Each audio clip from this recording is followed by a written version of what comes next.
Mrs. Justice Marva McIntosh, retired. Mrs. Jacqueline Samuels Brown, QC. Mr. Terrence Williams, Attorney at Law, Director of Indicom. Our competing teams, not Norman Manley, Hewden Law School and coach, Justice Carla Brown Antoine.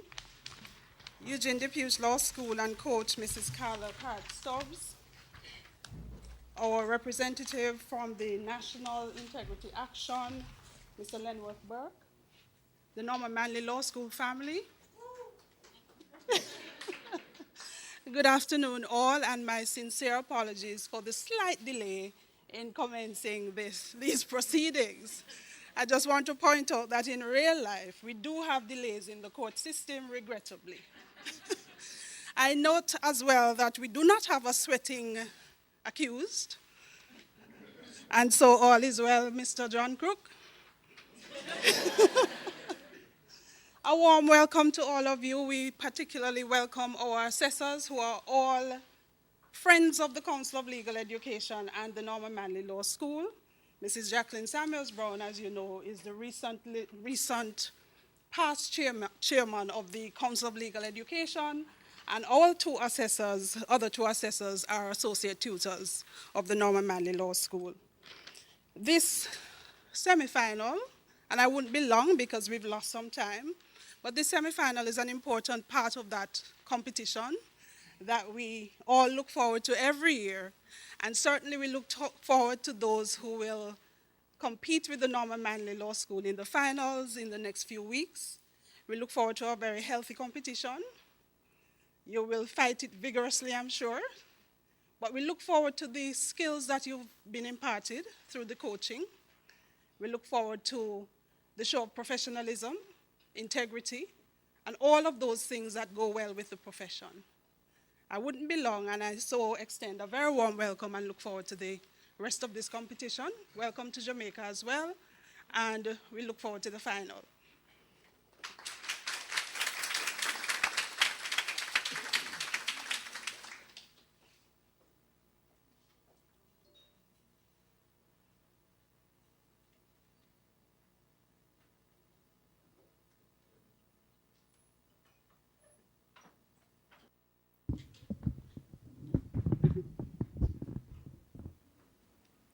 Milady, may I mention the Queen against John Crook?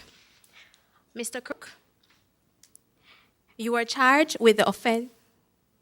Before the accused is this prosecution would like to make an amendment to amend an application to amend the indictment.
My, my ladies, my lord, we have only just received notice of the amendment.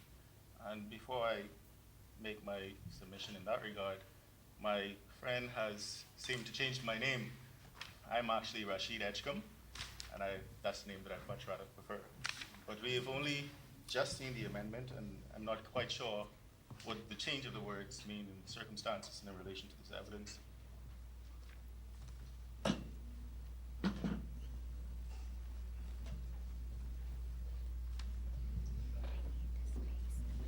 Perhaps the prosecution could explain exactly what it is that he is seeking to achieve.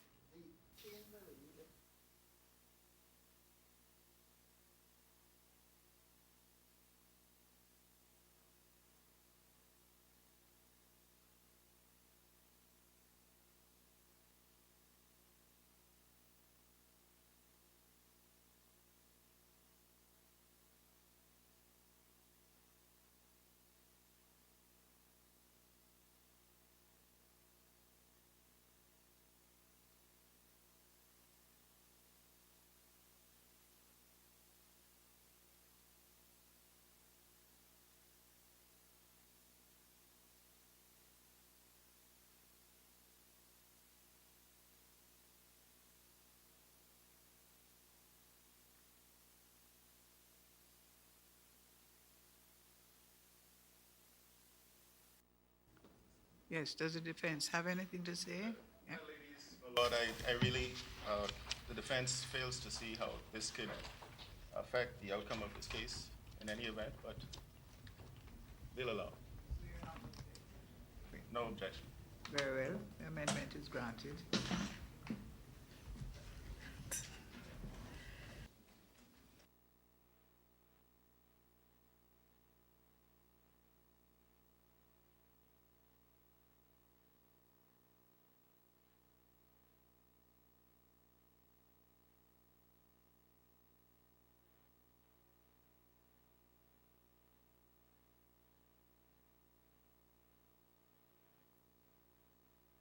We have been given a copy of the whole indictment.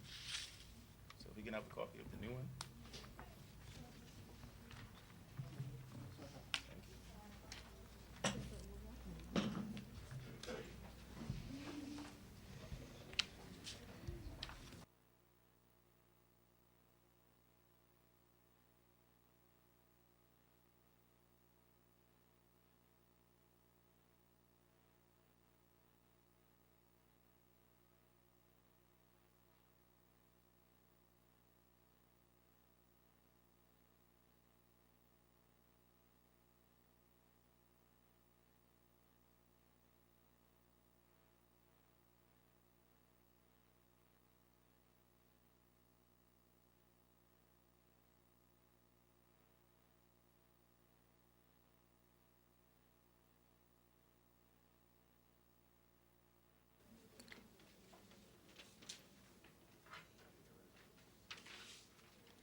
Mr. Cook, you are charged with the offense of extortion contrary to section 4.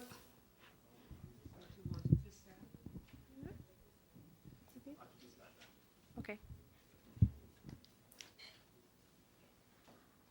Mr. Crook, John Crook, you are charged with the offense of extortion contrary to section 4A of the Larceny Act, the particulars of which read that you, Mr. John Crook, on the 13th day of April 2015, in the parish of St. James, with the intent to gain for yourself, made an unwarranted demand of Sandra Slick, namely a demand from her of cash in the sum of $300,000, and threatened to charge her for the offense commonly called lottery scamming, such offense governed by the Law Reform Fraudulent Transaction Special Provisions Act, unless she paid the money. How say you? Guilty or not guilty? Not guilty.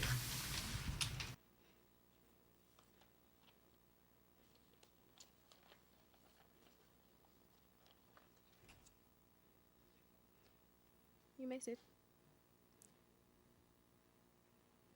Members of the jury, please confer among yourselves and elect a foreman.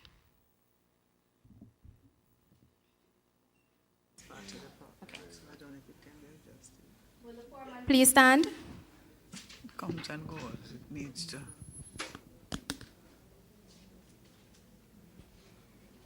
Members of the jury, okay. Members of the jury, the prisoner stands before you indicted for the offense of extortion contrary to Section 42A of the Larceny Act. To this indictment, the particulars of which is that John Crook, on the 13th day of April 2015, in the parish of St. James, with the intent to gain for himself, made an unwarranted demand of a Sandra Slick, namely a demand from her of cash in the sum of $300,000, and threatened to charge her for an offense commonly called lottery scamming. Such offenses, governed by the Law Reform Fraudulent Transactions Special Provisions Act, unless she paid him the money. To this indictment, he has pleaded not guilty, and it is your charge to say, having heard the evidence, whether he be guilty or not. All witnesses out of hearing.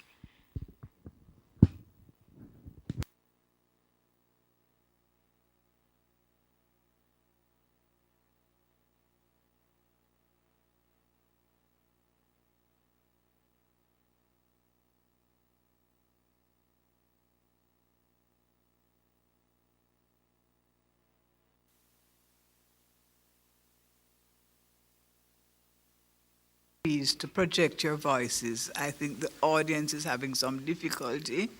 I don't know if anything can be done with the microphone to assist.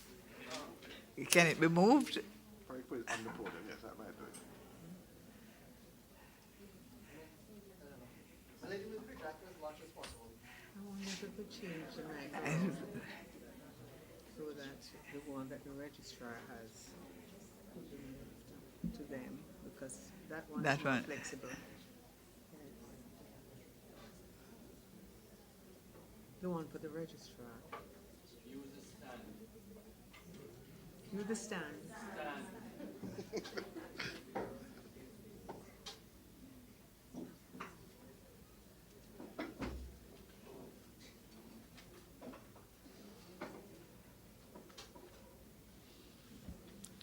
Yeah, these chairs are singularly uncomfortable. Yes. The wall to lean against it. Christ. I'm here in the middle of nowhere. Oh, God. You want us to push it up more? Yeah, I'm looking at a cushion. No, cushion won't help me. They should have chairs with arms.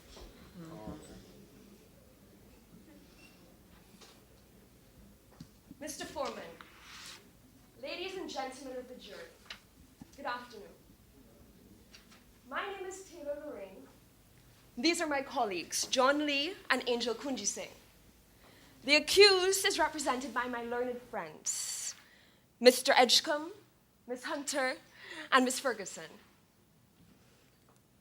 Let me ask the question for you. Why are you here? Ladies and gentlemen, you are here because Constable John Crook has been charged with the offense of extortion.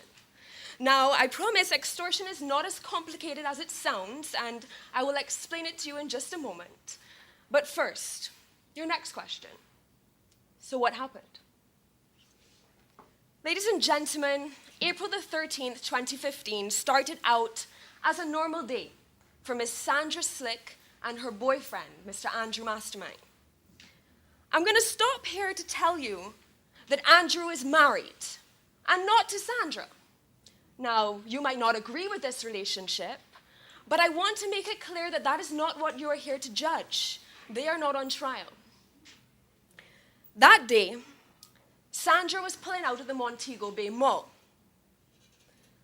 Enter A shiny white BMW X5. The two cars, they almost collide. But luckily, Sandra slams on the brakes, and so does the car. No one is hurt. There's no contact at all. From inside the shiny BMW, the driver, a young man, he starts carrying on. He shouts to Sandra. He tells her he's a police officer, and he orders her to pull over. He comes over, and he shows her his ID, and it says that he is Police Constable John Crook. Ladies and gentlemen, that name sounds familiar because it is the accused in the dock behind me. He asks for Sandra's license, and when he takes it, he notices her address, and he looks at the car that she was driving, and he looks at the TV she just bought in the back seat. And the accused, he senses an opportunity. He then asks to search her car, and Sandra complies, and when he's doing it, he finds some papers. Andrew's work papers. Nothing scandalous, nothing illegal. Work papers. But somehow the accused decides that these work papers are enough to accuse Andrew and Sandra of lottery scamming. Of course, they both deny it immediately and try to tell him exactly what the papers were, but the accused doesn't want to hear it. You see, ladies and gentlemen, the accused, he was on his honeymoon. A honeymoon that his wife paid for.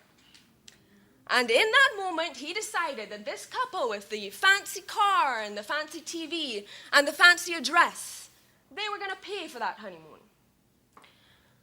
And then he demanded that Sandra Slick pay him $300,000 or else he will charge her for lottery scamming. Now, at this point, he still has Sandra's license, he still has Andrew's work papers, and Sandra, she reluctantly agrees to meet him later that afternoon. But ladies and gentlemen, as soon as the accused left the scene, Sandra and Andrew went directly to the police station. They reported everything to a constable novice and a constable Annette. And these officers decided to carry out a sting operation to catch the accused red-handed. Let me tell you how this sting went down.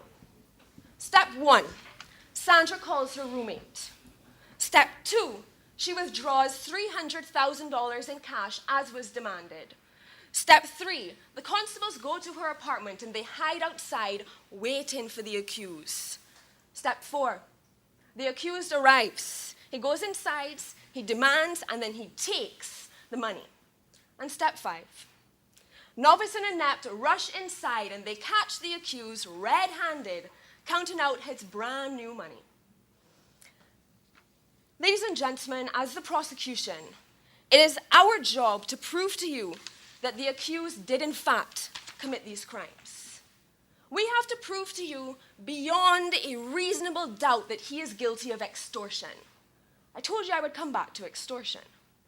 Now, it is the judge's role to direct you on the law relating to the crime, but what I can tell you right now is that we have to prove that the accused, hoping to benefit for himself, made an unwarranted or an unjustified demand, and that this demand was accompanied by menaces or by threats. So the prosecution says that this is what the accused did when he demanded that Sandra pay him $300,000 for his own gain, or else he would charge her. This is what you must look for. This is what you must be sure of before you find the accused guilty.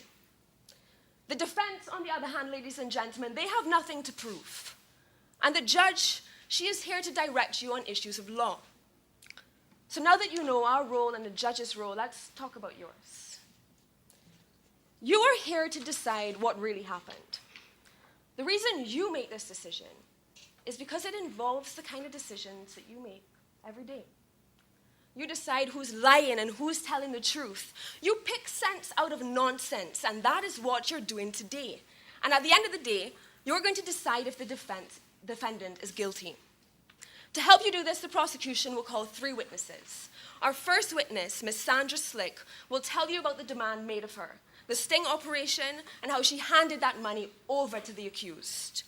Our second witness, Andrew Mastermind, he's another witness to the demand, and he'll tell you about those papers that were found in his car.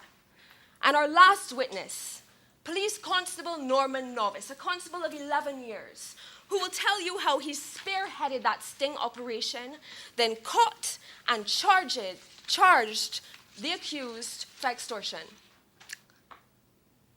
Ladies and gentlemen, also to help you, the prosecution and the defense have agreed that $300,000 in cash will be tendered into evidence as an agreed exhibit. The fact that this money is agreed is not evidence of the accused's guilt. It is for you to decide if you believe the prosecution's case, if you believe that he got this money as a result of a demand. Now, I'm sure you've realized by now, ladies and gentlemen, that this is the kind of case that you hear about in the news and you read in the paper almost every day here in this island. A police officer who has taken an oath to protect citizens and uses that power to take advantage of those very same citizens. But what I want to remind you is that today, your decision is not based on what you hear on the news or read in a book. It's based on the evidence that you see in front of you. So now your job begins. The first thing you're going to do, ladies and gentlemen, you're going to listen and pay close attention to all of the evidence that's put in front of you. Listen carefully and with an open mind, without bias or prejudice. And when the time comes, we then ask that you return a verdict that is fair, one that's in accordance with what you've heard, and one that makes sense. Thank you, ladies and gentlemen.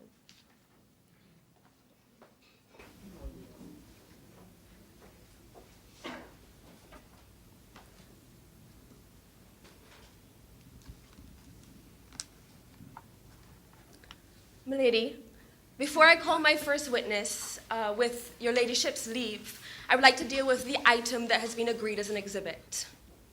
Yes. Pursuant to Section 31CA 1A of the Evidence Act, the prosecution and the defense have both orally agreed that $300 in cash will be tendered as an agreed exhibit. $300,000 in cash will be tendered as an agreed exhibit in this matter. At this point, milady, the Crown would like to ask that it be tendered into evidence as Exhibit 1. Very well. Guided Exhibit milady. 1.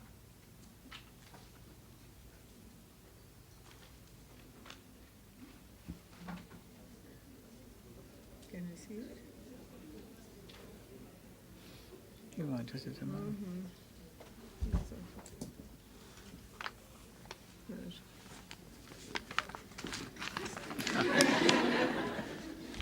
You should show it to the defense.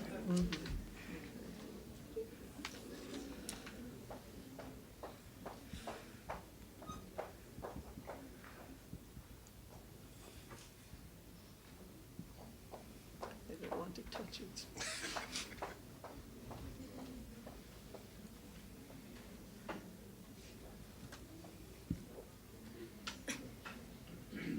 With your ladyship's leave, the Crown would like to call its first witness, Ms. Sandra Slick, to the witness box. Very well.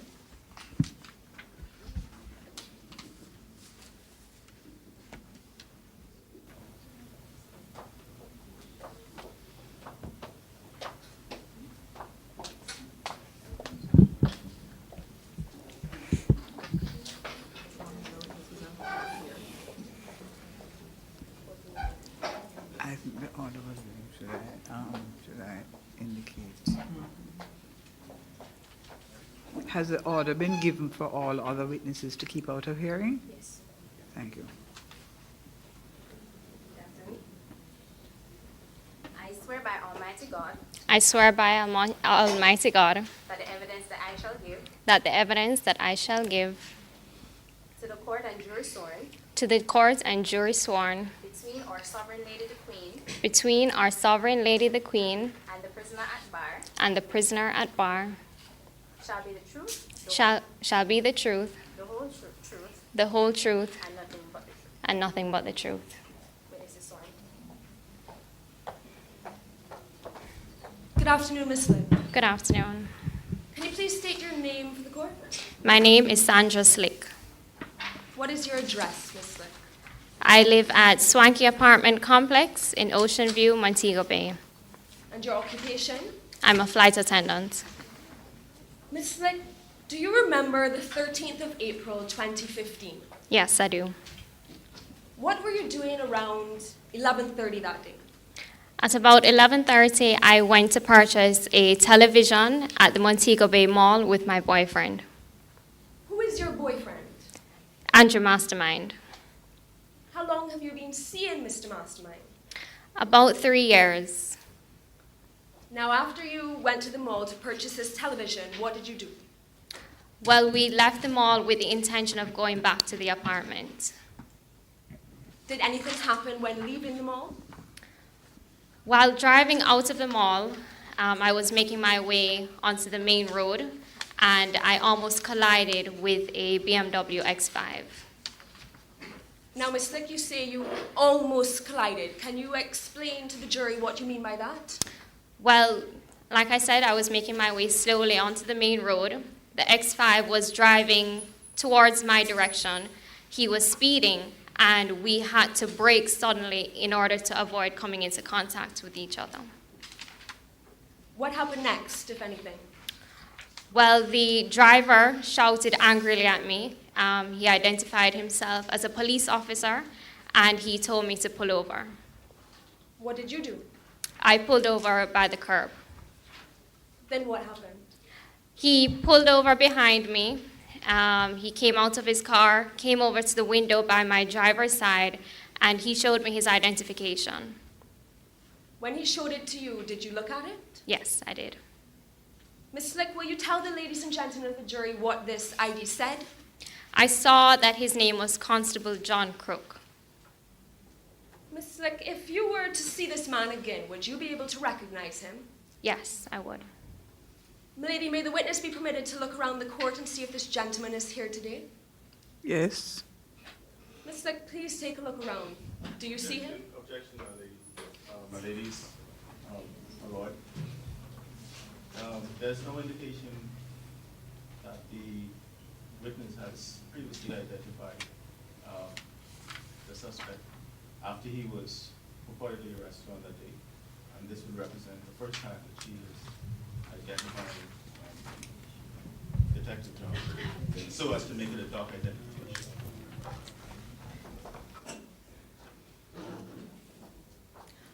Milady, the Crown submits that this witness should be allowed to point out the accused for two main reasons. Firstly, Milady, it is submitted that identification is not an issue in this case. From the papers that we have, and as far as the Crown is aware, the defense is not contesting that there was an interaction between Miss Slick and the accused on the day in question. They are not contesting that he was in fact at her apartment or arrested in her presence. Secondly, milady, even if identification was an issue, the Crown submits that there are certain circumstances in which the witness can point out the accused without an identification parade. For example, where an ID parade would not have been useful. And it's the Crown's submission that in this case, because Miss Slick was present when the accused was arrested, and because of the quality of her interaction with him that day, it should be allowed.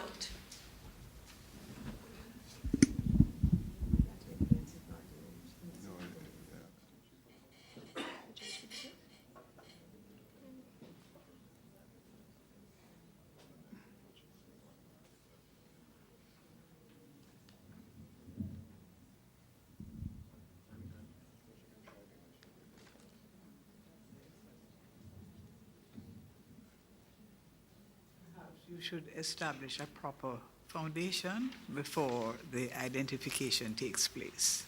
Guided, my lord, my lady. Miss Slick, how long was your interaction with this man on the road that day? Approximately 10 to 15 minutes. What was the lighting like during this interaction? Well, this all took place close to midday, about 11:35 or so. It was a bright, sunny day, no clouds. He was standing right there. Visibility was quite good. He was standing right beside me. He was standing right beside you? Yes. So how far away would you say he was from you then? I could reach out and touch him. Was this the only interaction you had with this gentleman that day?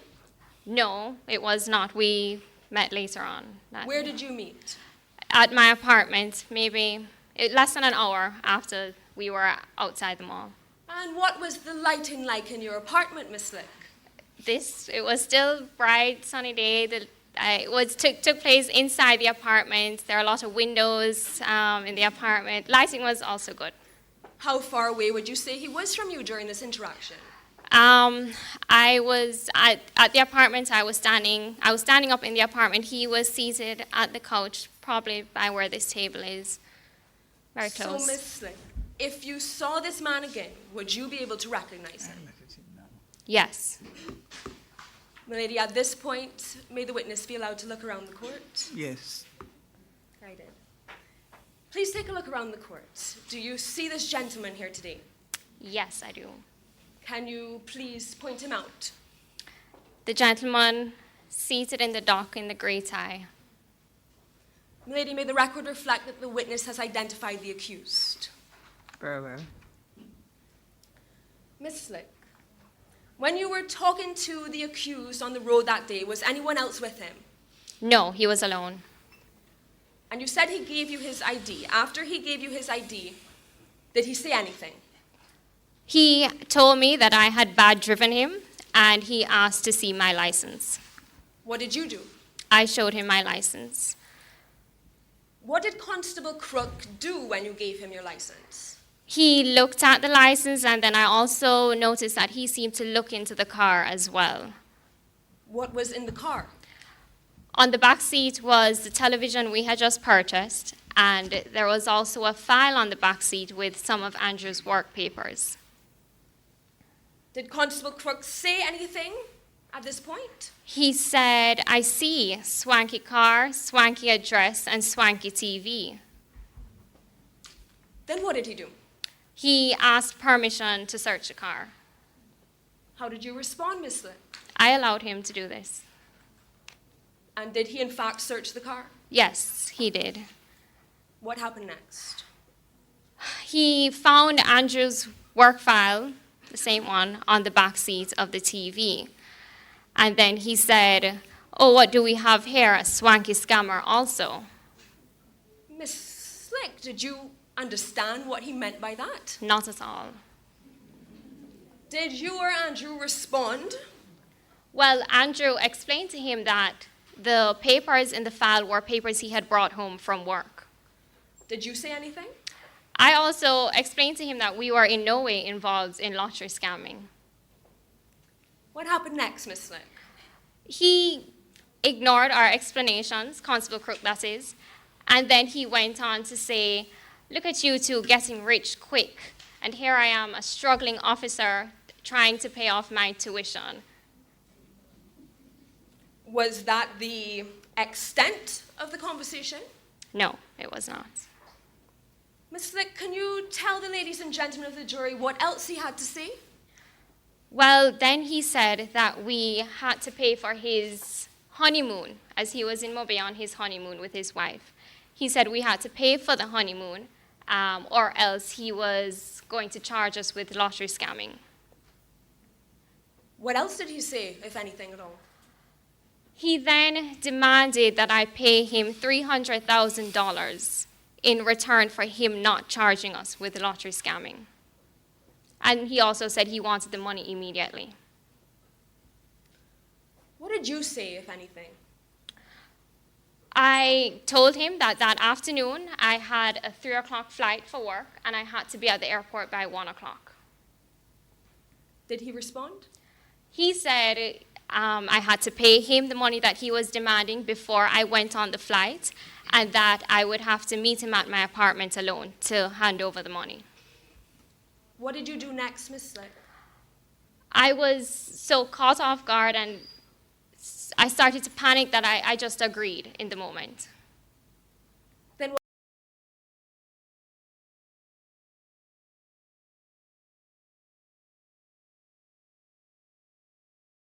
what happened?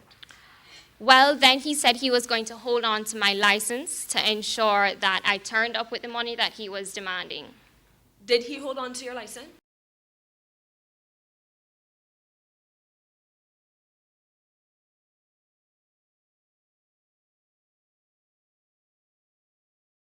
Yes, he did.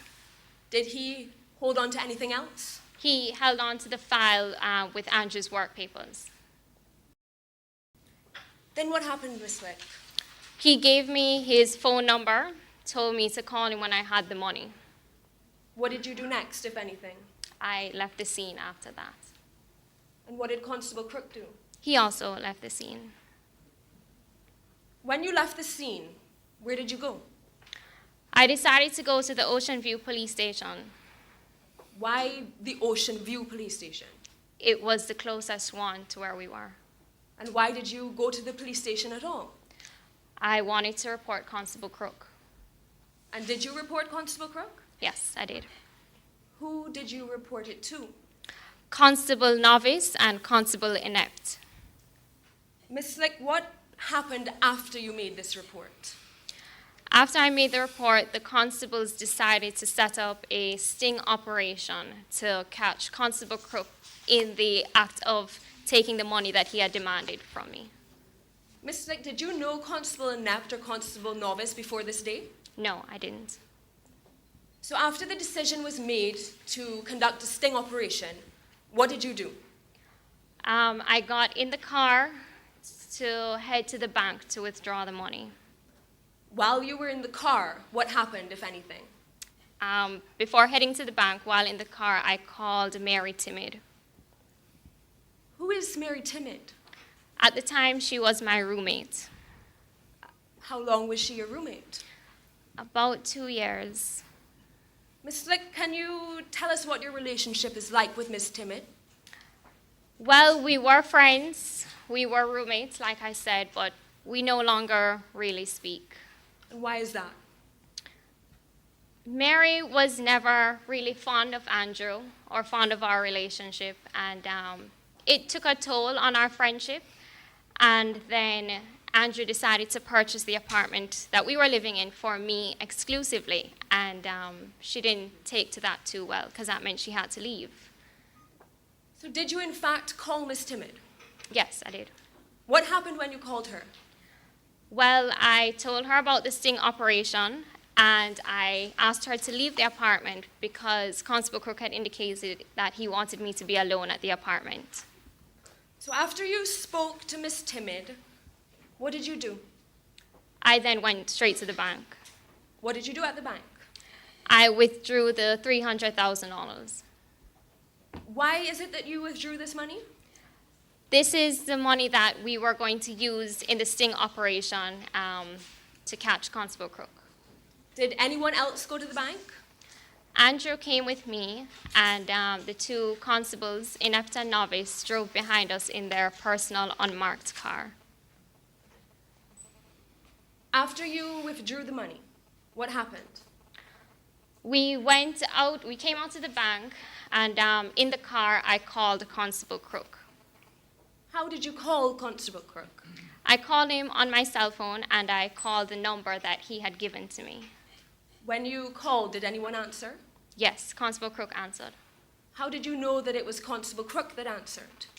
As he answered the phone, he identified himself. Objection, my ladies, my lord. Once again, counsel for the prosecution is attempting to use voice recognition information, which is a matter of opinion, and not very advisable to take from a layperson. Even if she says that the person indicated themselves, well, that's not sufficient to indicate that that is in fact who the person was. Milady, perhaps I could seek to make a better foundation. Very well. Miss Slick, had you ever talked to the gentleman that answered the phone before? He was the gentleman I spoke with earlier that day outside of the mall. Can you remind the court how long you spoke to him outside the mall? About 10 or 15 minutes. The person that answered the phone, how exactly were you able to recognize who it was? The voice of the person on the phone sounded just like the person I interacted with earlier that day outside of the mall. And you said that the person, when they answered the phone, identified themselves as Constable Crook. Yes. How did they identify themselves? He said, "Hello, this is Constable John Crook." Lady, may I continue? Miss Slick, after Yes. he answered the phone and he said that, what did he say? He then said that he was close by and that he could meet me at the apartments by about 12:45. And after that conversation, what did you do, if anything? I then left the bank to make my way back to my apartment.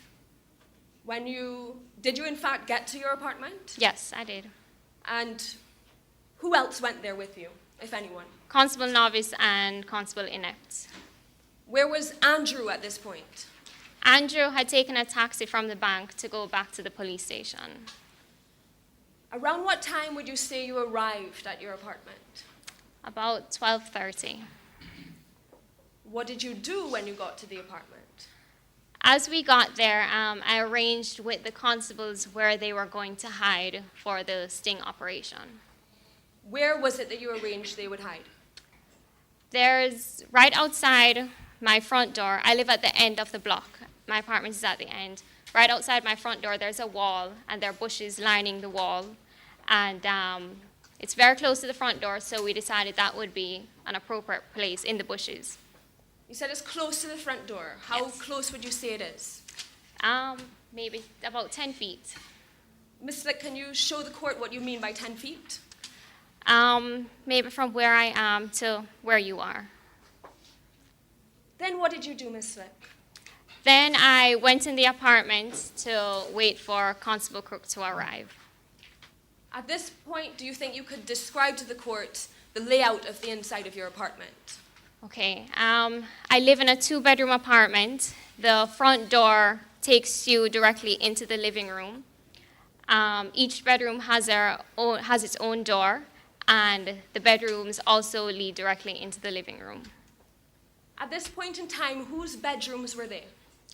One for me and one for Mary Timid. She lived there at the time. When you went inside the apartment, who else was there, if anyone? No one to my knowledge. Miss Slick, after you went inside, what happened? I just paced the living room, waiting on Constable Crook to arrive, and I saw him arrive at about, like he said, 12:45, as he promised. How were you able to see him arrive? The kitchen window overlooks the parking lot, and I saw through the kitchen window that when he pulled into a parking space almost directly in front of my apartment. Who else was with him, if anyone? No one. Once you saw him arrive, what did you do, Miss Slick? I saw him walking towards the front door, so I went to open the front door and I let him come in. Then what happened? As he walked in, I closed the front door and he said to me, "Just remember, I will always have your scamming papers. I can charge you at any time. I'm going to be big in the police force." And he said, "No one must ever know about this." And then he demanded that I give him the money. What did you do? I gave him the $300,000. At this point, what did he do, if anything? He took the money, went and sat on the couch, and started to count it. While he was counting it, what did he do? Sorry, Pete? What? While he was counting the money, what did he do? Well, what did you do, Miss Slick? I went, in accordance with the sting operation plan, I went and opened the front door of the apartment. And while I did that, I reminded Constable Crook that I had a flight to catch that afternoon. I told him all the money was there and he could count it in the car. When you opened the door, what happened? The 2 police officers, Inept and Novice, they rushed into the apartment. Why did they rush in when you opened the door? When we had decided on the prearranged signal, we concluded that once I opened the front door, that would be their signal for them to come in. Can you tell the ladies and gentlemen of the jury what the accused was doing when they rushed in? He was still seated on the couch counting the money. How did he look? He was blown away. His jaw fell open. And then what did Constable Inept and Constable Novice do, if anything? They went straight to Constable Crook and arrested him. And while arresting him, they told him that he was under arrest for extortion. What did he say, if anything? He told them that he knew his rights and he just wanted to make a phone call in due course. What happened next, Miss Slick? They left with Constable Crook to take him to the police station. What did they say when they were leaving, if anything? They had reminded me that when I got back to Jamaica, I was to go to the police station to give a written statement. Why had you not yet made a written statement? It was such a rushed time trying to plan the sting operations and to get everything together, and then I had to rush to catch my flights. I didn't have the time to do it that day. Did you ever make a statement? Yes, when I got back to Jamaica 2 days later, I went to make the statement. Miss Slick, that day after Constable Crook was arrested, did you leave the apartment at any point? Yes, I left shortly after the constables left to make my way to the airport. Now, Miss Slick, from the time you arrived until the time you left to go to the airport, did you ever see Miss Mary Timid? No, I did not. Miss Slick, if you were to see the $300,000 that you gave Constable Crook, would you be able to recognize it? Yes, I would. Milady, may the witness be shown agreed Exhibit 1? Yes. I know, she recognized it. With agreed already. Miss Slick, do you recognize this exhibit? Yes, I do. Can you tell the ladies and gentlemen of the jury what it is? That is the $300,000 I withdrew from the bank to hand over to Constable Crook upon his demand. Milady, may the record reflect that the witness has identified this exhibit. Yes. At this point, Milady, I have no further questions for this witness. Very well. Miss Slick, my learned friends, I'm sure they do, so you can stay where you are.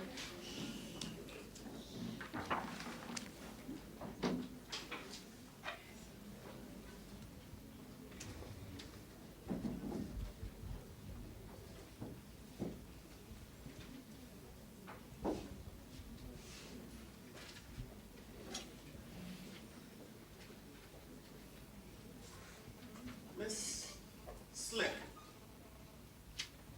you still drive to work, don't you? Yes, I drive to the airport. And you were doing that without a license? Yes, Are you doing it with or without a license? I'm doing it without the police know that Sorry? the constables know I don't have my license. Sorry?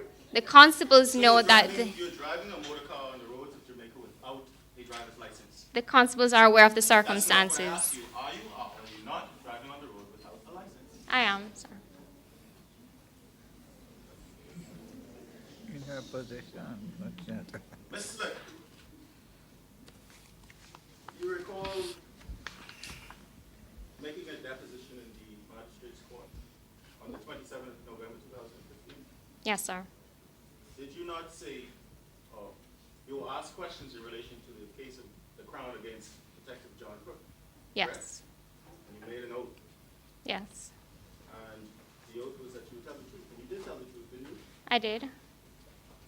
You indicated in that deposition that when Detective John Crook pulled you over, he indicated your boyfriend. Andrew Mastermind is your boyfriend, isn't he? Yes, he is. You mean the woman's husband? Yes. Correct? You indicated in that deposition that your boyfriend, upon Detective Crook seeing the file, said that those were his handwritten records. Correct? No, From work. From work. His handwritten records, correct? Yes.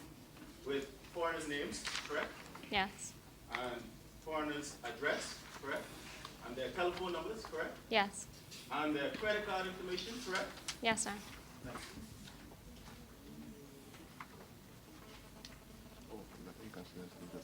Ms. Slick, Yes.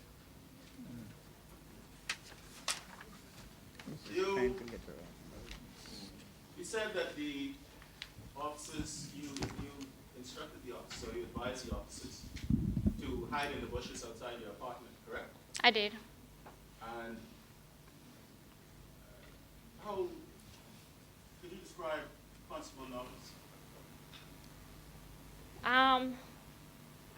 Taller than me, maybe. How tall? Probably so. Yes. And about how wide? He's of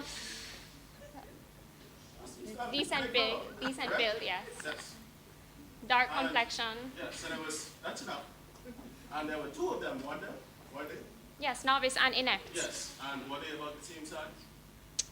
Inept, I think, is of smaller build Right, but than there was two of them, nevertheless. novice and inept. Yes. And in order for both of them to be hidden behind the bush, it would have to be a substantial bush, correct? And There would have there to be a is forest almost, correct? no, I don't I think mean, in so. order for No. them to hide behind the bush, since it was so close to your front They door. were crouched behind the It was close bush. to your front door, wasn't it? It was.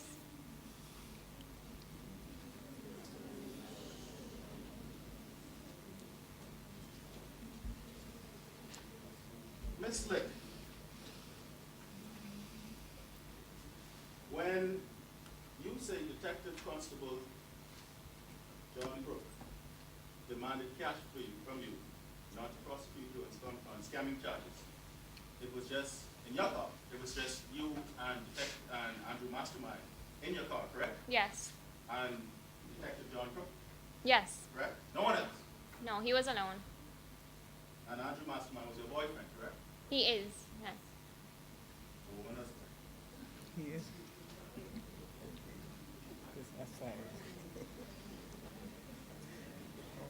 You indicated that you were in a relationship with Andrew Mastermind. About 3 years, yes. Yes. And throughout the entire period of 3 years, you and Andrew Mastermind managed to keep the affair a secret. Yes. And that must require a lot of hard work, right? No. No, it's easy for you to keep it a secret. Yes. Oh. To keep it, we Okay, keep it private. That's fine, thank you.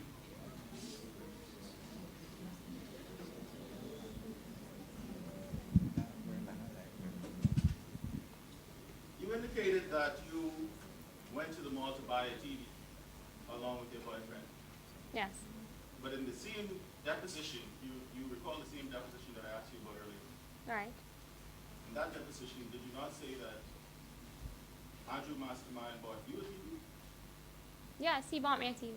But earlier you said that you went to buy We went to You said color. that you went to buy the TV with Andrew Mastermind. Whether I bought it or he bought That's it, fine. we Thank collected you. it together. Thank you. Did you own an Audi Q5 before you met Andrew Mastermind? No, I did not. Did you own an apartment before you met Andrew Mastermind? No, I did not.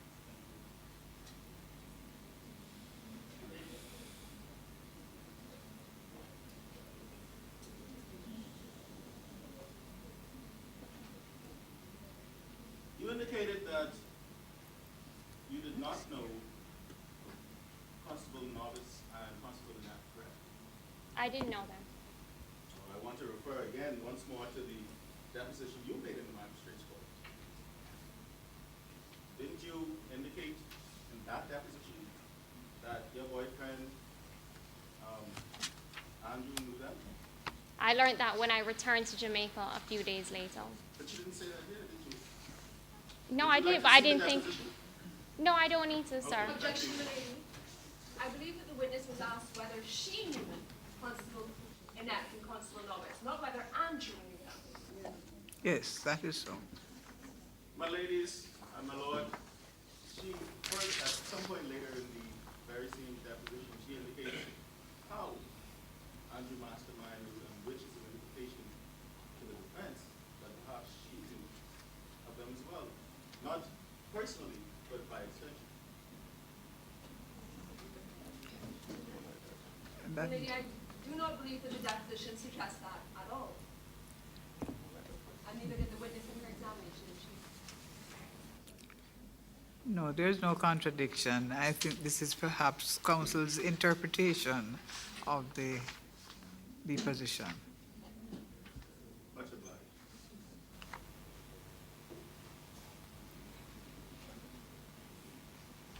But in any event, you indicated that Andrew Mastermind knew Constable Stalvis and Constable Bennett. which I learned way after the event. But you didn't indicate that? I didn't see it necessary, Council. Neither did you indicate in that deposition, as you've done so this morning, that Detective John Crook was speeding on that day. That's something you left out as well. I wasn't even asked that in the resident magistrate's court, though, Council. So you just left it out. You were aware that you were under oath and you were supposed to tell the truth. And The whole truth, correct? yes, Council. It's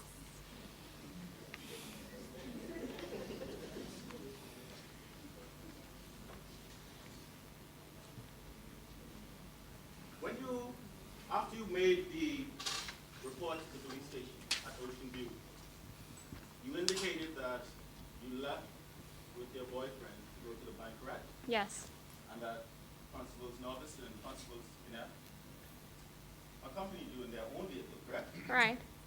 And this is the period within which you indicated that you contacted Mary Timmett, correct? Yes, So at that time, you and Andrew Mastermind were in the car alone, correct? yes, you are. When you made the phone call to Mary Timmett, correct? Yes, So that only you and he could be privy to this conversation, correct? for me to tell her there was a sting This is operation. not so that only you and he could be privy to this conversation. Whether it was me alone or I'm asking me and you a Andrew. very specific question, and if you don't understand me clearly, you can tell me and ask me the question again in a different way. But I'm asking you very simply. Wasn't it so that only you and Andrew Mastermind could be privy to this? That was not the reason behind it. It just happened Okay, to thank you. be. She's not answering.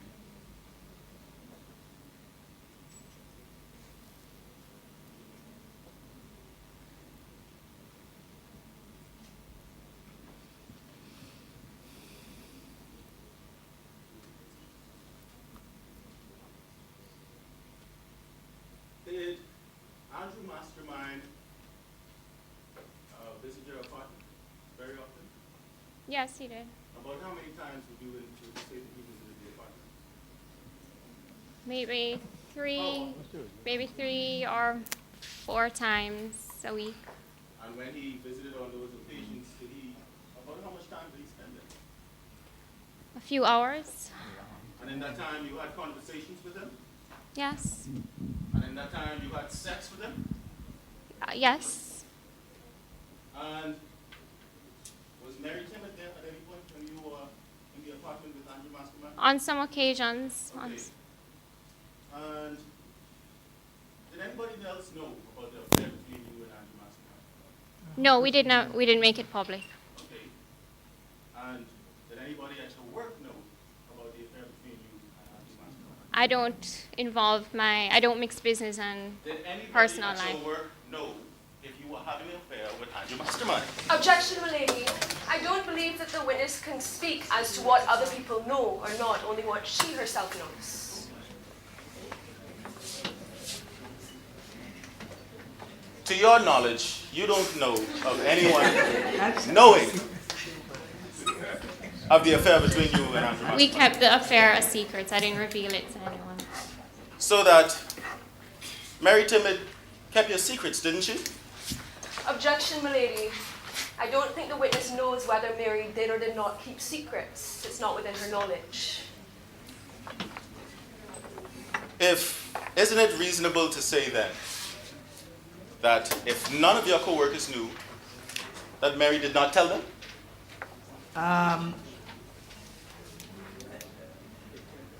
You'll have to rephrase that or abandon it. Very well. The point I'm trying to make is, nobody knew about the affair between you and Andrew Mastermind, correct? Objection, lady. Again, the witness cannot tell us who knew or didn't know, only what she knows.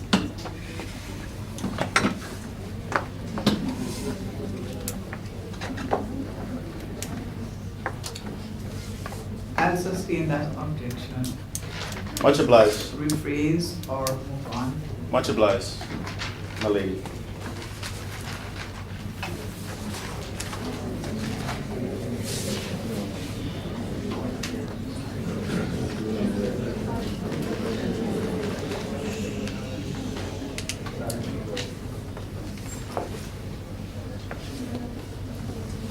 Miss Slick, I'm going to put it to you that you and Andrew Mastermind are scammers.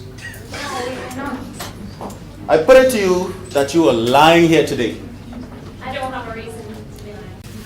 I put it to you that Detective John never threatened you for money. Of course he did. I put it to you that you bribed him. Why would I have done such a thing? I put it to you, that's a suggestion. Either you didn't or you did. No, Hans, I did not. And concocted this plan to set him up. No, that's not true. Because you knew that the papers that were on your backseat contained scamming information. They were Andrew's work papers. And the information inside of those documents amounted to lead sheets. They were Andrew's work papers of guests at the hotel. And he works in that house department. Very well, thank you. I put it to you that Mary Timid confronted you because she found out that you were scamming. Mary Timid has never said anything to me. I put it to you that Mary Timid confronted you because she found out you were scamming. That's either she did or she did not. She has not. I put it to you that when she did, you confirmed that you were a scammer. No, I did not. I put it to you that when she confronted you and you confirmed that you were a scammer, you told her not to mention it to Andrew Mastermind because her life would be in danger. No. When you went to your apartment on that day, you didn't check Mary Timid's room, did you? I didn't have a reason to. You didn't check Mary Timid's room, did you? I didn't know. And so, you really could not say if she was in that room, could you? I believe that she was. You really going to could be. not say if she was in that room, could you? She said she would be. I'm asking you if you could say whether she was or was not in that room on that day. No. Thank you.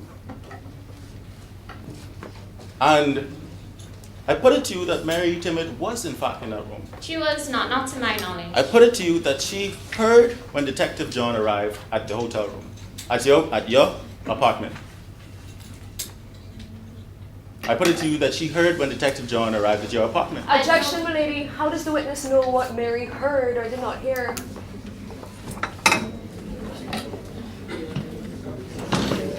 He's putting his case. I'm simply I'll putting my- allow him. I'm I'll allow simply- him. He's putting his simply putting the case. case. He's putting his case. I put it to you that she heard you say that you were the one who initiated the bribe at your apartment on that day. She couldn't have. She wasn't there. You just indicated to this court As that far you couldn't as I say. know, Right. she was not there. But you couldn't say if she was there or not. Correct? No. Thank you. The Constable Novice and Constable Inept, could you say what they were doing when they were outside your apartment? No, I was inside. They were in the bushes as far as I know. Thank you very much. Could you hear anything that they were saying while they were outside in the bushes? They were to have kept quiet, which they I'm asking you if you could hear, if you just said that you didn't know what they were doing outside. So you wouldn't know if they were having a conversation or not on the outside of the apartment, would you? No. Even if they perhaps were having a conversation, you couldn't say, could you? No. And you couldn't see them, could you? No. Thank you. No further questions.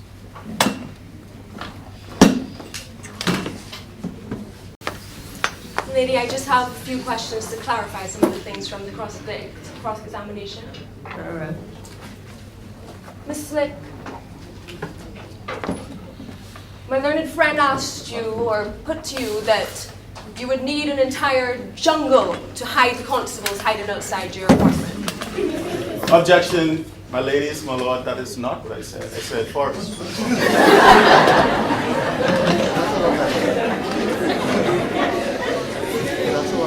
My lady, I will rephrase the question. Miss Slick, my learned friend told you the constables would not have been able to hide without a force. Correct? Can you tell us how they were able to fit behind the bushes? Okay. The bushes are, they're about, I'd say, 10 feet high. It's a very high wall. The bushes cover most of the wall. The two men were crouched behind the bushes. They were not standing upright. And so they were able to be concealed properly behind the bushes. Thank you, Miss. Just one other question. You were asked whether you owned an apartment before you met Mr. Mastermind. Correct. Where were you living before you met him? I was living at my parents' home. Thank you, Miss. Objection, my ladies, my lords. That is not the evidence. That's not indicated in this brief.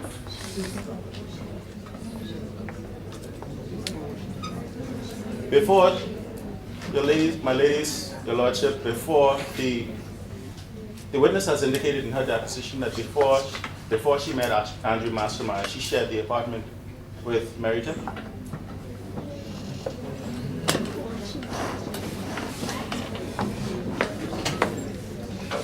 Miss Slick, before you lived with Miss Timid, where did you live? In my parents'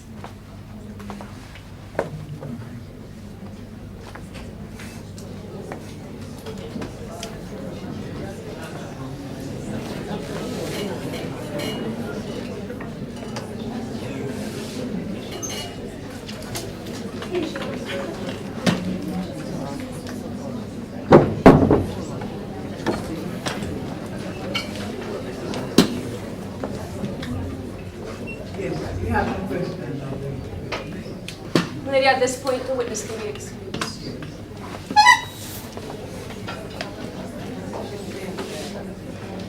She should stay in. She should stay inside.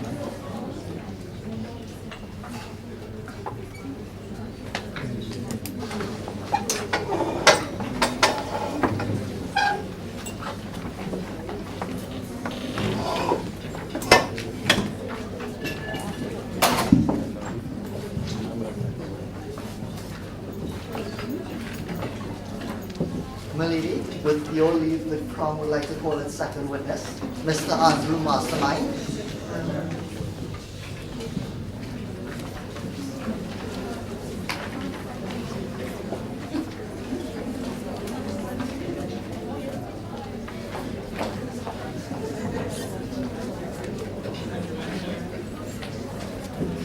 Good afternoon.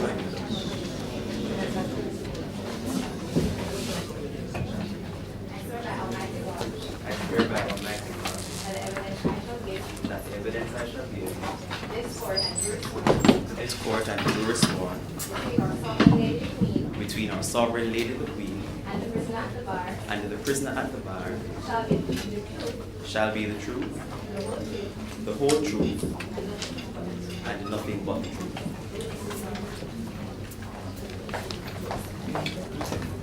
Good afternoon, sir. Good afternoon. Can you please state your name? Andrew Mastermind. Where do you live, Mr. Mastermind? 212 Bougainville Mews, Montego Bay, St. James. And what do you do for a living? I'm an accounts manager at the Daydreams Resort. Mr. Mastermind, do you recall Monday, April 13, 2015? Yes.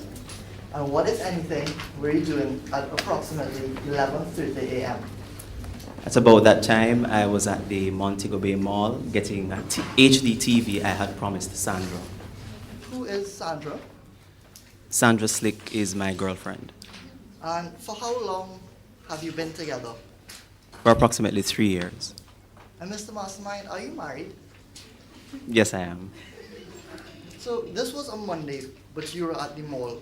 Why weren't you at work? I had taken the day off. Now, after getting this TV, what, if anything, did you do? After Sandra and I got the TV, we decided to leave the mall. And when you were leaving, what, if anything, happened? As we were leaving the mall, we almost got involved in a collision with the driver of a white BMW X5. Now you say we almost, but who was driving your car? Sandra was driving. And when this almost collision happened, what, if anything, did Miss Slick do? She came to a stop. Did the driver of the other car do anything? Yes, he shouted at us and ordered that we pull off to the side of the road.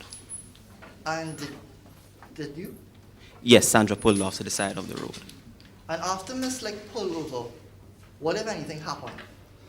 After we pulled over, the driver of the BMW X5 approached us, said that his name was John Crook, and showed us his identification. And would you be able to recognize that person if you saw him today? Yes. Milady, may the witness be permitted to look around the courtroom to see if he sees that man? You ask him to? Mr. Mastermind, can you please have a look around the courtroom? And do you see that man here today? Yes. Can you point him out and describe him? He's standing at the far back wearing a... Sorry, he's sitting at the far back of the room wearing a black suit, white shirt, and a gray tie. Milady, may the record reflect that the witness has identified the accused. Now, after the accused identified himself to you, what, if anything, did he do? Well, after he identified himself, he accused Sandra of bad driving him, and he also demanded that she step out of the vehicle and produce her driver's license. And did Miss Slick comply with this demand? Yes, she did.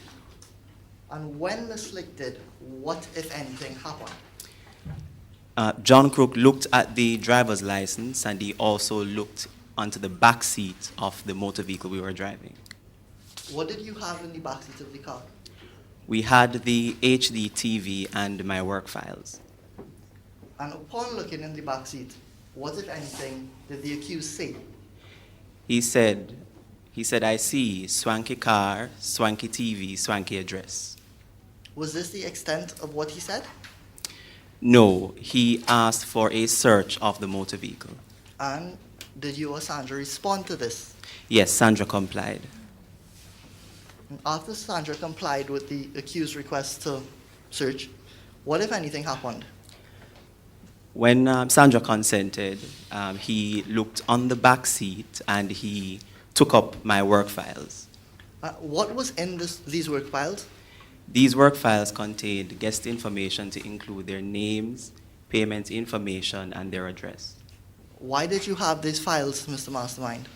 I had these files because the day before, the accounting system that we had at work had crashed, and so the receptionists had to manually write down that information. I'm ultimately responsible for all of that information, so I decided to take the day to not only purchase the TV, but also to transfer those information to the work laptop. And after the accused found these papers, what, if anything, did he say? He said to us, I see a swanky scammer also. Did you respond? Yes, I immediately tried to explain to him that the files that he had in his hand were my work files, and the reason I had them was because the system at work had crashed, and I was to transfer them to my laptop because they were my responsibility. Did you say anything else? Yes, I also denied any involvement in lottery scamming. Sandra and I were not involved in any lottery scamming. But what was the accused's reaction to your explanation? He was not listening to us. He responded by saying, look at you two getting rich quick. I am here, a law officer, struggling to pay my university tuition. He also went on to say, if that isn't bad enough, I am here on my honeymoon, and my wife has to pay for both my wedding and my honeymoon. Did the accused say anything else? Yes, he did. Can you tell the jury what the accused said? He also said that he demanded that we pay for his honeymoon. He demanded that we pay for his honeymoon. He demanded that we pay for his honeymoon, or else he would charge us for lottery scamming. And was this the extent of everything the accused said? No, he said that he wanted $300,000 that day. What did you or Sandra say in response? When he said that, Sandra indicated to him that she had to catch a flight for which she had to check in at 1 p.m. And what was the accused response to this? Well, he said that he wanted the $300,000 before Sandra went on the flight. Did Sandra respond? We reluctantly agreed just to get him off our case. And after she reluctantly agreed, what, if anything, did the accused do? After that, he held on to the driver's license, Sandra's driver's license, and also my work files. And he indicated that he wanted Sandra to meet with him at the apartment to do the exchange. Did he say anything?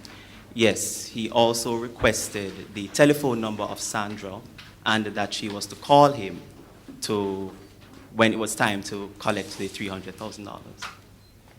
After this request, Mr. Mastermind, can you tell the jury what, if anything, happened? After that, Sandra and I left, and the accused left shortly thereafter. And when you and Sandra left, where did you go? After we left, we went to the Ocean View police station. Why that police station? It was the closest police station to us. And why did you go to the police station at all? Well, we were surprised and shocked at the fact that a police officer was demanding money from us, and so we went to make a report. And did you, in fact, get to the police station? Yes, we did. And when you got to the police station, what, if anything, did you do? When we got to the police station, we made a report to constables inept and novice. Had you ever met either of these constables before that day? Yes, I saw them briefly on one occasion prior. And after you made this report, what did the constables do, if anything? After we made the report, they decided to do a sting operation. Objection, ladies, my lord, this is hearsay.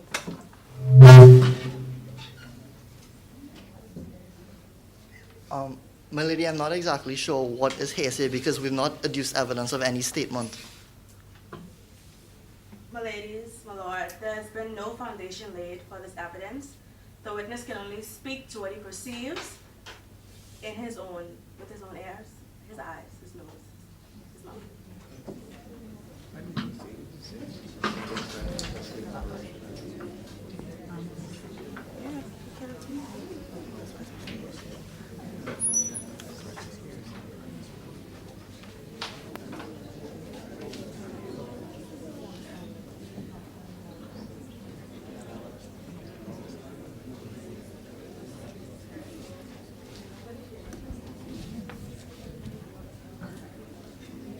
Counsel, perhaps you should rephrase the question to ascertain how it is this decision came about. Guided, my lady. You said you made a report. Yes. After the report, can you tell us what happened? Well, after we made the report, constables inept and novice came back to Sandra and I, and we came back to Sandra and I and decided that we would be doing that there would be a sting operation. How did you know that there would be a sting operation? We were told by constables novice and inept. Thank you. After they told you that they would decide to set up a sting operation, what, if anything, happened? After that, we all left to go to the Ocean View Bank. And on the way to the bank, did you or Sandra do anything? Yes, on the way to the bank, Sandra called Mary. Who is Mary? Mary was a friend of Sandra and former roommate. And why did she call Mary? Do you know? Yes, she called her and told her that there would be a sting operation and that no one should be in the apartment. Now, earlier you said we left to go to the Ocean View Bank. Who is we? Sandra and I in our vehicle, and constables inept and novice in an unmarked vehicle. And did you eventually get to the bank? Yes. When you got to the bank, what, if anything, happened? When we got to the bank, Sandra withdrew the $300,000. And after Sandra withdrew the $300,000, what did you do? After Sandra withdrew the $300,000, I went back to the police station. Why did you go back to the police station? I went back to the police station because Constable Crook had demanded that Sandra alone was to be there, and also Constable Novice sent me back to give a statement to the police that was left at the police station. Did you in fact get to the police station? Yes, And until what time were you at the police station? until about 1:30, thereabout. Did anything happen while you were at the police station? Yes. Can you tell the jury what happened? While I was sitting in the guard room, I saw Constables Novice and Inept escorting John Crook inside the police station. Objection, my ladies, my lord. This witness is attempting to make an improper identification, and counsel has yet to lay the foundation for this. We are instructed that this is an intended confrontation ID, and as you stated, the witness and the accused is being escorted by these police officers. They were clearly not on even terms, my ladies, my lord. And because of this confrontation, we respectfully ask that you direct that this witness not give this evidence. My lady, the witness has already identified the accused. So I'm not sure. I think your objection is a little late. He has been identified, Much obliged. and I would not pursue this. Go ahead. Oblige, my lady. Mr. Mastermind, can you tell us again what happened at the police station? While sitting in the guard room, I saw Constables Inept and Novice escorting John Crook inside the police station. And when you saw them, what, if anything, did you do? I immediately got up and said to Constable Novice that he was the man who demanded money from us so that he would not charge us for lottery scamming. Did the accused respond? No. After this interaction, can you tell us what happened? I gave a statement and then I left. My lady, at this time, the Crown has no further questions for this witness. Mr. Mastermind, I'll ask that you remain in the dock. My friend may have some questions for you. Yes, cross-examination.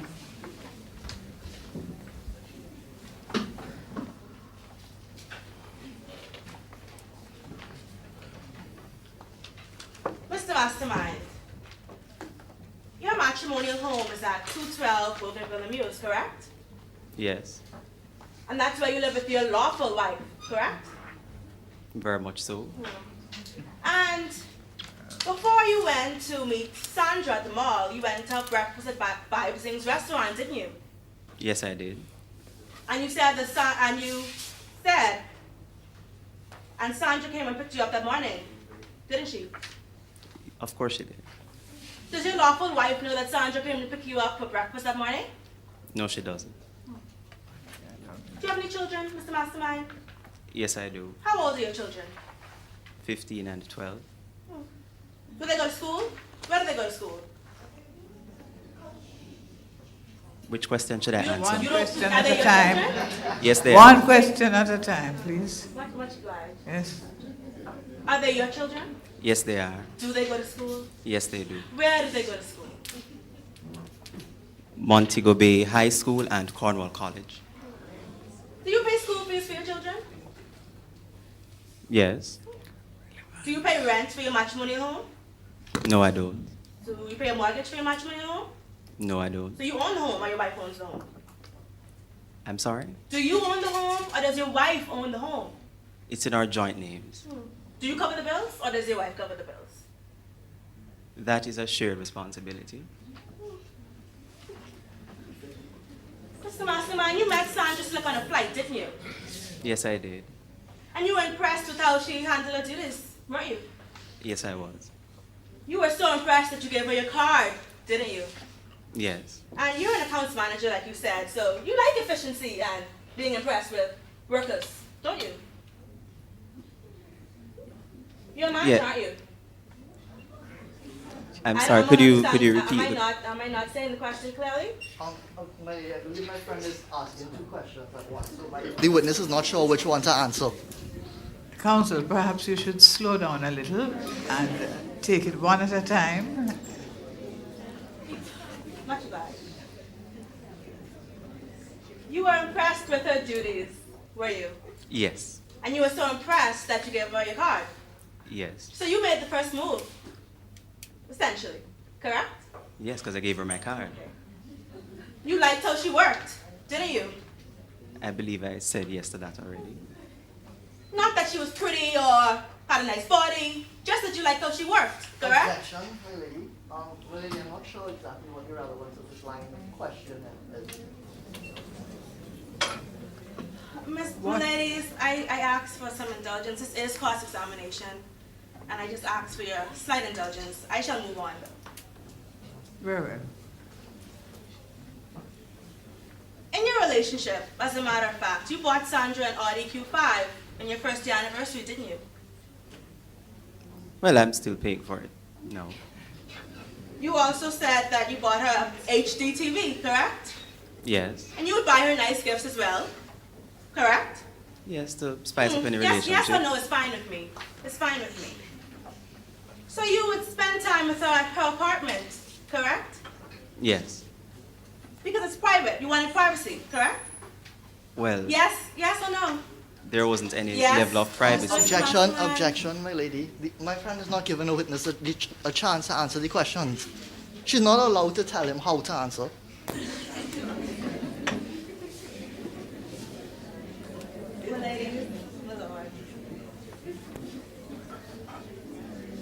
Did you want to have privacy in the apartment?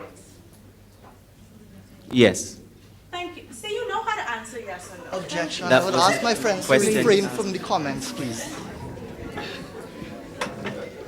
When you started dating Miss Smith, her roommate Mary was there, wasn't she? Yes, she was. And Mary lived there before you started dating her. Which was why there was no privacy. So Mary knows you, correct? She saw you around, didn't she? I think he would be able to say whether he knows Mary. Do you know Mary? Well, I've seen her before. Thank you, lady. You wanted privacy in the apartment, correct? You decided to purchase the apartment, didn't you? Objection. Again, she's asking more than one question at the same time. She's very enthusiastic.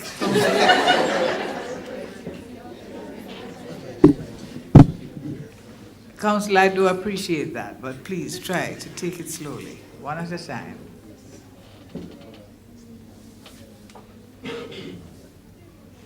You entered an agreement to purchase Sandra's apartment, didn't you? Yes. For privacy, correct? Yes. So you can do what you wanted to do when you wanted to do it, correct? So that I could spend time with Sandra. Yes or no is fine. You were never going to leave your wife, were you? I love my wife. Did you plan to move into the apartment with Sandra? No. You never told your wife about Sandra, didn't you? No, I didn't. So you trusted Sandra to keep your secret, correct? Yes. You trusted her to keep all of your secrets, didn't you? I'm not sure what you mean by all. All. It's a clear word, all. But you're suggesting that I have a lot of secrets. You stated that you made an offer to buy Sandra's apartment, correct? Yes. Did you get a mortgage for this apartment? Yes. Does your wife know you got a mortgage? No, she doesn't. And you're the accounts manager at Daydreams Resort, correct? Yes. You're not the owner. You're not the owner, right? I'm an accounts manager. No. Sure. You said that the system at your work went down the day before, correct? Yes. And that the receptionist had to record the guest data manually, not so. Yes. So they recorded the guests' names, telephone numbers, addresses, and credit card numbers, correct? Yes. And these were guests of the hotel, Daydreams Resort, not so? Yes, there were. Would you agree, Mr. Mastermind, that this guest information is private and confidential information? Yes, I'd agree with you that it is.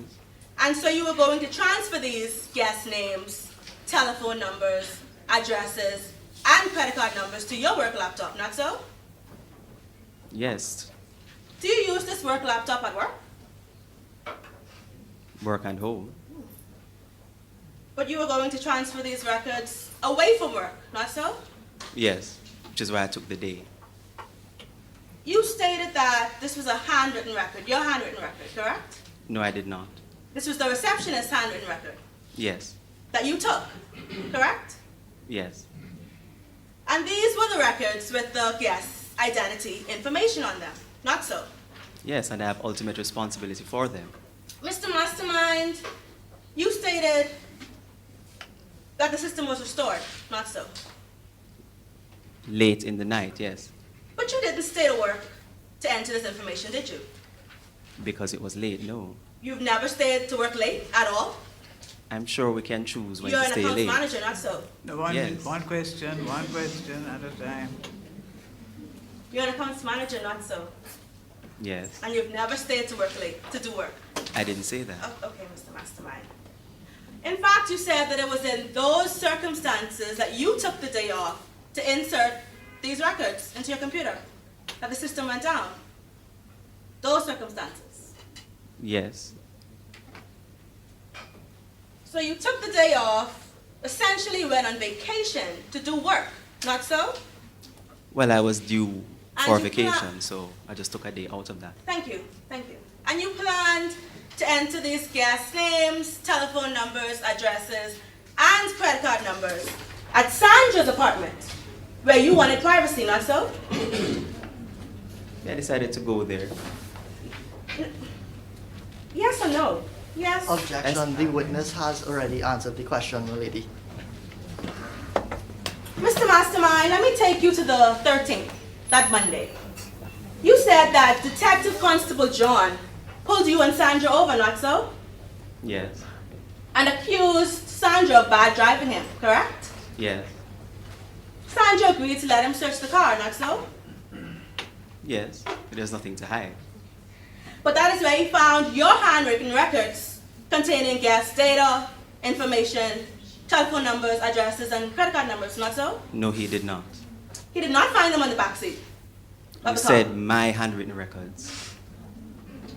Prior to that, you went to the mall to buy a TV, not so? Yes. Who chose the TV, Mr. Mastermind?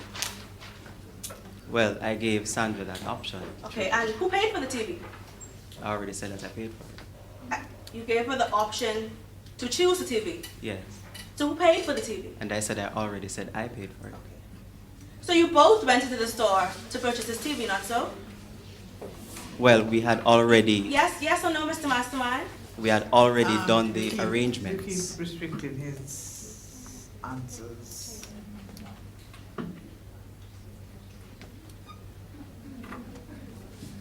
Mr. Mastermind, did you and Sandra go into the mall to buy a TV?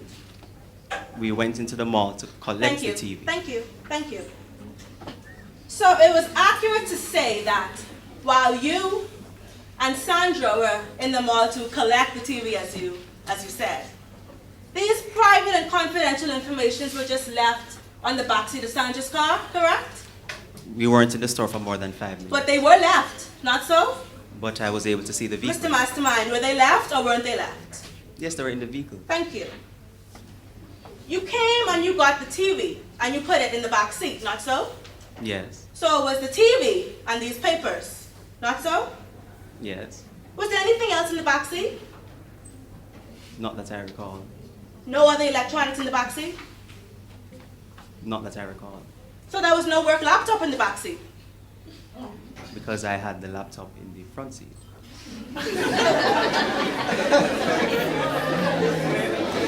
You never told the registered magistrate court that there was any laptop in the car, did you? No, I didn't. So you're making it up today? This incident happened Did 3 years Detective ago, so I didn't Constable remember. John find a laptop when he searched the car? He searched the back seat, so he Did wouldn't he? find one. Did you not say that he looked into the car? The back seat of the car. So he could not see the front at all? He looked into the back Do seat. you have Detective Constable's eyes? That's why I said he Objection. looked. My lady, I think that's the point. The witness does not have the detective's eyes, so he can't say what the detective saw. Again, we have that difficulty, yes.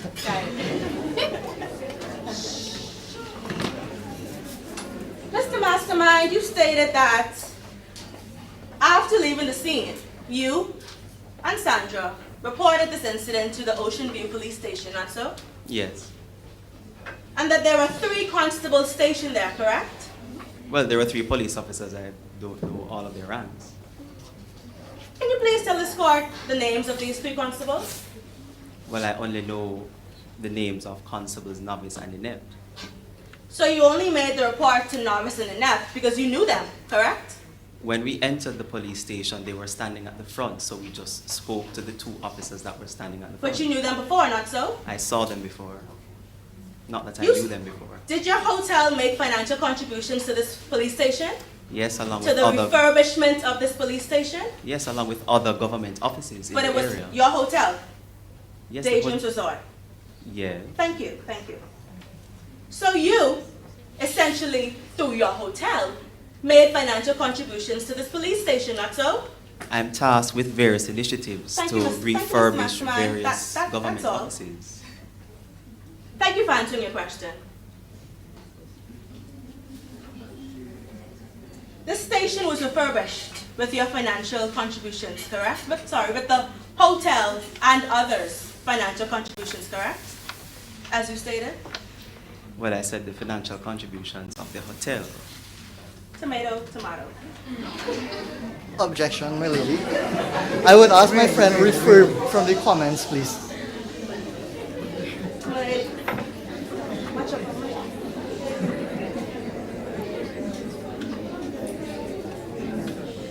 Mr. Mastermind, you stated once you made this report that both constables, Novice and Inept, set up a sting operation, not so? Yes. And they set this operation up in consultation with you and Sandra, not so? Yes. When you went to the bank, constables, Novice and Inept accompanied you, correct? Yes. In their private, unmarked police car, not so? Well, I only know it as an unmarked car. Not a police vehicle. It's an unmarked car. I don't know if it's a police car. They followed you to the bank in a car that you weren't in, not so? Yes. So while you were in the car, outside of police hearing, Sandra called Mary Timid, not so? Yes. You made this phone call so the police couldn't hear, correct? No.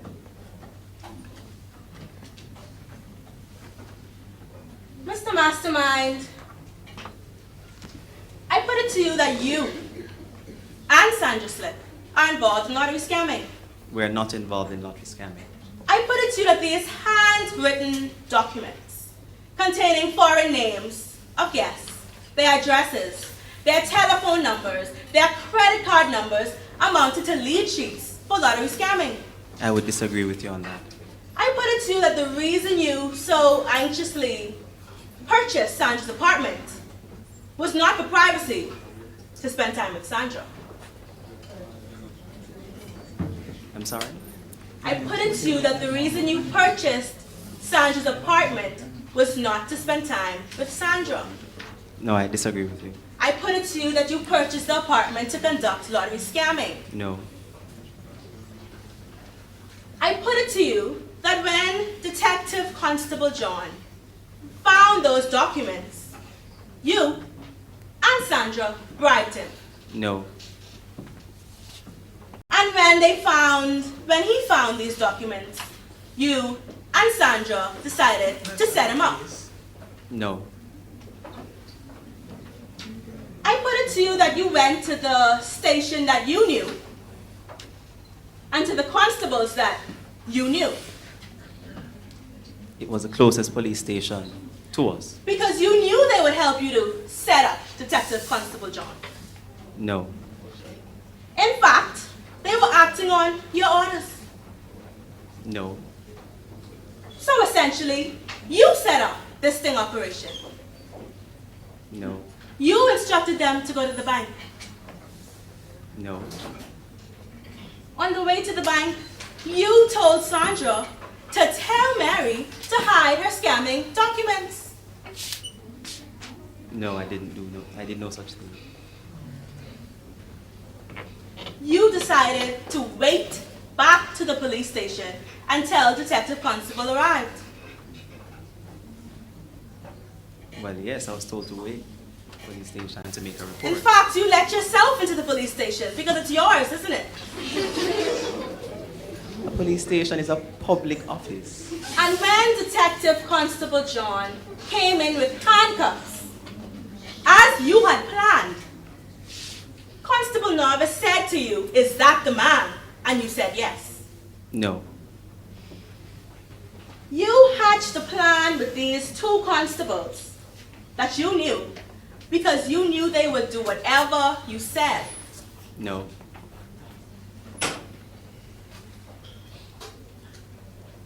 I put it to you that on that day that you were buying the TV, you watched as Sandra Slick bribed Detective Constable John Crook. She did not bribe Constable John Crook. No further questions.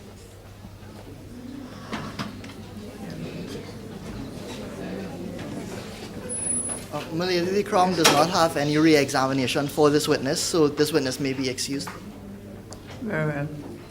We have no questions.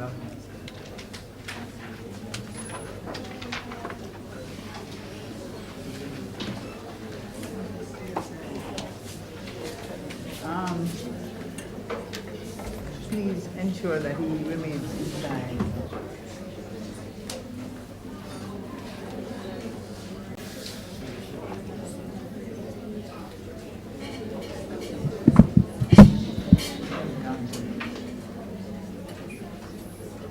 Milady, the Crown would now like to call its third witness, Constable Norman Norvis.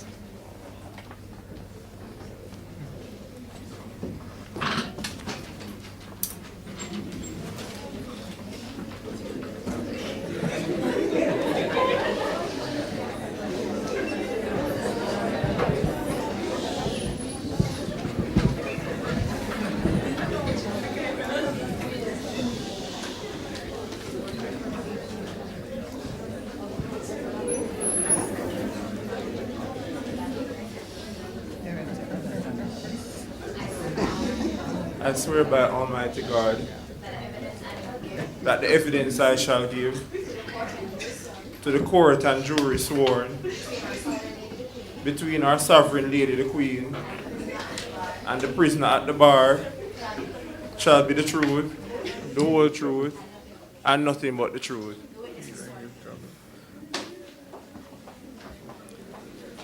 Good afternoon, sir. Good afternoon. What's your name? My name is Norman Novice. And what do you do for a living? I'm a constable at the Ocean View Police Station. What is your badge number, Constable Norvis? 35467. And for how long have you been a police officer? I've been a police officer for 11 years. Constable Norvis, do you recall Monday, April 13, 2015? Yes, I do. What, if anything, happened at around 11:50 a.m.? At around 11:50 a.m. on that day, I want Miss Sandra Slick and a Mr. Andrew Mastermind came into the police station and made a report. Had you ever met either of these people before? I'd never met Miss Slick, but I met Mr. Mastermind once before. And when Miss Slick and Mr. Mastermind attended the station, what, if anything, did they do? They made a report that one Constable John Crook attempted to extort them. Objection. Let's see. And it's the prejudicial effect of that outweighs its probative value. He's indicating what the nature of the report was. He's not allowed to do that.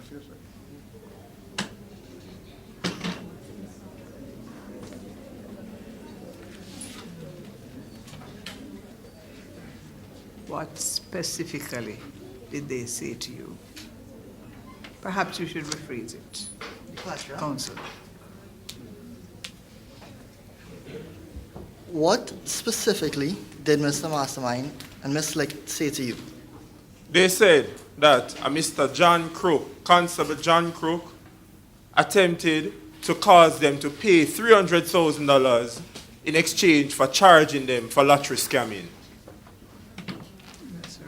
And after this report was made, what, if anything, did you do? After the report was made, I immediately commenced investigations on the report.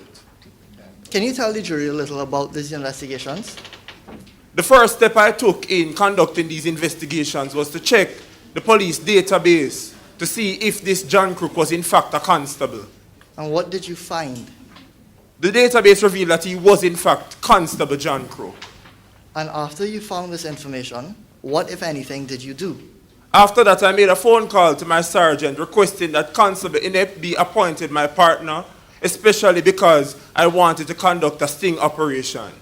What was the outcome of this request? It was granted. And after the request was granted, what, if anything, did you do? After the request was granted, we proceeded to plan the sting operation.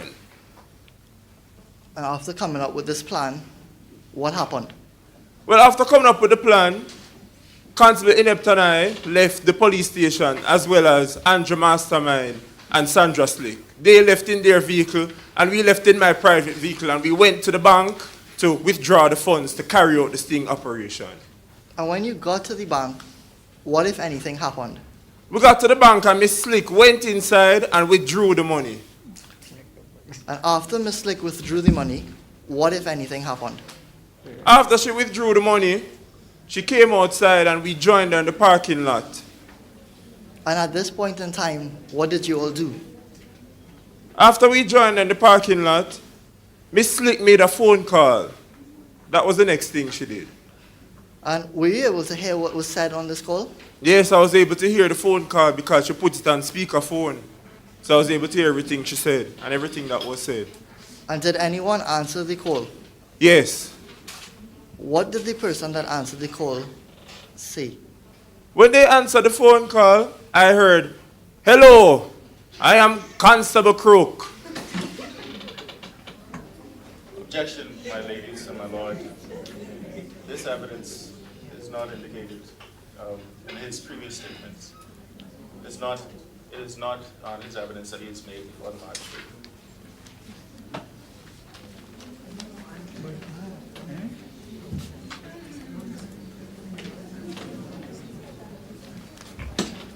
Yes? My lady, according to the case of the Queen against Fillmore, the prosecution is not bound by the four corners of the deposition. So this is there was stated that a phone call was made, so he's allowed to give test evidence as to what was in the phone call. Your opponent wishes to say something. Yes? My ladies, my lords, even if that is the case, counsel for the prosecution has not laid the proper foundation for that evidence to be adduced. My lady, I believe we asked him how he was able to hear the phone call, and then we asked what was said.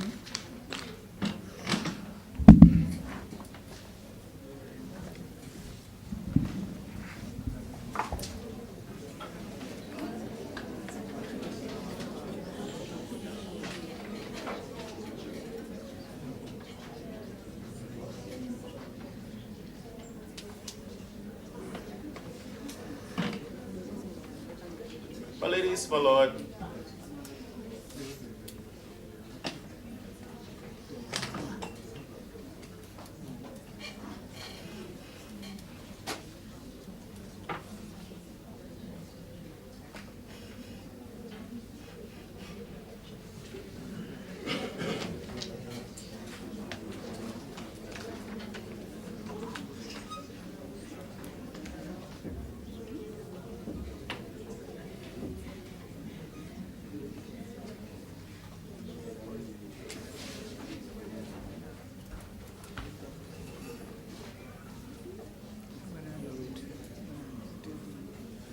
I'll allow it.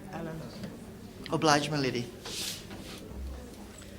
So, Constable Novice, I'll ask again. What did the person that answered the phone say? When the phone call was answered, they said, "Hello, I'm Constable John Crook." And did Miss Slick respond to this? Yes, she responded to it. What did she say?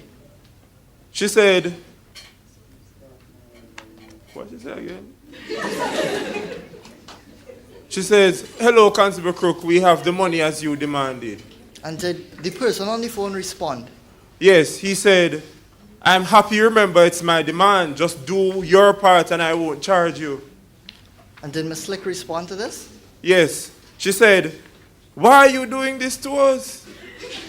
We told you that the papers were legitimate."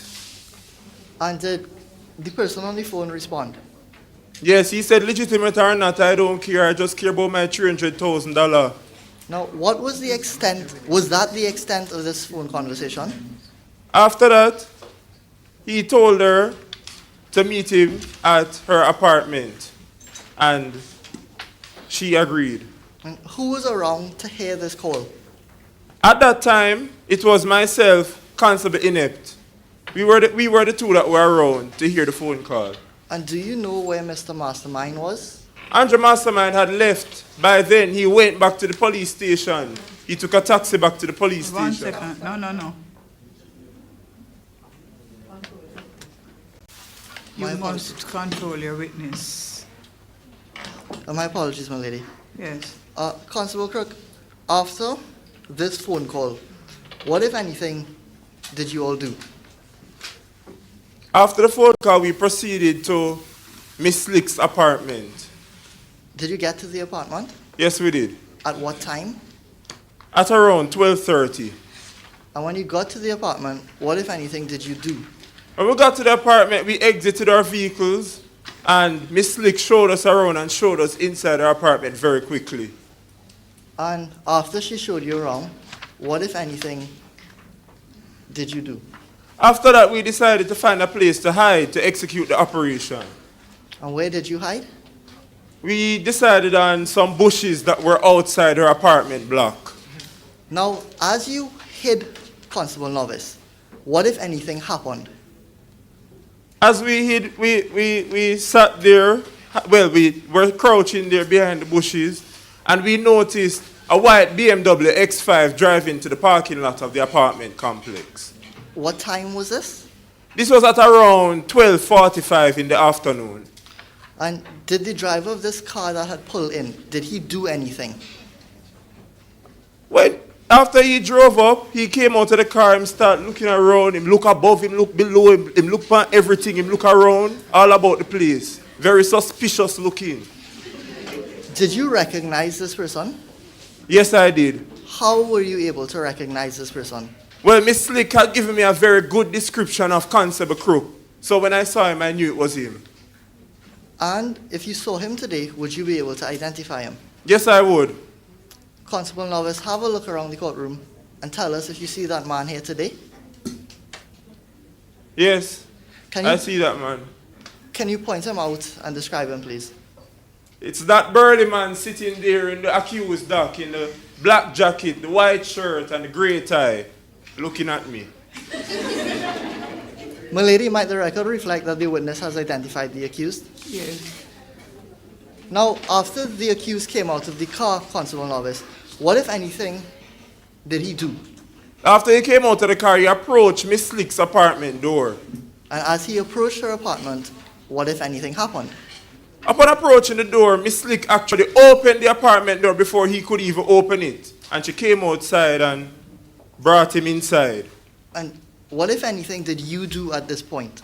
At this point, we stayed in the bushes waiting for Miss Slick to give us the signal. So after Miss Slick had taken him inside, what, if anything, happened? After she took him inside, we saw Miss Slick reopen the door, and that was a signal. So we knew that it was time to go. And what, if anything, did you do at this point? When we saw her reopen the door, we jumped from behind the bushes and drew our firearms. We ran towards the door and I shouted, "Police, don't move." And when you got to the door, did you see anything? When I got to the door and I looked inside, I saw that same Constable John Crook sitting in Miss Slick's living room, counting some money. And what was his reaction when you came inside? When I came inside, he jumped to his feet and he looked very shocked. Now at this point, Constable Novice, what if anything did you do? At that point, I arrested Constable Crook. I put his hands behind his back and handcuffed him. And where was Constable Inept during all of this? At this time, Constable Inept was in the apartment with me and he had taken the cash and was counting it. Now, did Constable Crook say anything at this point in time? Well, while I was arresting me, he said, I know my rights. Just give me my phone call in due course. Constable Novice, can you tell us who was in the apartment at that point in time?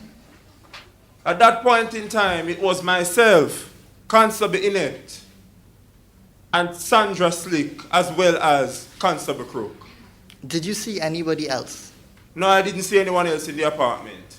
So after you arrested Constable Crook, what, if anything, did you do? After that, I proceeded to place Constable Crook in the back of my vehicle. And then we drove to the police station. And when you got to the police station, what, if anything, happened? When we got there, I proceeded to enter the police station with Constable Crook. And yeah, we walked into the police station and I was going to bring him to an interview room. When you walked in, what, if anything, happened?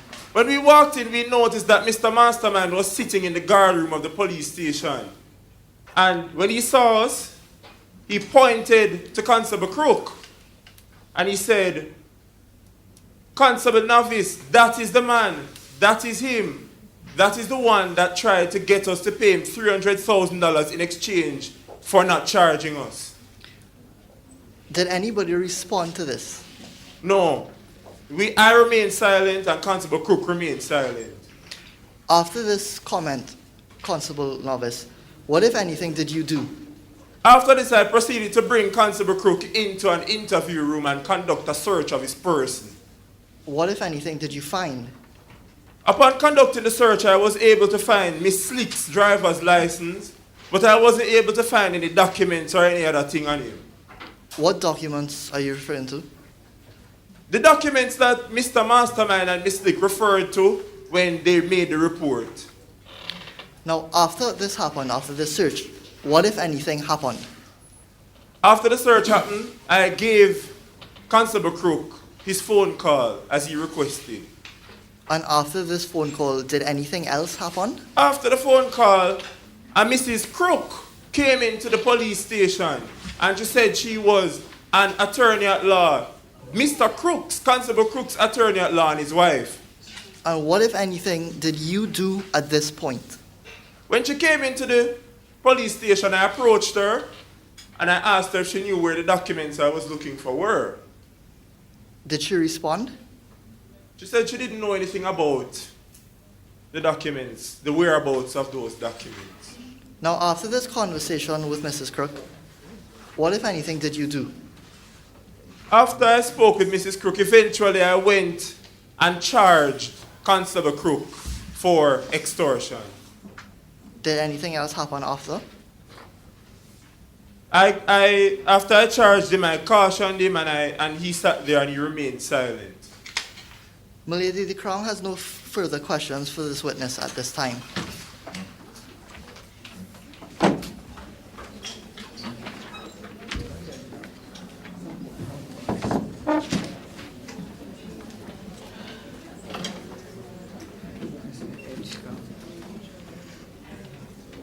Constable Novice, sir, Yes. you indicated that you discovered Sandra Slick's license on Detective John Crook, correct? Yes, I did. Where's the license today? All evidence that I seized was put in sealed evidence bags. Was it handed over to the court? It was not handed over to the court. So where's the evidence, where's the driver's license today? It is in a sealed evidence bag. You still have Sandra Slick's driver's license? After that point, Do you or do you not still have Sandra Slick's driver's I license? could check, but I don't think I have it. I don't have it. Officer Novice, sir, You've been a police officer for 11 years, you indicated? I have been. And, sorry, if you don't have any respect for me, please have some respect for this court. It's, yes, sir. You have been trained, correct? I was trained. You went to the police training college. I went to the college. And by going into the police training college, you became aware of the rules of the JCF, the Jamaican Constabulary Force, correct? Yes, the Book of Rules of the Jamaica Constabulary. Yes. Yes. And so you are aware of section 3.7 of this book, correct? I'm aware of the rules. You're aware of the rule of 3.7, correct? You could read it to me and I could answer you more specifically. And I'll do just that.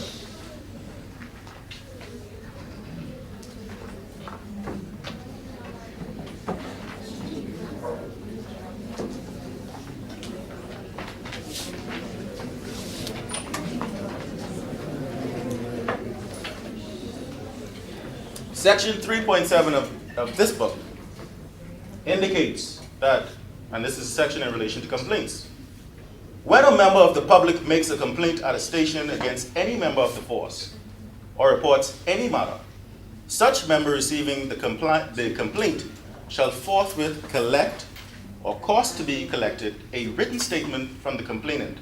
On no account must that person making the complaint be directed to another police officer. Did you take a complaint from Sandra Slick on that day?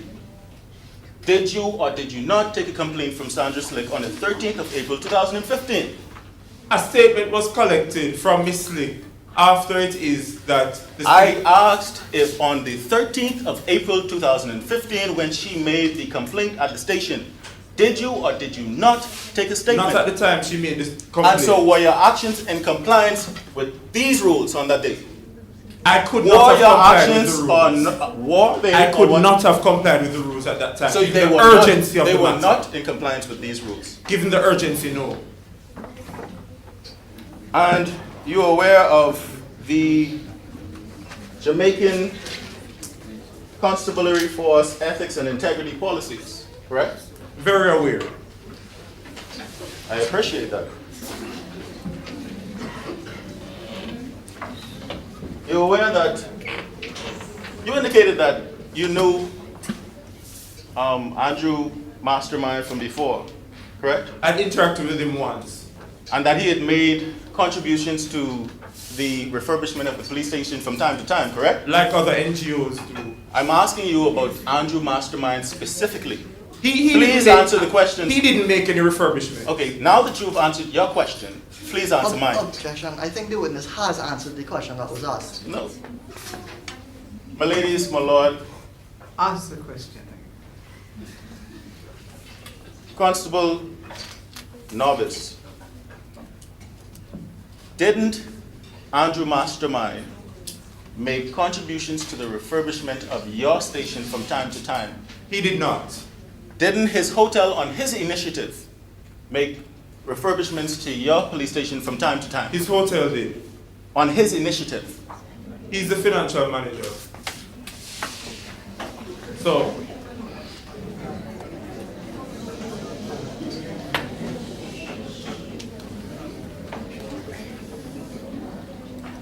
and so you indicated that you are aware of the Jamaica Constabulary Ethics and Integrity Policy, correct? I'm aware of the specifically section 9.10, correct? You could read it to me and I could answer you more. Once more, I'll do just that. Members are responsible for identifying and avoiding conflicts of interest that relate to their employment with the JCF.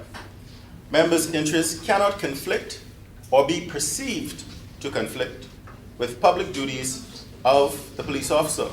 Conflict of interest arises if members allow their personal beliefs, associations, or financial interests to interfere with the impartial performance of their duties. And so do you believe that on that day, your actions complied with this policy? Of course. I was doing my job. Thank you.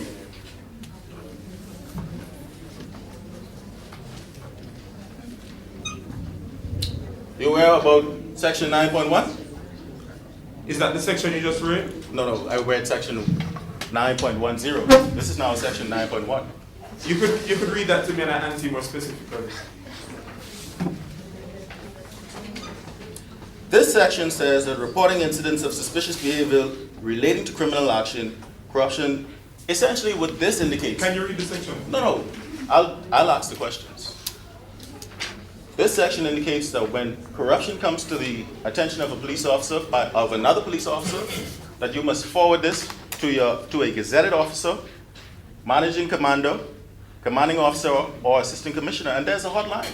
The number is 1-800-CORRUPT. Are you aware of that? You said that you're aware. Mr. Novice, please answer the question. I'm sorry. Can you repeat the question?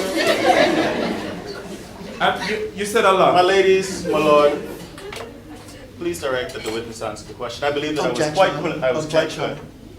I believe that the witness said he did not understand because of how much was said.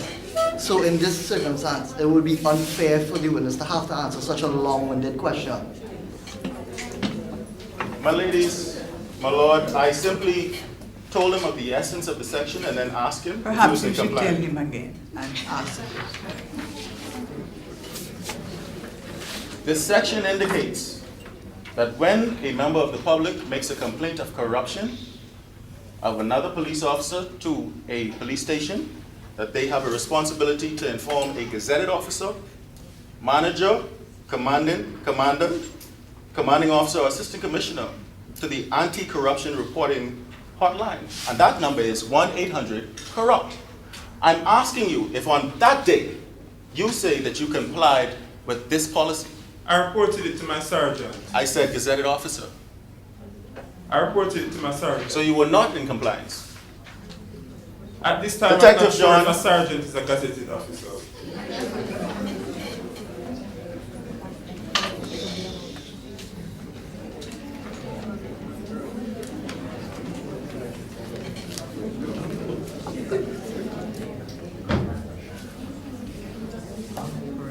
You indicated that you were not able to comply with the rule to take a complaint, to take a written statement, correct? Not able, but I took a report. I'm asking you, were you not able to take a statement as the rule says that you must? I indicated that previously. Right. So there were no station papers at the police station? I took a report. It was not a statement. it You was a indicated report. that you did not take a statement. I did not take a statement, but I wrote a report. What's I took notes of what Ms. Slick said. I did not take a statement. Constable Novice, are you familiar with, do you recall giving evidence on the 27th of November 2015 in the magistrate's court? I do. Do you recall on that occasion you gave evidence before the Honorable Mr. Fairplay? Yes. You were invited by the court in relation to the matter of the Crown against John Crook, correct? Yes. And on that occasion, after giving the evidence, you signed the record, correct? Yes. And if showed the document, you would recognize it, correct? Yes, I would.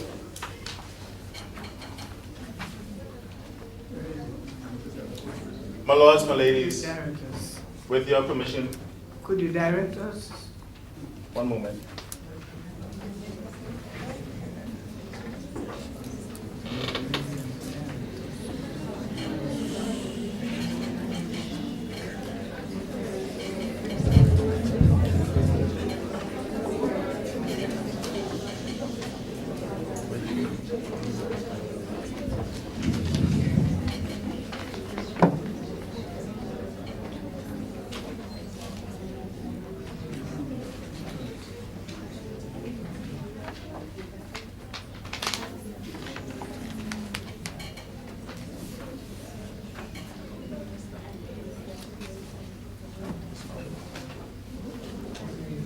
My ladies, my lord, I'm having a difficulty. I will move on with my other questions until I can locate that passage.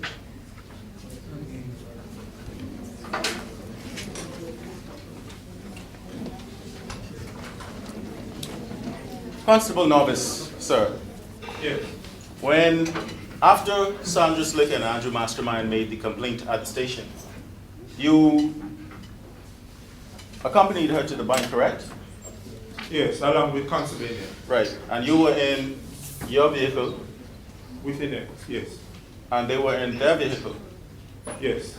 And so, for that period in which they were in their vehicle and you were in your vehicle, you really couldn't say what, if anything, was said in that vehicle, correct? I couldn't. And if somebody had called either of them while they were in that vehicle during that time, you wouldn't be able to say, correct? Wouldn't. You were not present on the day when, you were not present at that time when they say Detective John made threats against them, correct? I was at the Ocean View Police Station. I'm asking you if you were present with them when they say Detective John threatened them. Was I present with them when they said? When the complaint that Sandra Slick and Andrew Mastermind made to you, that the Detective John Crook had attempted to extort money from them, when they say that that happened, you were not present with them, correct? No, I didn't witness the threat. Thank you very much. And that day at the apartment, you indicated that you were in the bushes hiding, correct? Yes, behind bushes. You couldn't see what was taking place in that apartment, could you? The door was closed, I couldn't. And you couldn't hear if anything was what was said inside the apartment, correct? Sir, I was outside. You couldn't hear. Couldn't hear. Thank you.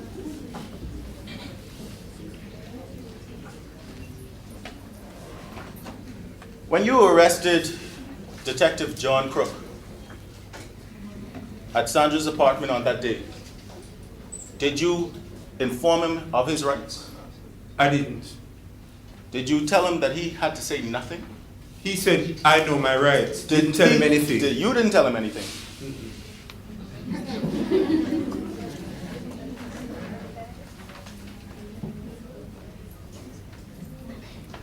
These bushes that you were hiding behind, Detective John, Constable Novice, how tall are you?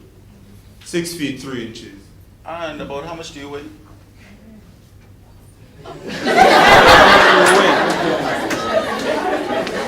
Objection, my lady.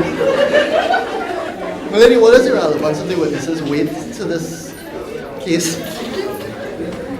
My ladies, my lord. My ladies, my lords, this is cross-examination. So, how much do you weigh? Considerable amount.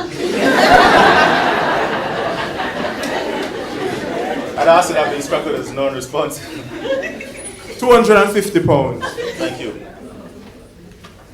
So that there was another officer along with you, correct? Yes.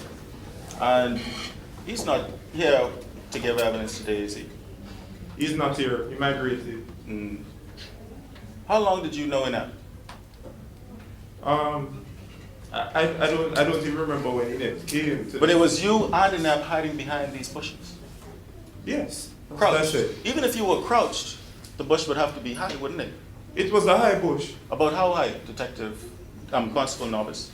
I'm not good at those kind of measurements. I'm going to need you. But in I could comparison, crouch to show you. Right, in comparison. But it was over me. It was over you. Please indicate to the court how it was over you. I saw. And the bushes were pretty much over me. Right. So that you can now stand up. Thank you. And you indicated that Detective John Crook looked at these bushes. He looked everywhere. Yes. Suspicious. He looked around, looked there, he looked there. You say he looked everywhere, correct? Yes. But he didn't see you. No. He didn't see me. He didn't see you. He didn't see you, but you saw him. I could look around the bush. Behind the thick bushes. He didn't see 6'3", 250 pounds. Sorry, they weren't. I didn't say they were thick, and I said. So they weren't thick. They're thick enough for me to see through the bush. You could see through the bush. He could see through the bush. They weren't thick. Can I answer?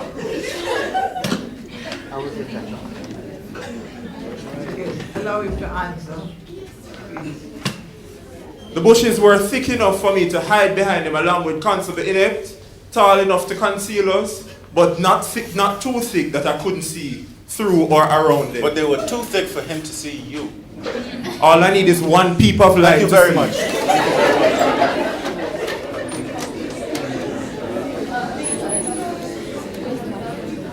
Constable Novice, you didn't do, you indicated that you immediately started investigating in this matter.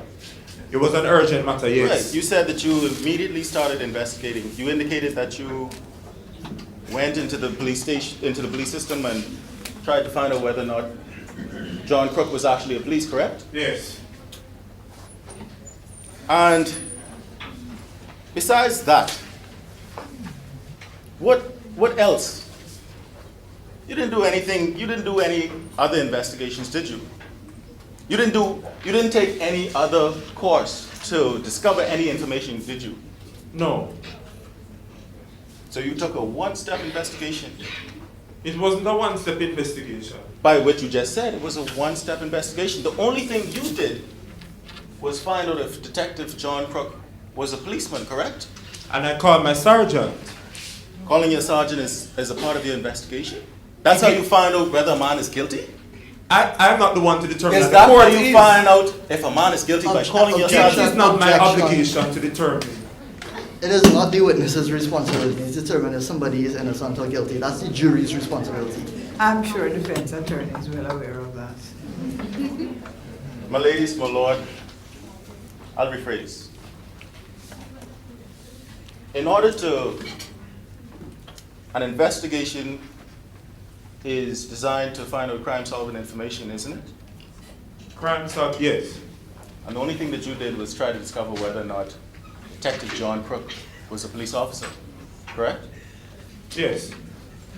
But that was your investigation. I put it to you that you did not do what you were supposed to do as a police officer on that day. You were not complying with the rules of the Jamaican Constabulary Force. I did do what I was supposed to put it do, to you- and I was compliant with That's it. a yes or no, Constable Novice. Yes, answer. I put it to you that you knew Andrew Mastermind from before, and that is the reason why you missed all of the steps that you were supposed to do as a police officer. You're mistaken. I put it to you that you went in your private motor vehicle to facilitate conducting their operation. My sting operation. Their operation. I'm Wasn't putting the matters here.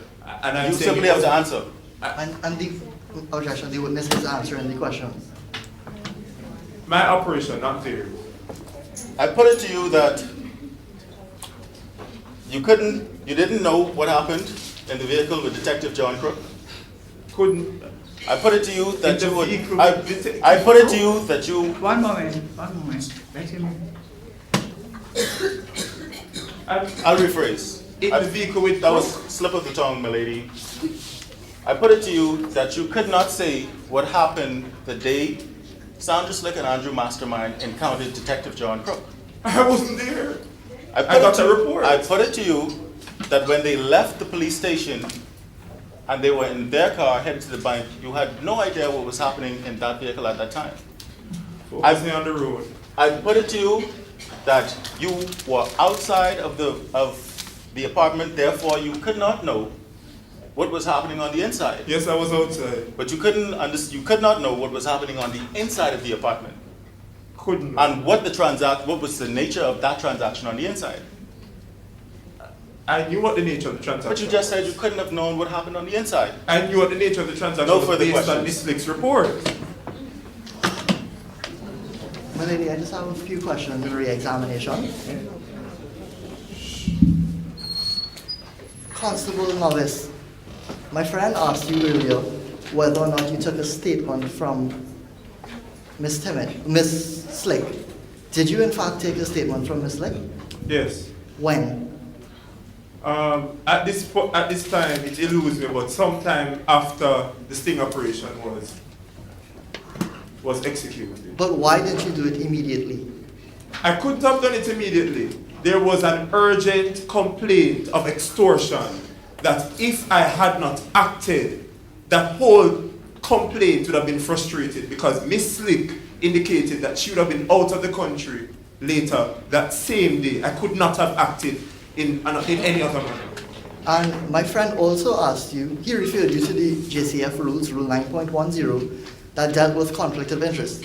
Did you have a conflict of interest that day? I could not have had a conflict of interest. Why not? I saw this man once. He donated to the police station just like other people donate to the police station. Now, you also asked whether you informed Constable Crook of his rights. Did you inform him? I informed Constable Crook of his rights upon charging him with extortion at the police station. But before, did you? I did not. Why not?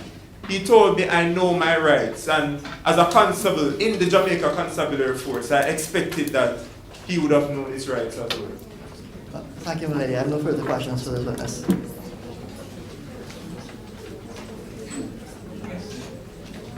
The bench has no question, no.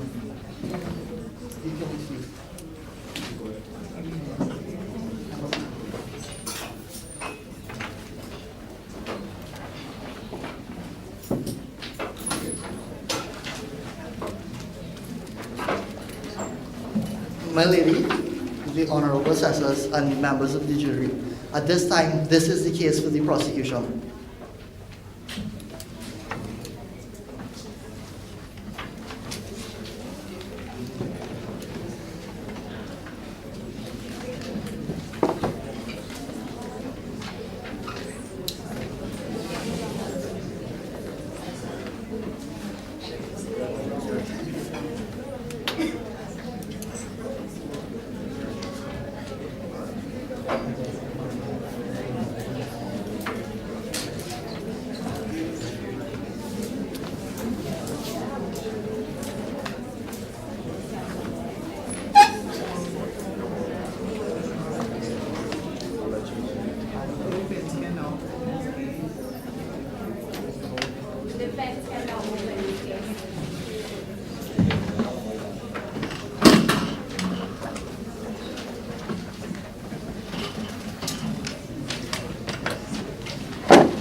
If it pleases you, my ladies, my lord, as was said earlier in this trial, my name is Sid Ferguson, and with your leave, the defense wishes to make its opening address to the jury.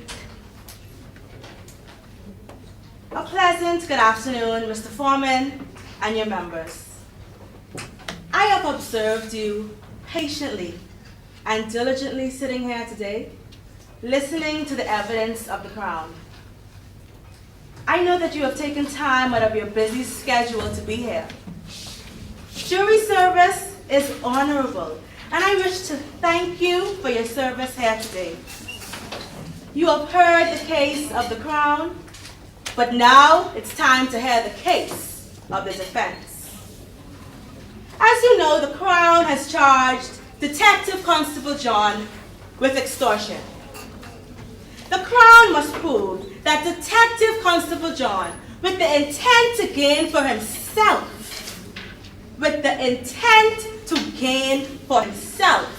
took $300,000 from Miss Sandra Slick in exchange for not prosecuting her with lottery scamming. Their lordships will tell you that the burden of proof is on the Crown from the start to the end. But what a heavy, heavy burden. The Crown has failed to prove that Detective Constable John indeed documents including foreign names, addresses, telephone numbers, and credit card numbers that amounted to lead sheets used in lottery scamming. That is not an issue. What is an issue is what happened after Detective John found these documents. The Crown would have you to believe that at that point, he extorted Sandra Slick. But that is simply not the case. Mr. Foreman and your members, the case of the defense is a simple one. A pure and simple case of bribery. Bribery of a police officer. Even more so, it is a setup. A setup by two people, Slick and Mastermind, with a lot to lose. The defense will show that Sandra Slick, upon realizing that Detective Constable John found her scamming papers, immediately offered him a bribe. She bribed him. The defense will show that Detective Constable John simply played along. Detective Constable John. His training kicked in. Yes, he met Sandra at the apartment. Yes, money was exchanged. But at that point, he arrested her for bribery.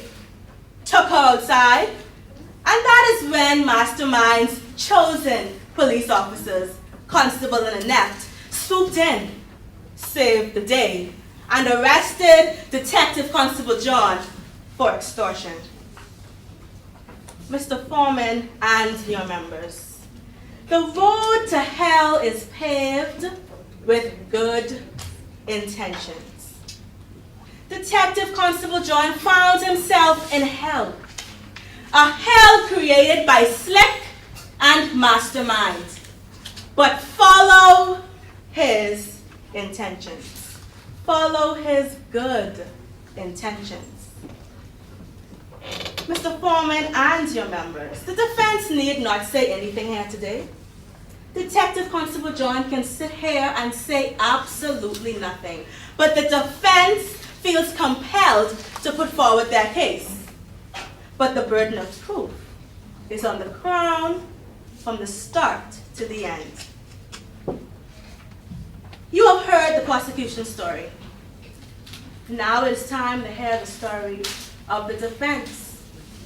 When Sandra Slick almost collided into the car of Detective Constable John, he found a file containing foreign names, addresses, telephone numbers, credit card numbers, and at that point, she talked fast, trying to divert his attention. She bribed him. Bribed a detective. She made the first move. You will find out that Detective Constable John is an investigative officer with specialized training. And upon finding these documents, his training kicked in.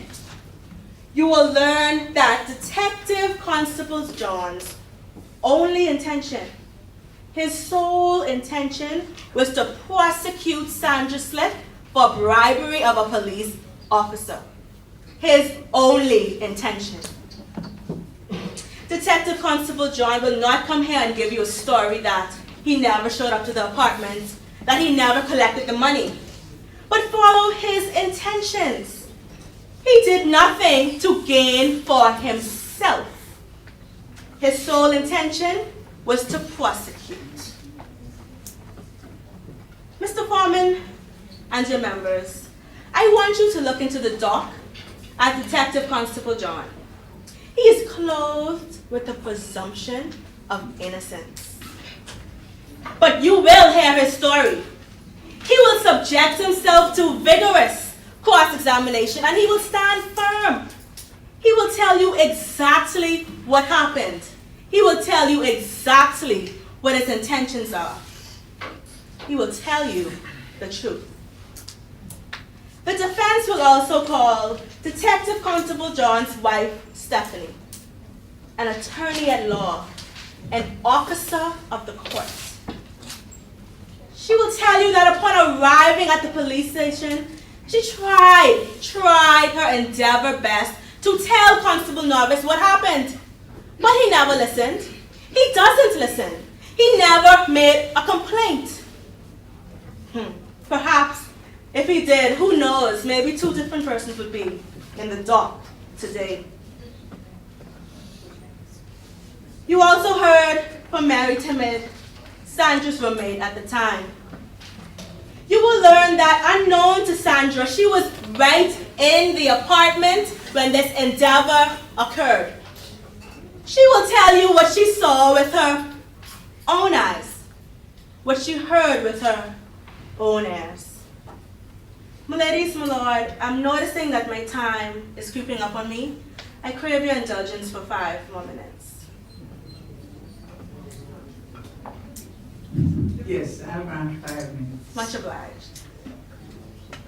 Ladies and gentlemen of the jury, when you have heard all of the evidence put before you today, you will understand that the only thing Detective Constable John was guilty of was never taking off his police hat. The only thing he was guilty of was leaving his beautiful wife while on honeymoon to do police work. The only thing he was guilty of was never being off duty. Mr. Foreman and your members, I invite you to keep an open mind. This case isn't finished. In fact, it's just begun. You have only heard the Crown's version of this story. And now it's time to hear what really happened. We ask that you withhold your judgment, withhold your prejudice, withhold your bias, until you have heard all of the evidence put before you. Listen to the witnesses. Observe them. Some may speak differently than others. Some may speak louder than others. But one thing you should remember is that you are looking for a witness of truth. We expect that you will act in the oath that you took here today. And once you have heard the evidence, we expect that you return a true and correct verdict. A true and correct verdict of not guilty. Once again, Mr. Foreman and your members, I thank you for your attention. I thank you for your diligence. My ladies, my lord, if it pleases you, the defense wishes to call its first witness, Detective Constable John Cook.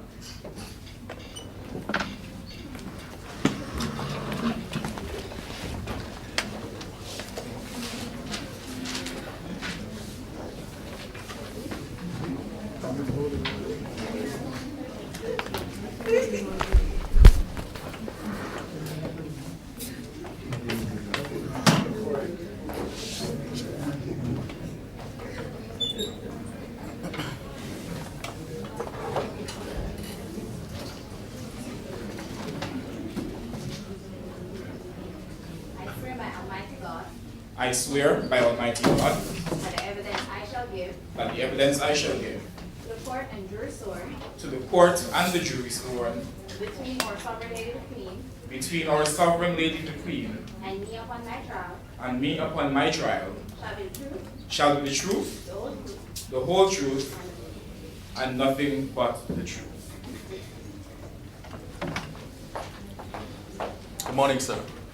Good afternoon, sir, rather. Good afternoon. Please state your name, address, and occupation for the court. My name is John Crook. I am 27 years old, and I live at 212 Pavilion News, Kingston 7, and I'm a detective constable as well as a part-time student. And were you a detective constable on the 13th of April 2015? Yes, I was. What area of the police force were you attached to on that day? I work in the Internet Crimes Department. What training would you have had in order to work in that area? Well, I had to undergo specialized training, and that is how we would, for example, we will know how to spot lead sheets, how to trap online predators, how to wire fraud, things of that nature. When you say trap online predators, what do you mean? Well, for example, we would know how to assume, for example, in a child predator case, we would pretend that we are 13-year-old, 14-year-old girls or boys, for example, in order to further investigate that crime. And you indicate that you are a part-time student. What school do you attend? I attend the University of Jamaica. Wow, a detective constable as well as a part-time student, that must be difficult. How do you manage that? Well, it is hard sometimes. It's very time-consuming because I am a police officer as well as going to school. And I chose to further my education because I wanted to effectively perform my duties as well as to be able to promote myself in the police force. And that is why I chose to take out a student loan to further my education. Detective John, do you recall the morning of the 13th of April 2015? Yes, I do. Where were you on the morning of the 13th of April 2015? Well, I was actually on honeymoon with my wife in Montego Bay. What's your wife's name? Her name is Stephanie. And what does she do for a living, if anything?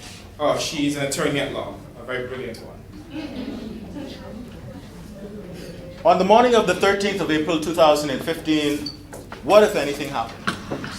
Well, I took my wife's car to get cleaned, and on the way back to the hotel, that was when Miss Slick almost collided into my wife's vehicle.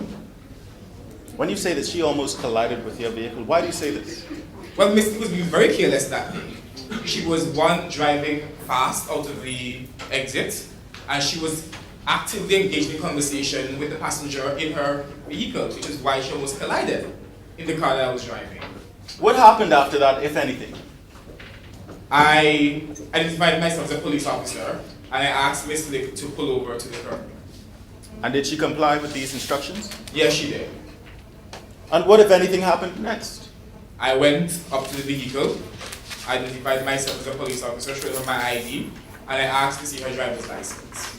And did she comply with these instructions? Yes, she did. Detective John, what next happened, if anything? I realized from her driver's license that she was 25 years old. And she had told me that she was, when I first talked to her, she had mentioned that she was a flight attendant and that she was rushing to work. And I thought to myself, how's a 25-year-old woman driving an Audi Q5 who is a flight attendant? I mean, how does she own this vehicle? It's a very expensive vehicle. Why do you say it's a very expensive vehicle, Detective John? Well, all these are known to be expensive, they're luxury vehicles, and the Q5 was one of the latest vehicles at the time. And did anything happen after this, Detective John? I asked Miss Slick to search her vehicle. And did she comply with those requests? Yes, she did. And what next happened, if anything? Well, while I was looking and I saw a file in the back seat, that was when Miss Slick started speaking rapidly, saying, oh, this is my boyfriend, this is Mr. Andrew Mastermind, he's a manager at a hotel. And I thought to myself, I mean, this frantic behavior, it aroused my suspicions because that happened the same time I saw the file. And what if anything else happened at the time? I asked her about the file because the file contained foreign names, foreign addresses, foreign telephone numbers, and foreign credit card numbers. And why do you say that these were foreign names and foreign addresses? Well, the addresses were not Jamaican addresses, as well in conjunction with the telephone numbers. I mean, they were clearly not local at all. Why do you say that they were clearly not local? Because the area codes attached to the numbers were not Jamaican, the addresses were not Jamaican, they had addresses for different territories. And did anything next happen after that, Detective John? Well, as soon as I asked Miss Slick about the file, that was when she bribed me. Well, attempted to bribe me. Miss Slick, she said, you know, I'm rushing to work and you're a police officer, you're on your honeymoon. So you know what? Here's $300,000 and take it as a gift. She said, I'm sorry, Detective John. When you say that she bribed you, why do you say that? She offered me $300,000 to not investigate the matter. And what happened next, if anything, Detective John? Well, I cautioned Miss Slick that what she was doing was a crime. And why did you do that? Well, one, to not incriminate myself, as well as to give Miss Slick the opportunity to not go through the crime that she was attempting to do. And did anything happen after that, Detective John? Well, she told me that laws are meant to be broken. Very brazen young woman. What, if anything, happened next, Detective John?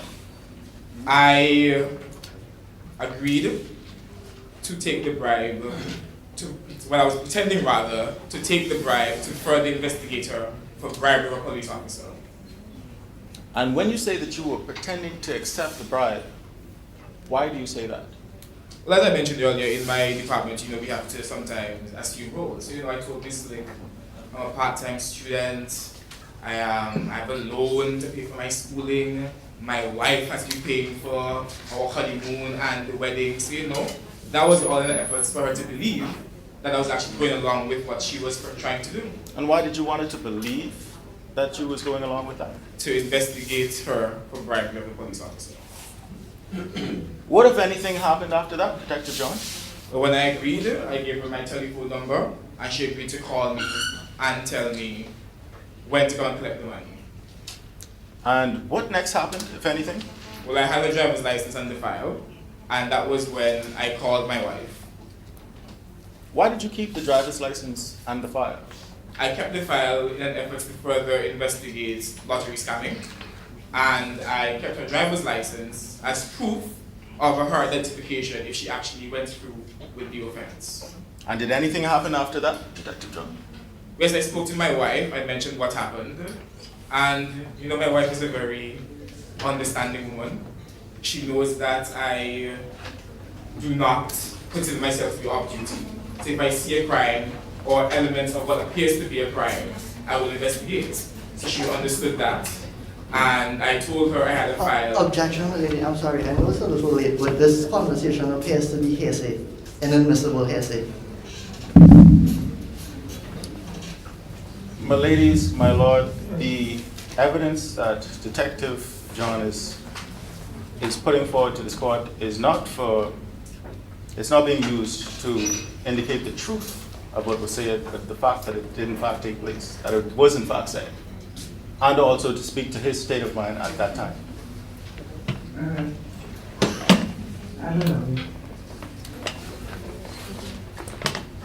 Please continue, Detective John. Could you repeat? I lost you.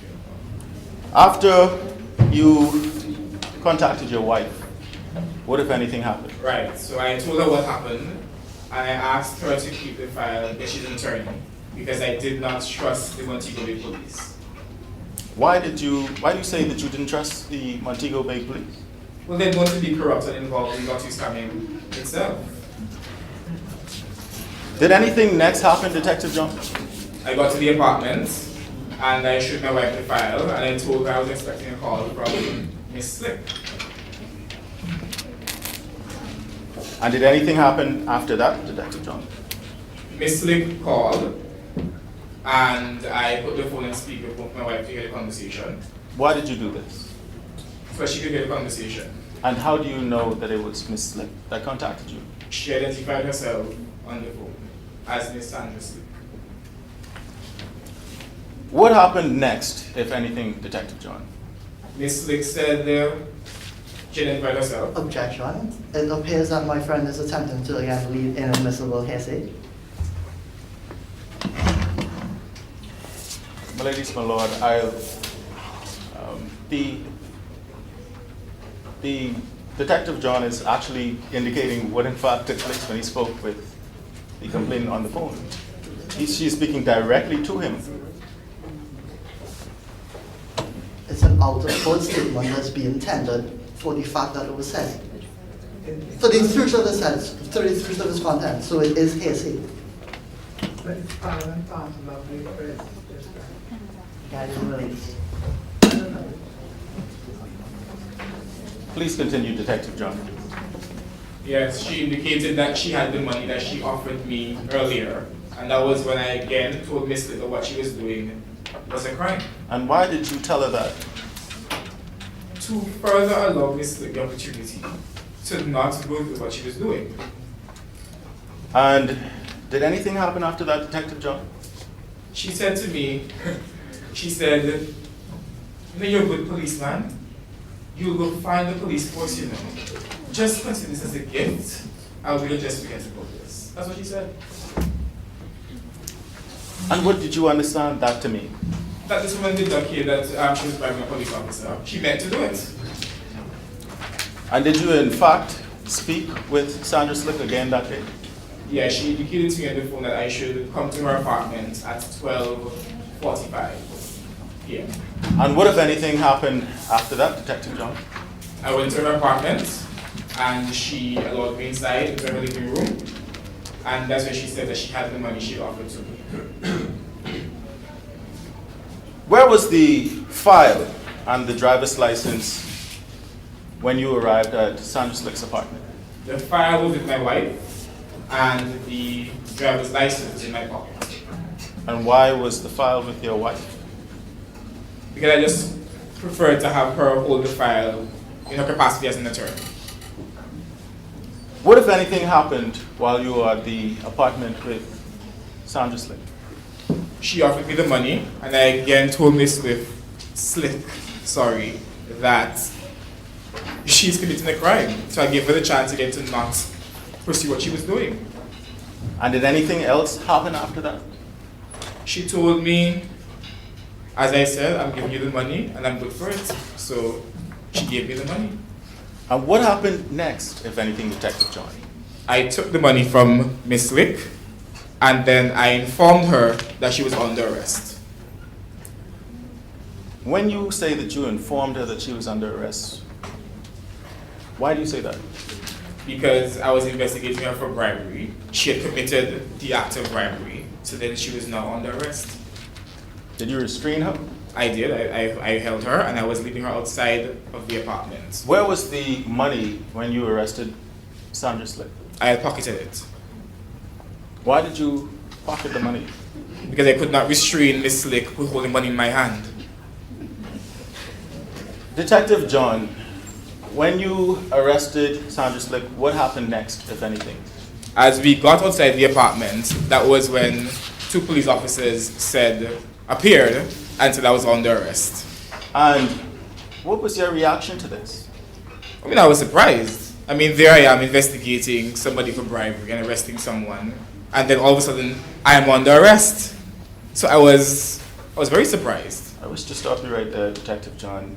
My ladies, my lord, it appears that my time is winding down. May I have a few moments to continue with the cross-examination of this witness? The examination in chief of this witness. How many few moments do you want? 5 more minutes, my ladies, my lord. Very well. What happened next, if anything, Detective John? I remained silent, and I told them that I wanted to have my phone call in due course. And why did you do this? I thought it was in my best interest to remain silent. And why did you think that it was in your best interest to remain silent? Because I just did not trust these police officers. What happened next, if anything, Detective John? They took me to the police station, and that was where I saw Mr. Mastermind there, laying comfortably as if he was expecting to see me. Why do you say that he appeared as though he was expecting to see you? Because when I entered, they asked him, "Is this the guy?" And he said, "Yes, that's the man we saw earlier today." And did anything happen after that, Detective John? They searched me, and then I was given my phone call. And did you take the phone call? Yes, I did. I called my wife. And what, if anything, happened? I told her that she was now acting as my attorney, and told her what happened. Was that the last time that you spoke to your wife on that day, Detective John? No, my wife came to the police station. And what, if anything, happened when she came to the police station? They questioned my wife in my presence, and she was trying to tell the police officers that I was investigating Miss Slick for bribery of a police officer. She told them, she was trying to tell them that she overheard the conversation and whatnot, but they had no interest in what my wife had to say. What do you mean by they had no interest in what your wife? They were brushing her off and they didn't even take a statement. I don't believe my friend, the witness, can answer what is meant by they had no interest. They took no statement. Excuse me, you don't answer that question.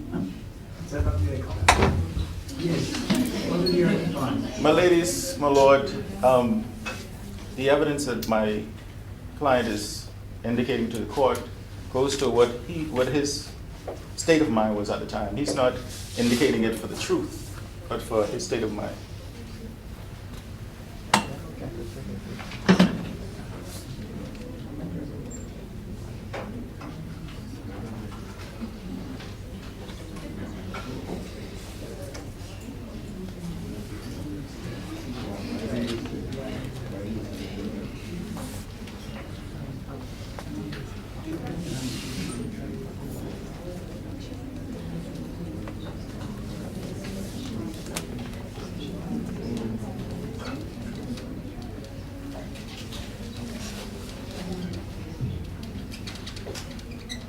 Perhaps your witness could explain what he means by they showed no interest. Much obliged, my ladies, my lord. That is what I was. It was not elicited by volunteer, that information. Much obliged, my ladies, my lord. Detective John, what do you mean by the officers appeared to not be interested in what your wife had to say? The officers did not take a statement from my wife, which is, of course, what guides our profession in these circumstances, as well as the fact they were mentioning to her, oh, look at the attorney trying to protect her husband. They didn't care to hear. What happened next, if anything, Detective John? They informed me that I was being charged with the offense of extortion, and I told them that I'm an innocent man and the truth will come out. On this day, I was investigating Miss Sandra Slick for the crime of bribery of a police officer. No further questions, my ladies, my lord. Remain in the box. My friends will have some questions for you.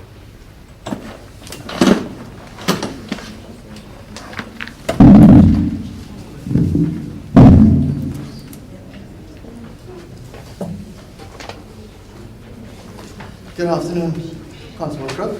Good afternoon. I want to clarify one thing. You said Sandra gave you money, right?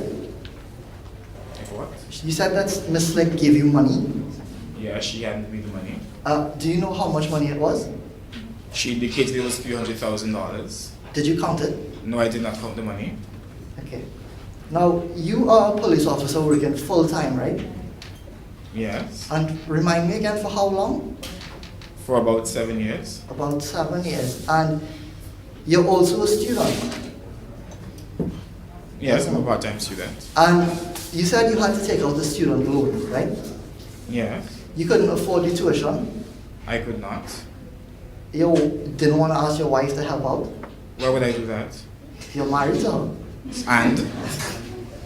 Answer the question I'm asking you. I am answering the question. I said I didn't ask my wife. No, you said why did. I'm asking you, why didn't you ask your wife? I did not want to. Okay, thank you. Now, as a police officer and a student, you must be fairly busy, right? Yes. And your wife is an attorney. Yes. So she's also fairly busy. At points in time, yes. Relevance. Objection, my ladies, my lord. What's the relevance?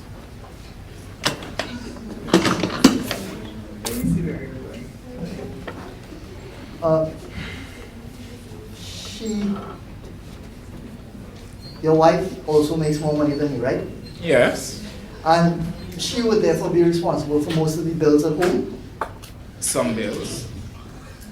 She pays most? I know you said somebody. Who pays more? We share most of the bills. You share most of the bills from a joint account? Yes. And you both contribute to that account? Yes. But because she makes more than you, she contributes more? To the joint account? Yes. The joint account to pay the bills? Yes. It's a simple question. Officer Crook?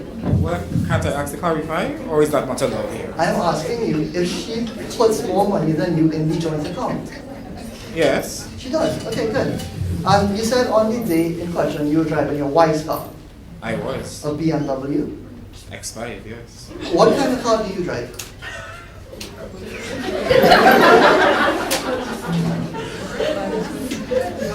Is it that bad that you have to laugh? Objection, my ladies, my lord. Counsel is commenting. My apologies, I will withdraw. But what kind of car do you drive, Officer Crook? I drive a Corolla. And you said on the day in question that Ms. Slick almost missed to give you a bad ride. Yes. But there was no collision, right? No, there was not. No one was hurt. No one was hurt. And your wife's fancy, shiny BMW X5 wasn't damaged. It was not. But you got angry when she bad drove you, right? I was upset. Okay. And when you got upset, you shouted at her and identified that you were a police officer. I thought for her to hear me. So, yes. Yes. And afterwards, you came outside and you asked her to see her ID.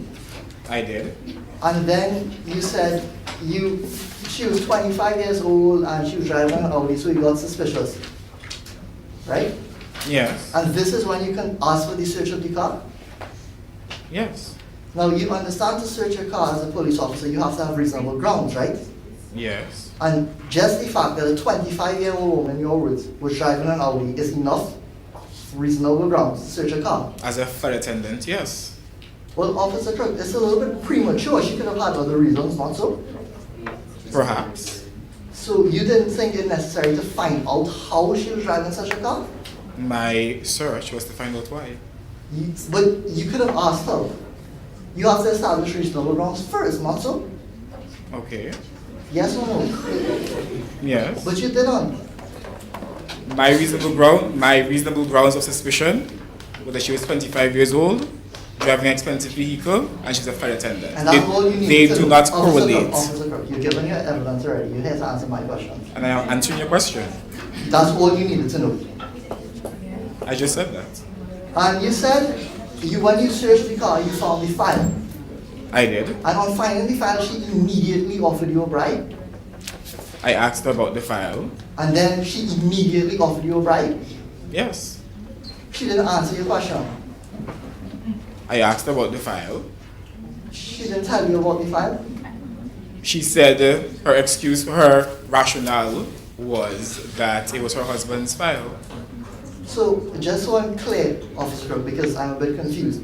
You got the file, you asked her about the file, and then she said, hey, it's $300,000, that's what happened.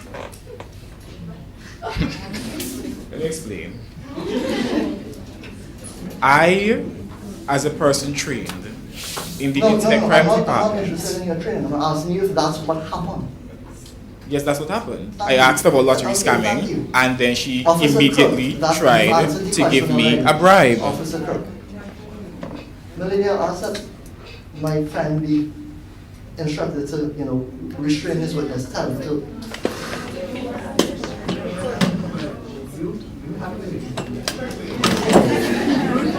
Guided. Now, Constable Crook, you were in Mobay on your honeymoon, right? I was And you were staying at a nice place? at the Abundant Bliss Hotel, yes. So it's a nice place? Yes. This is the first time you've been married, right? Yeah, And a honeymoon is a once in a lifetime event, right? it is. A special occasion. Yeah, A chance for you to spend some quality time with your wife. yes, Especially since both of you are busy. yes, And you were having a good time on your honeymoon, I was. and your wife was as well. Yes, You were doing everything you could to make it as enjoyable as possible for her, I was. making sure that she got pampered. Yes, Except she paid for everything. and Well, she was making sure she got pampered. I can pamper my wife in other ways. Relevance.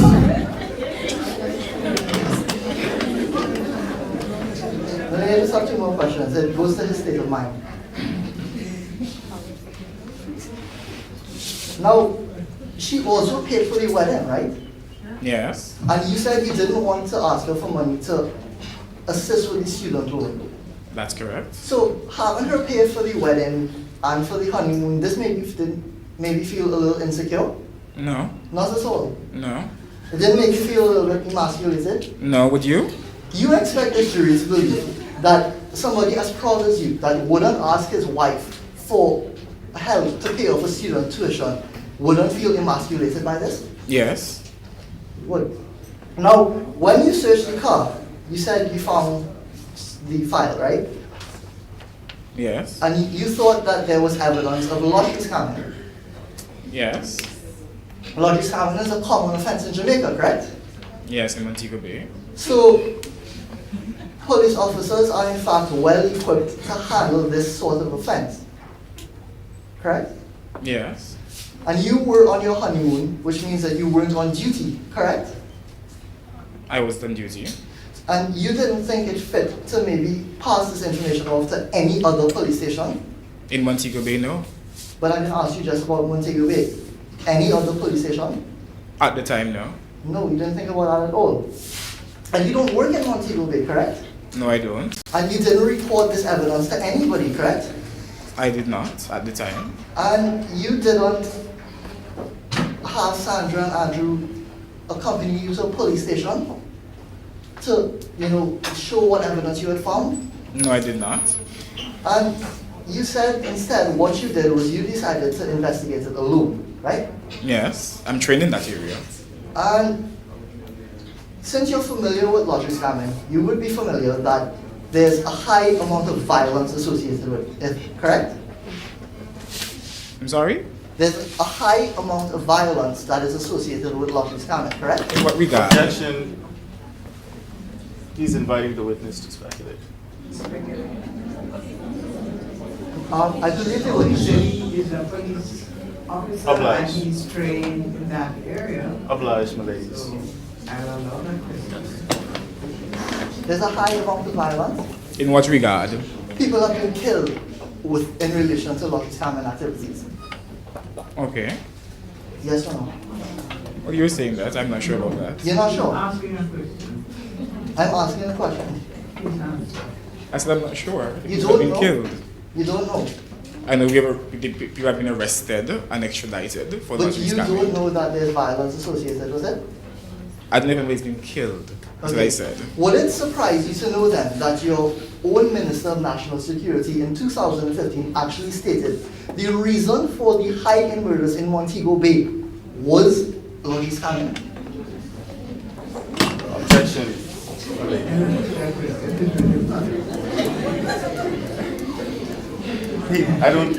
The witness may have knowledge on I it. think you're moving far afield. So, My apologies. come back.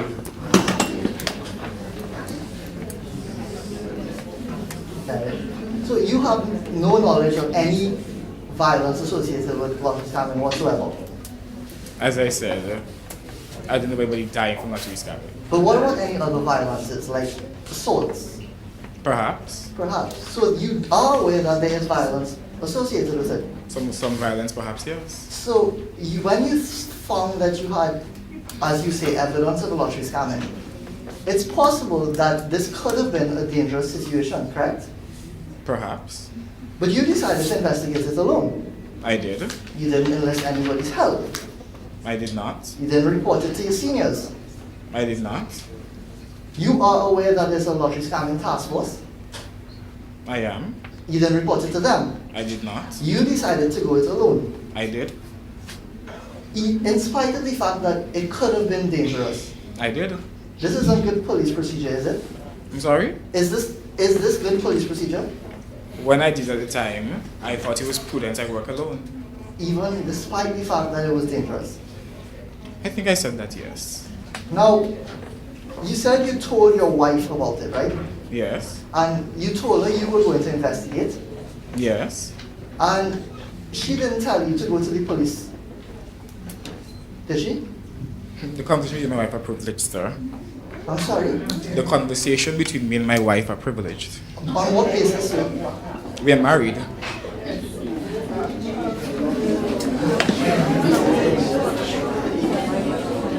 Aren't you a lawyer, sir?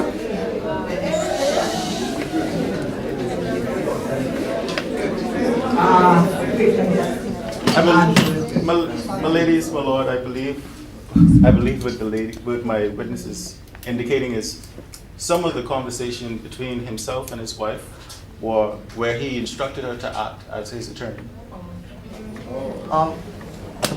This question has nothing to do with attorney-client privilege. And I'm directing the witness to answer the question. Could you repeat the question, please? You told your wife that you were going to investigate it, right? Yes. She didn't tell you to go to the police. No, she did not. She's an attorney, and she didn't tell you that? Because she knows I think the Montego police are corrupt. And you were on your honeymoon at this point in time? We've established that. And she was okay with you doing work? Yes. She must be the only person in the world, not so? Well, I can't speculate to that, sir. I'll withdraw the question. Now, Officer Crook, did you record any of this conversation with Sandra? If I recorded it? Yes. As not a recording device? Yes. No, I did not. Do you have a cell phone? Yes, I do. You didn't take it prudent to pull out your cell phone and maybe record it?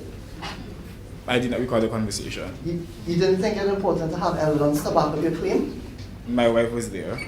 Your wife was at the apartment? Oh, pause. You meant... I thought you meant when she called me, sorry. So you're saying at the apartment, if I recorded what happened in the apartment? But I was asking first about it, but now I'm asking about the apartment. Was your wife at the apartment? No, she was not. And you didn't record it then either? No, I did not. So you don't have anybody to support what you're saying there? I said what happened at the apartment. But you don't have any evidence of it? As an independent evidence? Yes. No, I don't. Now, you said in this file there was evidence of lottery scamming, right? And your wife had this file? She was holding the file, yes. And she came to the police station when you were arrested, right? Yes, she did. Did she bring the file with her? No, she did not. And apart from you and your wife, nobody has ever seen this file, right? And besides the complainant in this Objection, matter? ladies, my lord, it's not an issue that these documents did in fact exist. Throughout the briefs for both the prosecution, for all of the prosecution's witnesses, there was an indication that this document in fact existed. The Crown is not disputing that it existed, but we are disputing what is the contents of the file. Once more, my ladies, my lord, the Sandra Slick in her evidence indicated that Andrew Mastermind indicated that the documents contained foreigners' names, foreigners' address, credit cards, telephone numbers. Andrew Mastermind himself also indicated that that is what the document in fact contained.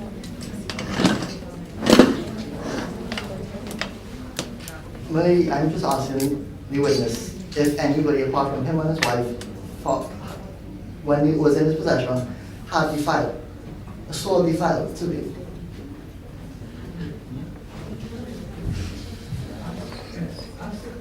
So nobody apart from you and your wife saw that file at a point in time?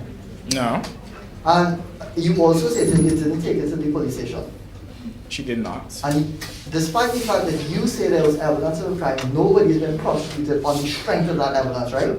Pardon me? Nobody's been prosecuted based on any evidence that was supposedly in the file, correct? No, because I was arrested. And you never took it to the police station after? I did not. Officer Crockett puts it to you that no one was ever charged because there was no evidence of lottery scamming in the file. No. I put it to you that it was just simply Andrew's work documents. No. I put it to you that you knew he was an account manager. I'm sorry? I put it to you that you knew he was an accounts manager at a hotel. Yes. So you knew there was a legitimate reason for him to have the file. I did not. And I put it to you, Officer Crook, now what happened is that you saw Miss Slick's nice car and thought you had an opportunity To do what? to demand from her $300,000 or else you would fabricate evidence of her for lottery scamming. That was a very long statement. I'll repeat. Yes. You had an opportunity to demand $300,000 or else you would charge Ms. Lick with lottery scamming. No. You see, you knew that it was guest information, correct? If I knew that? Yes, in the file. Yeah. But you decided that it was irrelevant, that they had a legitimate reason for this, and you were going to charge them for lottery scamming. I was investigating them for lottery scamming. You see, what happened is that you were on your honeymoon and you were feeling a little insecure. No. And you thought this was a way for you to make some quick cash. No. Knowing full well that the documents were legitimate. No. And afterwards, when Ms. Slick called you, you even admitted you were the one that had made the demand. No. But you see, when you went to collect the money, you were then arrested, right? When I went to what? To collect the money, you were arrested, correct? I was arrested after I arrested Miss Lick. And when Novice and Annette took you back to the police station, Mr. Mastermind identified you, correct? He did. Without having been pointed out at all, right? The police officers asked him if I was the person. I have no further questions for this witness.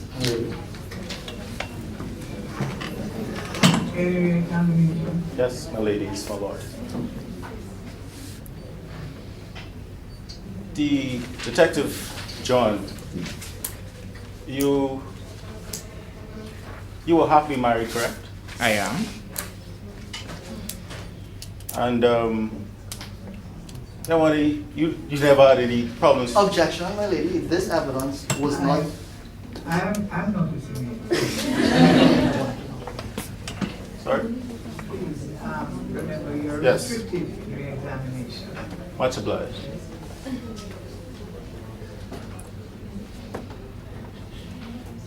You indicated that you couldn't afford to pay the school fees and work as a police officer, so you got a student loan. Yes. Were there any other obligations you had? Besides working and schooling? Yes. No, except that I'm married. Objection again, my lady. No further questions.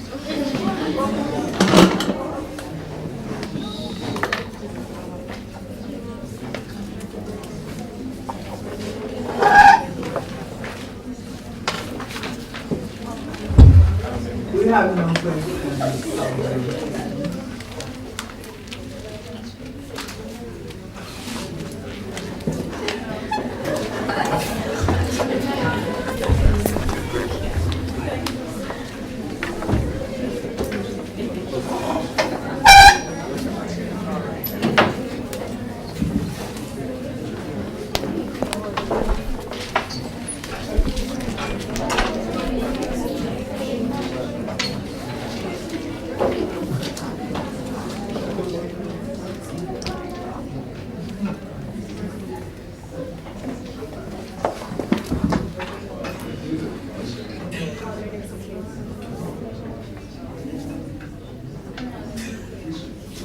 Sworn in, she's been sworn in.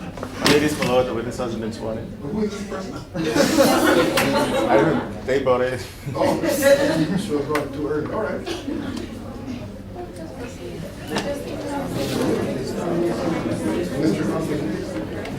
Apologies. The defense calls its second witness, Miss Stephanie Cougar-Crook.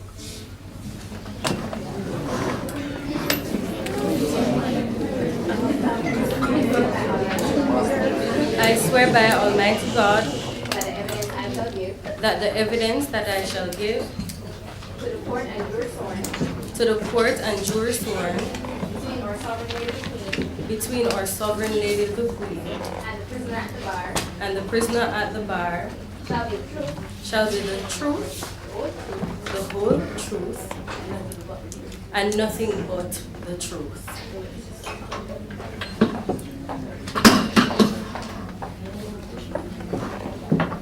Kindly state your name, age, and occupation for the court. My name is Stephanie Cougar-Crook. I'm 34 years old and I am an attorney at law. Mrs. Cougar-Crook, where do you live? I live at 212 Cabotin Mews, Kingston 7 in St. Andrew. You stated that you're an attorney at law. Yes. What kind of law do you practice in? I do both Criminal and civil litigation. And how long have you been an attorney? Since 2010. Do you practice in court? Yes, of course I do, yes. As an attorney, Mrs. Cougar Crook, are there any rules that you are bound by? Yes, as an attorney, I am bound by a code of ethics. I have a duty to the court because I'm an officer of this court. I have a duty to my client and a duty to the public. Now, Mrs. Cougar Crook, do you know the accused? Yes, the accused is my husband. And how have you come to know the accused?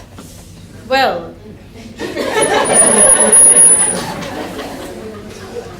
I met him in 2013. We were both attending court, and our eyes met in the courtroom, and there was an instant attraction. And when you met in court, what kind of matter were you working on? I was working on a vandalism matter. And were you aware of what kind of matter Detective Cook was working on? I believe it had to do with child porn. What, if anything, happened after your eyes met? Well, as I stated, there was an instant attraction, and I thought he was very professional. He approached me after court, he introduced himself, and he asked me on a date. Did you ever go on this date? I agreed, of course. I was impressed by him, so I did. You stated that this is your husband. When did you two get married? We got married on April 11, 2015. And where did you get married? In the city of Montego Bay, of course. Have you ever been to Montego Bay before? Yes, I vacationed there a lot. And when you went to Montego Bay, where did you stay? We stayed at the Abundant Bliss All-Inclusive Hotel. Yeah. Mrs. Cougar Crook, I want to take you to the day of April 13, 2015. What, if anything, happened that morning? That morning, my husband had taken my BMW X5 out to be vacuumed and cleaned. And what did you think about your husband taking your car out to be cleaned? Well, my husband is a very clean and neat person, so, this was typical of him, and because of his training, he was very organized and well put together, so it's expected of him. You said that he was a police officer and he had police training. Were you aware of any other training that he may have had? Well, he remained an investigating officer, and he enrolled in the University of Jamaica as a part-time student to further his studies because he wanted a promotion. So he was very ambitious, a role model to many persons. I'm very proud. Mrs. Cougar Crook, did you see your husband at any time after he left to get the car cleaned? Yes, I saw him later that day. Did you hear from him? Yes, he called me at about 11:50 a.m. after he left. What, if anything, happened after he called you? He called to let me know he had an encounter with another driver on the road. He said that he was beginning to investigate the occupants of the vehicle. Objection, milady. This evidence sounds like an inadmissible hearsay. Miladies, my lord, this is a conversation between Mrs. Cougar Crook, the witness, and the accused. There's no third party, and she heard this conversation with her heirs.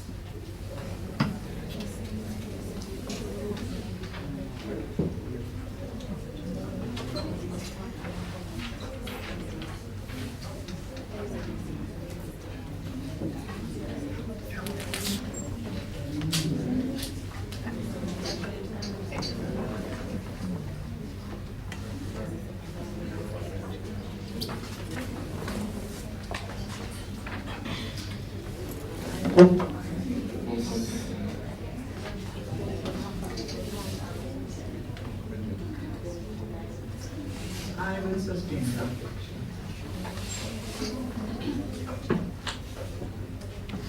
You stated that your husband told you he was conducting an investigation before we were stopped.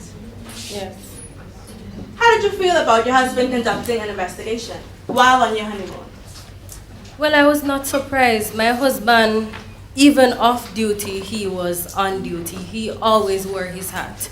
He was very passionate about the work he did and always seeking justice, so I was not surprised at all. Mrs. Cougar Crook, after this phone conversation, did you see your husband at any time during that day? After the conversation, he came back to the hotel about 10 minutes later, yes. And what, if anything, happened after he returned to the hotel? When he returned to the hotel, he handed me a document and he told me that he was offered a bribe by the occupant of the vehicle and he had pretended. Objection, milady. This again appears to be inadmissible hearsay. Well, ladies, my lord, this conversation is not being led for the truth, but for the fact that it was said between the witness and the accused. To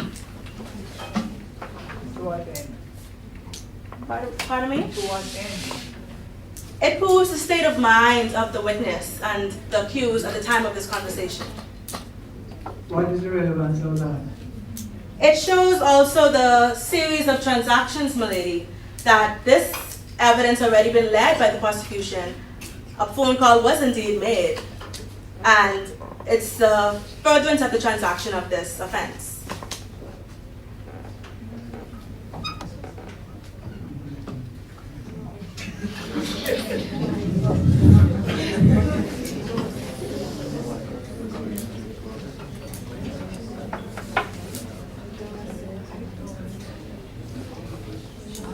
Did the prosecution led evidence as to? No, my lady, the prosecution has not led evidence as to this conversation. We were unaware of it. I was hoping that your friend Renee would remind me. Obliged, lady. Since she's the one who said that. I can't recall. This seems to be a private conversation between husband and wife. My lady, can you repeat? I'm going to sustain the objection. Guided, my lady.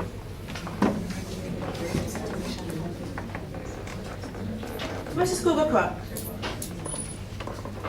after Mr. Detective Constable John came to the hotel and spoke to you, what, if anything, else happened? After he handed me the document, he received a phone call later. What, if anything, happened after you received this phone call? He put the phone on speaker so I could hear the conversation between himself and the other person on the line. How did you know that he put the phone on speaker? He indicated to me that he was going to put it on speaker, and I listened for the conversation. What, if anything, happened after you put this phone on speaker? Objection, my lady. My learned friend seems to be asking the witness to provide inadmissible hearsay evidence once again.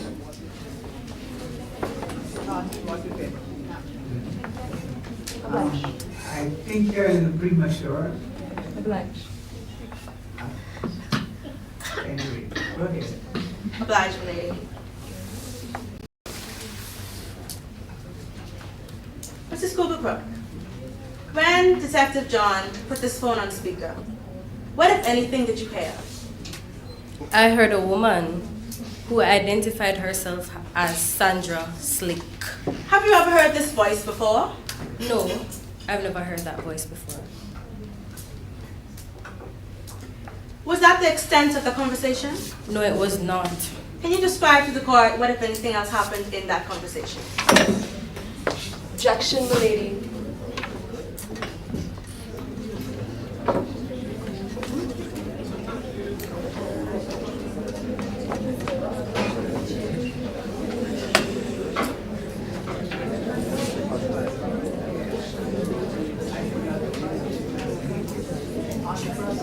Case, it was decided that this was part of the rest of his time.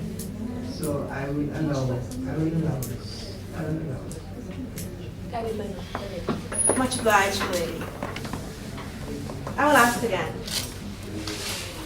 After she identified herself as Sandra Slick, what, if anything, else happened in this conversation?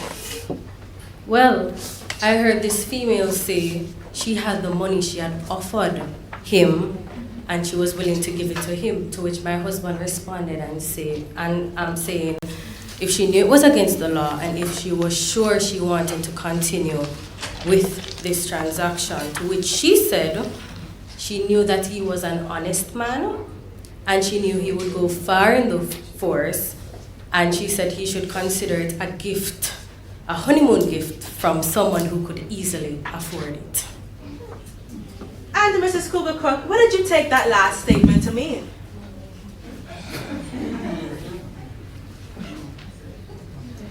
I was taken aback by this. This woman sounded very brazen in her attempt to bribe my husband, and she seemed very Objection, confident. milady. I believe that the witness has given opinion evidence for which she is not qualified to give. My ladies, my lord, this is not an evidence of opinion. It's simply giving the witness's state of mind at the time. That's not her state of mind. That is her opinion. I'm just being the objection. Obliged, milady.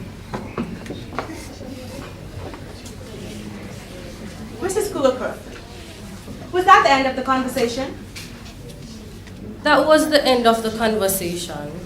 And what, if anything, happened after the conversation ended? My husband left the hotel to meet with this person. Did you see your husband or hear from your husband after he left? I did in fact hear from him. And when did you hear from your husband? At about 1:30 p.m. that day. What, if anything, happened after you heard from him? My husband called me. He informed me that he had been taken into custody. He said they had turned the situation around and they were trying to charge him for extortion. So I was quite surprised. Mrs. Cougar Cook, Yes. sorry to stop you, but when you say they, can you explain to the court who they is? They are?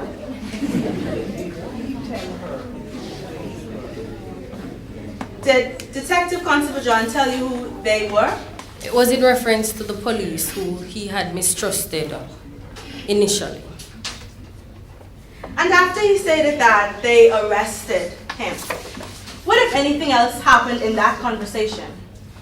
He told me that I was to act as his attorney, to which I agreed, and he gave me certain instructions. He then asked that I come to the station to represent him. When Detective Constable John told you that you were now his attorney, and he gave you certain instructions, what did you take that to mean?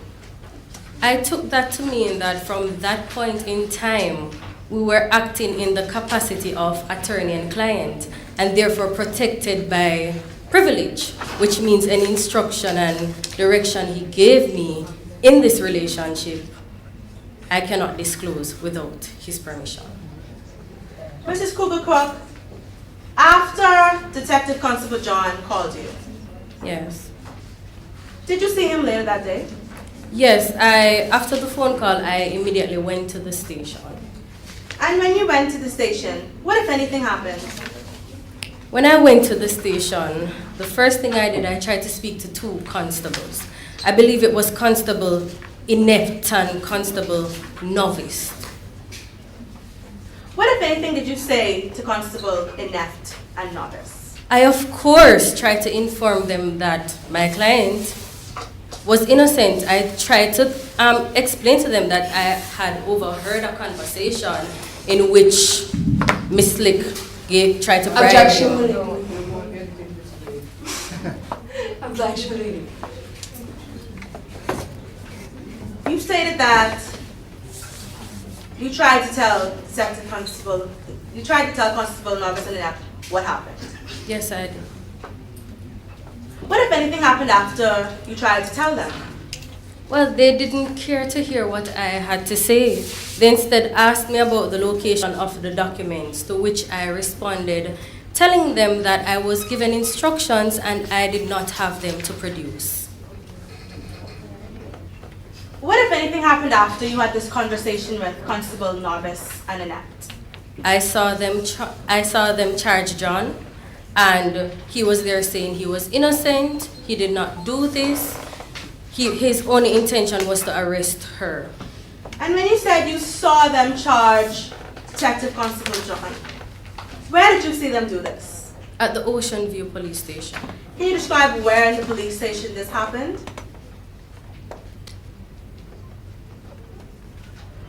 I believe it was in a general area. As I entered to speak with them, I saw them with him. Yes. You stated earlier that you are now Detective Constable John's attorney. Yes, and that you are bound by his instructions. Yes. Are you still bound by those instructions today? I'm still very much bound by those instructions. And can you tell this court what that means? That means that without his permission, I cannot disclose any information or instruction that he gave me while I was acting in the capacity as his attorney. That will be all, Mrs. Cooper-Crook. My friend has some questions for you. Okay, thank you.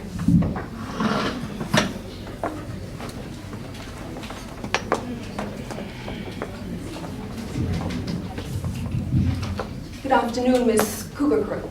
Good afternoon, ma'am. Do you mind if I just call you Miss Crook?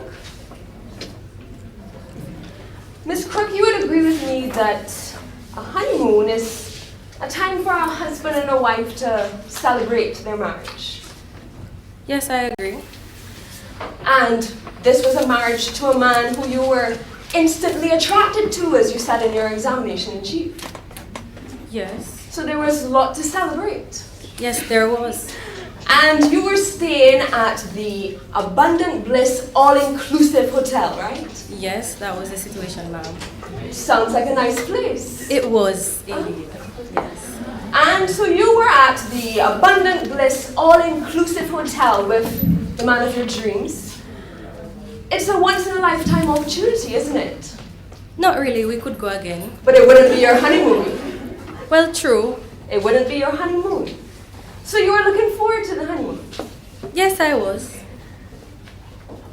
And during this honeymoon, at the Abundant Bliss All-Inclusive Hotel, yes, your husband decides that he is going to go to work. And you said he's always wearing his hat. Right, Miss Crook? We're both understanding with each other in relation to work, so yes. So during this time for you to connect, just the two of you, this man who you were instantly impressed by, and he tells you he's going to work and you were fine. I was okay with it, yes, I was, ma'am. I see. Now, Miss Crook, as you told us, you are an attorney. Yes, I am, ma'am. Of 7 years. Yes, ma'am. And you make good money at your job, I imagine. I do, ma'am. Enough to have a BMW X5? Yes, ma'am. That your husband so kindly takes to get cleaned for you? Yes, being the wonderful husband yes. He is. And your husband, he's a police officer, right? Yes, yes. So he doesn't make quite as much money as you? Not as much. Not as much. You bring a little bit more money to the pot, right? Well, you just said it.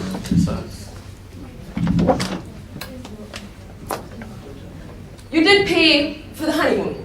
Yes, I paid for the honeymoon. And you did pay for the wedding, right? Yes, I did. So now that you've paid for the wedding, you've paid for the honeymoon, it would be nice for you to be pampered, Miss Crook. My husband pampers me every chance he gets. This was the I least, see. yes. But sometimes it's nicer to be pampered by $300,000. My husband has no need. He's quite taken care of. But Miss Crook, I'm not asking about if your husband has a need, I'm asking about you. Wouldn't it be nice for an extra $300,000? I make more than that, ma'am. Thank you. So you want the ladies and gentlemen to believe that you have no need for that sort of money? I'm not in need, ma'am. But Miss Crook, maybe it would help explain why you were okay with your husband leaving your honeymoon if he was bringing back $300,000. I was okay, ma'am, because like my husband, my second love is the law. And I'm Thank you, quite Miss fine Crook. with that, yes. Miss Crook, according to your evidence, your husband, when he came home, he gave you the document that he compensated from the car. Yes, ma'am, he did. Now, you are an attorney at law of 7 years. Yes, ma'am. You said you practice some criminal law. Yes, I do criminal law, ma'am. And your husband, he said you were a brilliant attorney. Of course. Yes. So, Miss Crook, you understand the importance of evidence. I do. You do? Yes. And I believe there was some evidence, according to your story, of lottery scamming. Yes, there was. Miss Crook, this evidence is not here today. No, it is not, ma'am. No, it's not. Miss Crook, today, you came to talk about what you saw and what you see, but let's focus about what you did not see that day. You did not see the conversation between the accused and the slip on the road, did you? No, ma'am, I did not. And you did not see what happened inside the apartment that afternoon, did you? No, ma'am, I did not. But you came today to give an evidence in support of your husband. Yes, ma'am. Your husband that you've been married to for over a year now.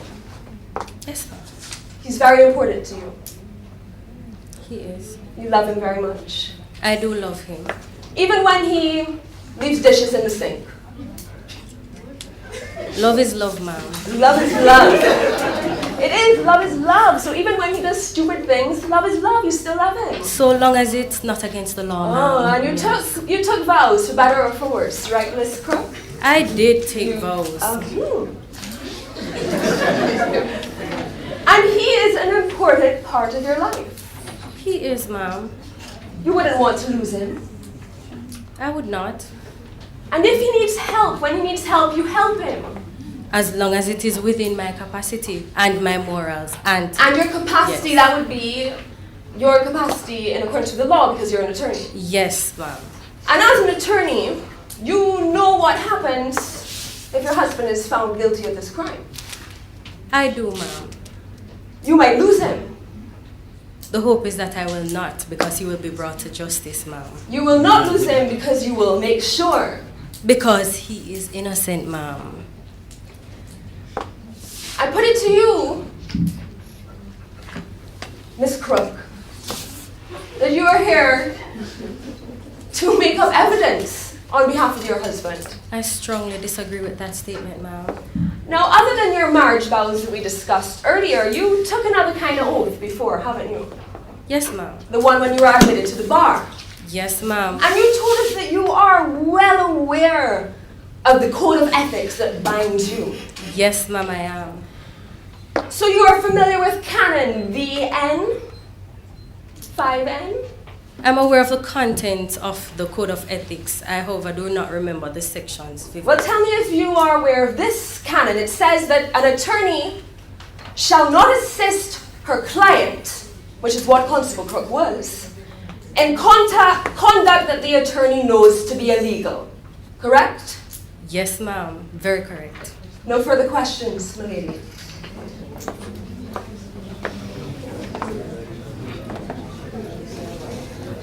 Ladies, Lord, I have no questions to examine the witness. Thank you.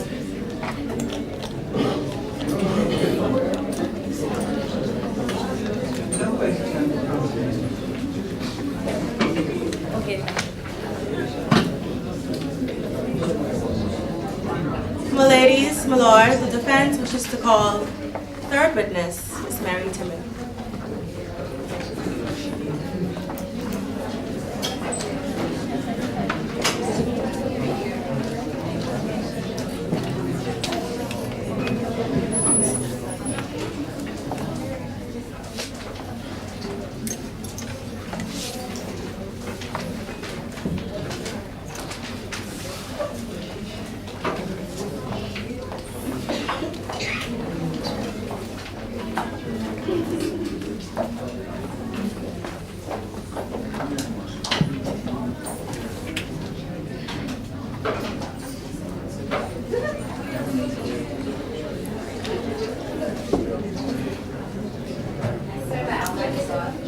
I swear by Almighty God that the evidence that I shall give to the court and jury sworn between our sovereign lady the Queen and the prisoner at the bar shall be the truth, the whole truth, and nothing but the truth.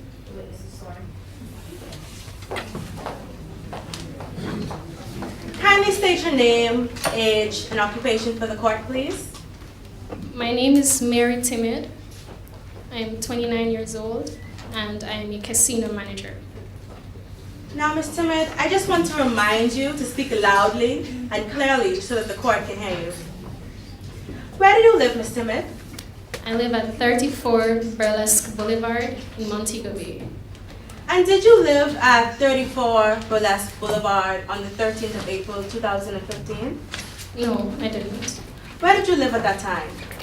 At that time, I was living at Swanky Apartment Complex, also in Montego Bay.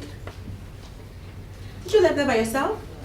No, I didn't. I lived there with my apartment mate, Sandra Slick. How did you come to know Ms. Sandra Slick?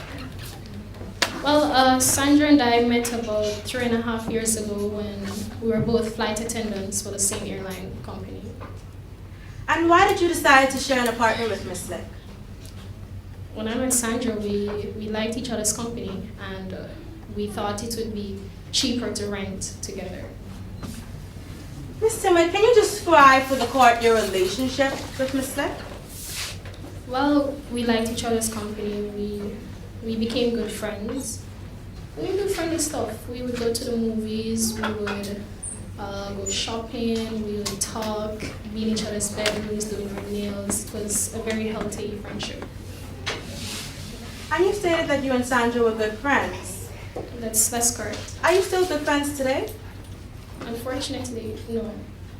Can you tell the court why is that? Well, about 2 years ago, she started seeing a man, Andrew Mastermind, and naturally she got a man or relationship. We stopped seeing each other. Mr. Have you ever met Mr. Andrew Mastermind? Yes.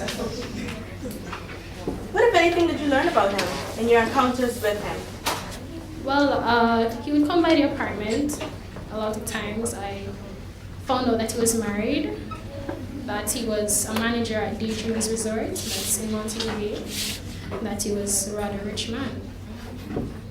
And how did you feel about your friend dating a married man? I didn't approve of Sandra seeing a married man. However, we were very good friends and she seemed very happy with him, so I wanted her to be happy. Did you ever express this opinion to her?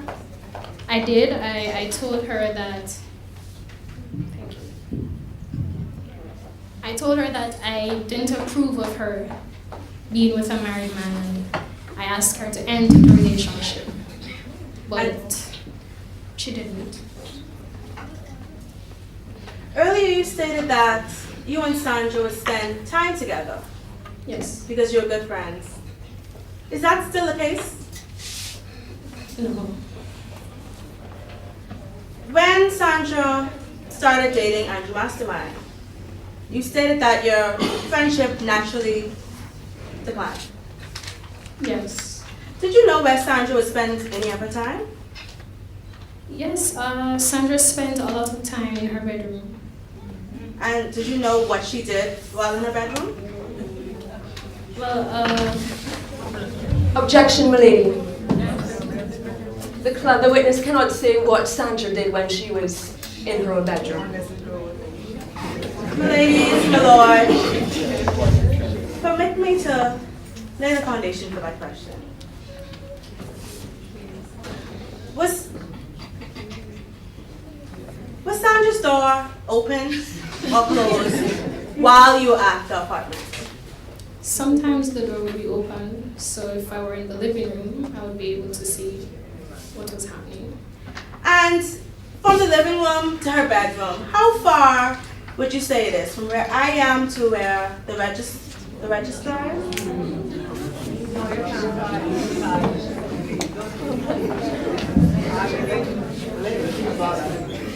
How far would you say it is? Well, if I were in the living room, I would be on the sofa. The sofa would be about here, and her bedroom door would be right where this thing is here. And when you were in the living room, could you hear what was happening in the bedroom? If the door was open. So, now that we've established that you can see what was in the bedroom, can you please tell this court what you would see? Could you please tell this court what you could hear? Well, I could hear her on her laptop typing sounds. Besides that, I could also hear from my bedroom what was going on.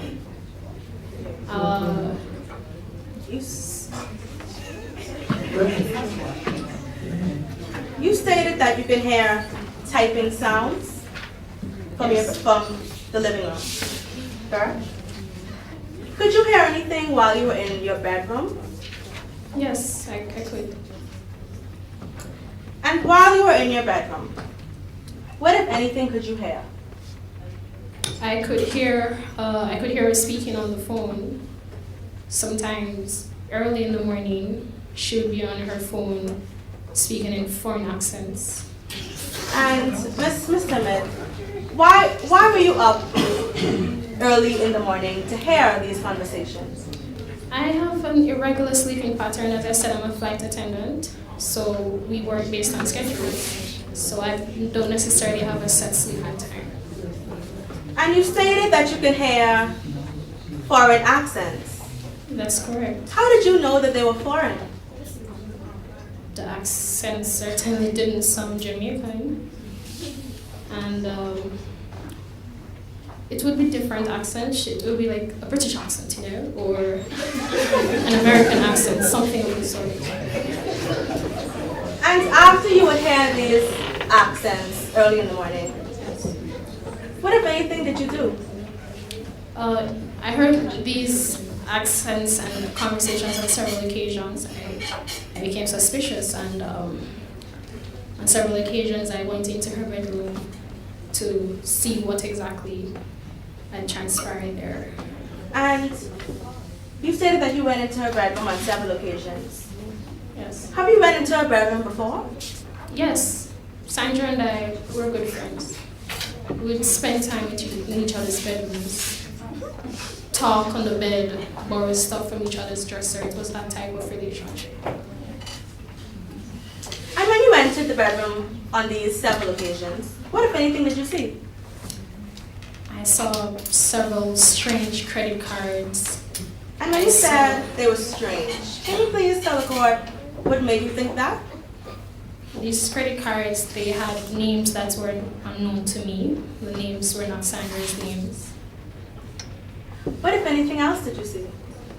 I saw documents containing names and telephone numbers, credit card numbers, and addresses of foreign nationals.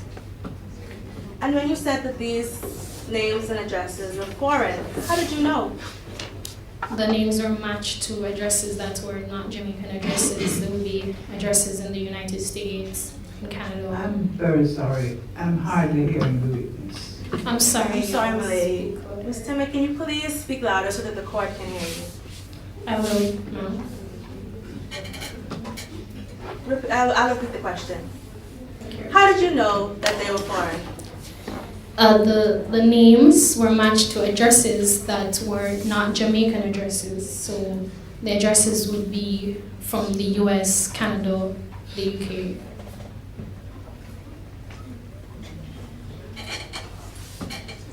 What, if anything, can you tell the court about these documents that you found?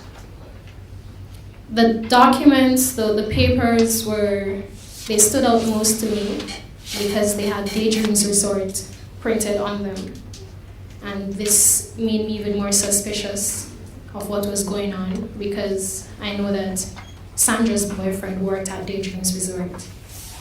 So I decided to confront Sandra about it. And when you decided to confront Sandra, what if anything happened? She admitted. She admitted that she and Andrew were involved in scamming. And as a friend, I begged her to stop, but she refused. In fact, she warned me not to. Objection, my lady. This conversation is hearsay evidence.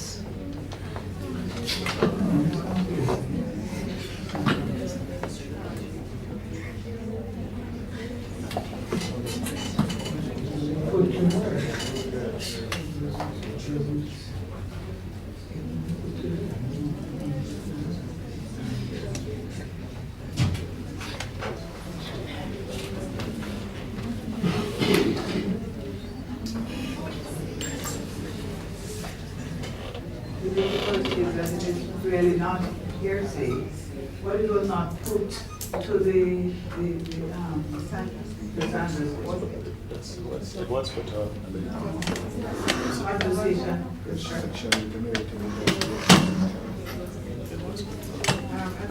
I did put it. My ladies and my lord, I did put that evidence to Sandra Slick while she was here in the witness box. What did you put to her? I put it to her that she was confronted by Mary Timid and that she admitted to being involved in scamming. Milady, I do recall him putting to her that she was confronted, but I do not recall any admission or any response being put to her. That was, my ladies, my lord, that was a part of my entire case to put to the witness. From her being confronted to her indicating to Mary Timid that she should not approach Andrew Mastermind because her life would be in danger. The whole conversation from that point.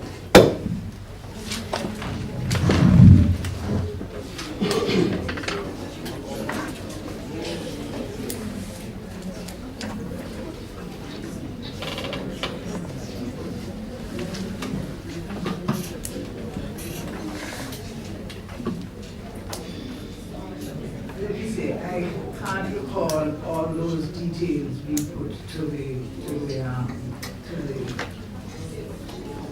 complainant, Slick. But I don't know whether every single detail has to be put to her. I mean, even, I don't know. Much obliged, lady. Miss Timid, why did you beg Sandra to stop scamming? Sandra was my friend. And I was very concerned about her. I don't know which friend would want her other friend to be implicated in a crime. Miss Timid, what if anything happens after you confronted Miss Slick? She warned me not to raise it with Andrew Mastermind, or else my life would be in danger. And what did you take that to mean? I took it to mean that Andrew had influences that could threaten my life. Miss Timid, I want to take you to the 13th of April, 2015. What if anything happened that afternoon? I was in the apartment. I didn't go to work on that day because I was off duty. And shortly after midday, I received a phone call from Sandra. She was in distress when she called me. And how did you know that she was in distress? Her tone was not her normal tone, and she was asking me for some help. What if anything else happened in that conversation? She told me that she had been stopped by a police officer and that she had bribed him into not prosecuting her for lottery scamming, that he would be coming to the apartment shortly after when she needed me to help her by removing the scamming documents that she had in her room, taking them outside, stay in my car, and not to return until she gave me further advice. And did you remove these documents? I did take the documents, I put them in my car, parked my car to part of the apartment that she wouldn't know I was still there. Then I returned to the apartment. And when you returned to the apartment, what, if anything, did you do? I locked myself in my bedroom and I waited. Did you see Sandra Slick anytime during that day? Yes. Shortly after I was waiting, she entered the apartment. What, if anything, was she doing when she entered the apartment? Well, she entered the apartment. I could see her through the keyhole on my door. She was pacing the living room anxiously, and she had a paper bag in her hand. Now, Ms. Timid, you said you can see her through the keyhole. Yes. How far away was she from you, from the keyhole? I would say about the same distance that I said earlier. Can you say that for the court again for me, please? About the same distance that I said earlier, between here and here. You stated that she was anxiously pacing. Yes, she was. How did you know that? She was going back and forth, and she didn't look relaxed. What, if anything, happened after you saw her? Shortly after that, there was a knock on the front door. She opened it, and I saw a man enter. And he came over to where she was. She said to him, as I promised, here's the $300,000. Now, Ms. Timid, have you ever seen this man before? No, I didn't. I hadn't seen him before. And you could hear this conversation from your bedroom? Yes.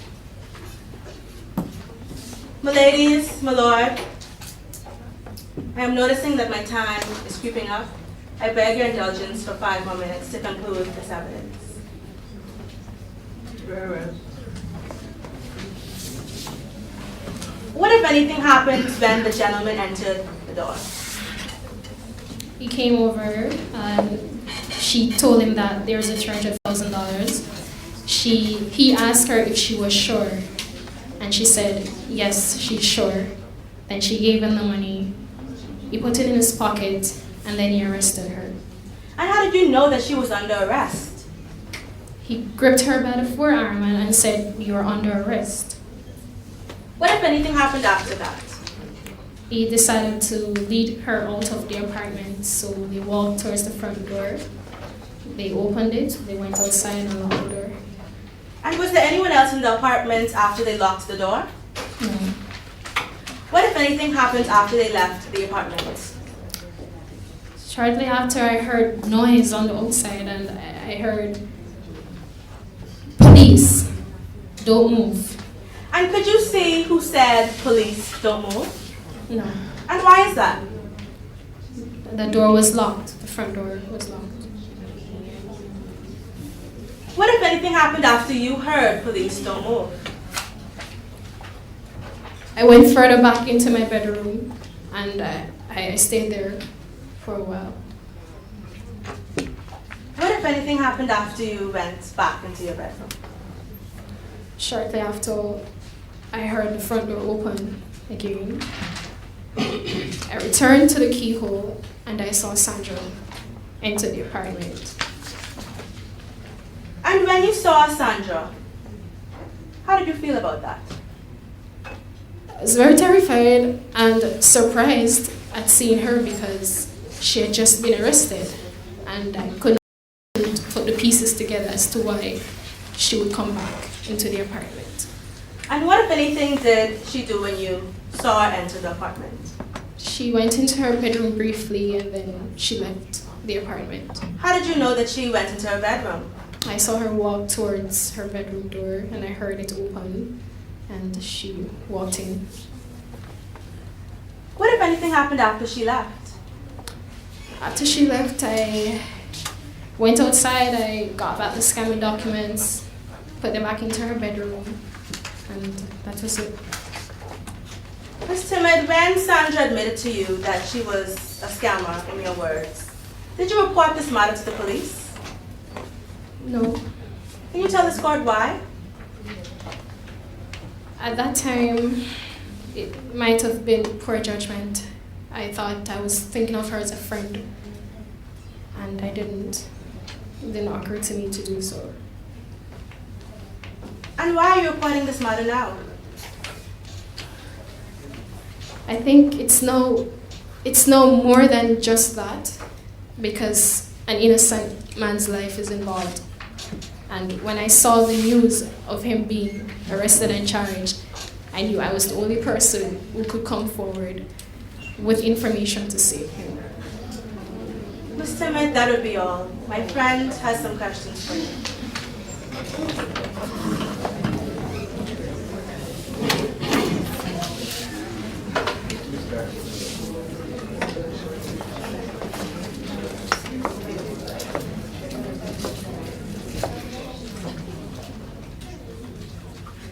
Good afternoon, Ms. Timid. Good afternoon. Now, Ms. Timid, Sandra was your roommate, right? My apartment mate. And also, like you told us, you're a very good friend. That's correct. You watched movies together, you shopped together. That's right. Said you would spend time in each other's bedrooms. Yes. You swapped stories. Stories? You were very good friends. We were very good friends. But then Andrew came into the picture, right? He did. And like you told us, naturally, she got a man and she stopped seeing you as much. That's correct. So instead of watching movies with you, she was watching movies with Andrew. I cannot say she was watching movies with Andrew. But the time that she would have spent with you, she was now spending with someone else. She was spending it in her bedroom. She doesn't have a TV in her bedroom.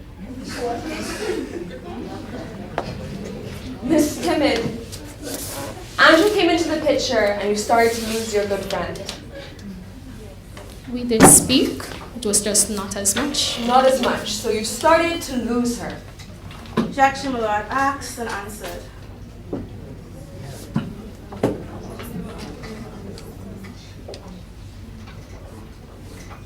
Withdrawn.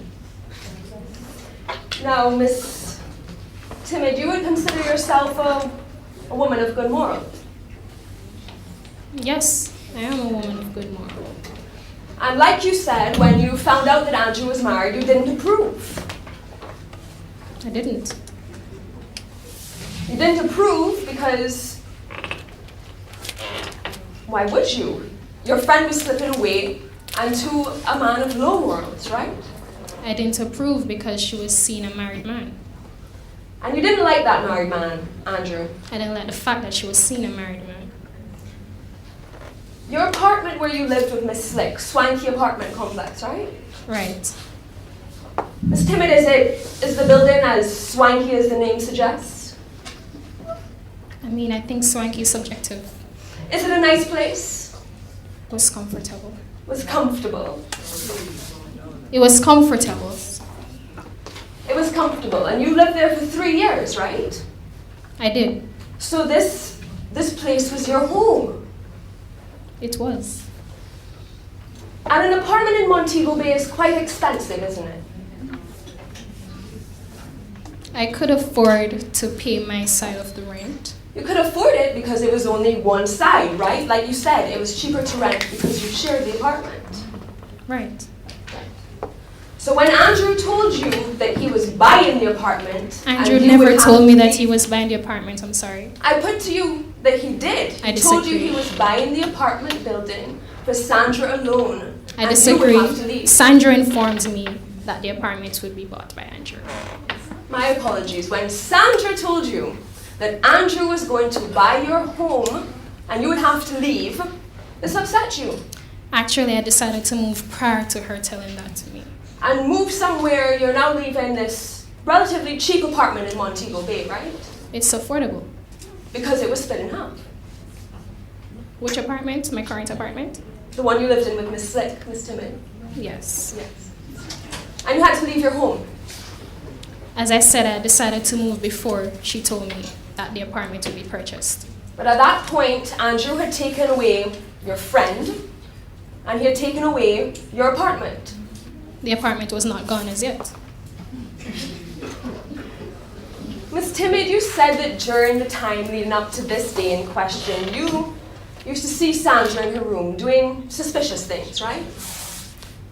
Typing on her laptop, No, not I very mean those- suspicious.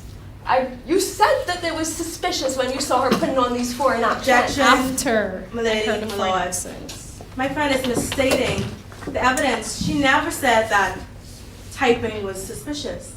She never said that. Milady, I mean myself, I never said that typing was.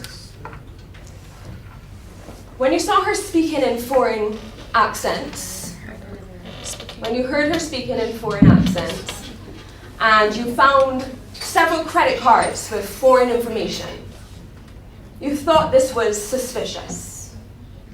I did. And you said it became even more suspicious when you saw documents from the Daydreams Resort. That's correct. And you told us, Miss Slick, Miss Timid, that you are a woman of good morals. I said that. You are a woman that disapproves of illegal activity. Naturally. Did you think of making perhaps an anonymous tip about this evidence that you were seeing in your apartment? Objection, my ladies, my lord. This evidence has already been led as to why she never made a report.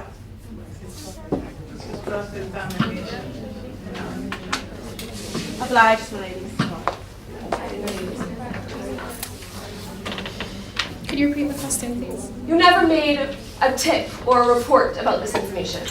I admit it was poor judgment not to have done that at that time. You didn't do it.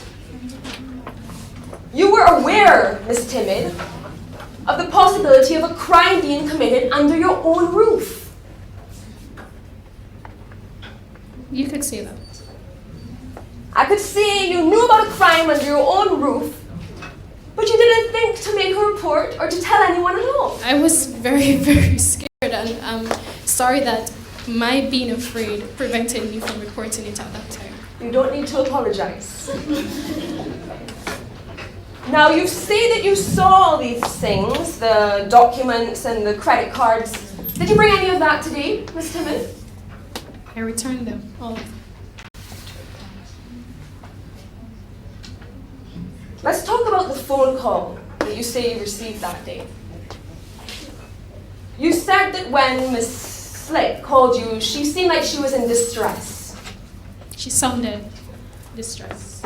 And this phone call, it was an unusual phone call for you to receive. An unusual phone call, meaning... Do people often call you sounding in distress and telling you to remove documents from the apartment? Well, I didn't know she wanted me to remove documents when she first called me, so you couldn't say distress. After she called you, did you find the conversation strange? I did. You did. And she told you in that conversation to leave the apartment. Yes. She told you she was paying someone a bribe, according to your story. That's what she said. But you decided to stay at home, lock yourself in your room. I wanted to hear if she would falsely implicate me in the scamming. Oh, you wanted to hear. You wanted to be a Mako. I wanted to protect myself. Objection. Ladies, my lord. Kindly direct my friend to stop commenting on them. I just didn't recognize the word. Guided Milady, I think I slipped into Trinidadian slang. When I say a Mako, I mean... For an accent, I understand.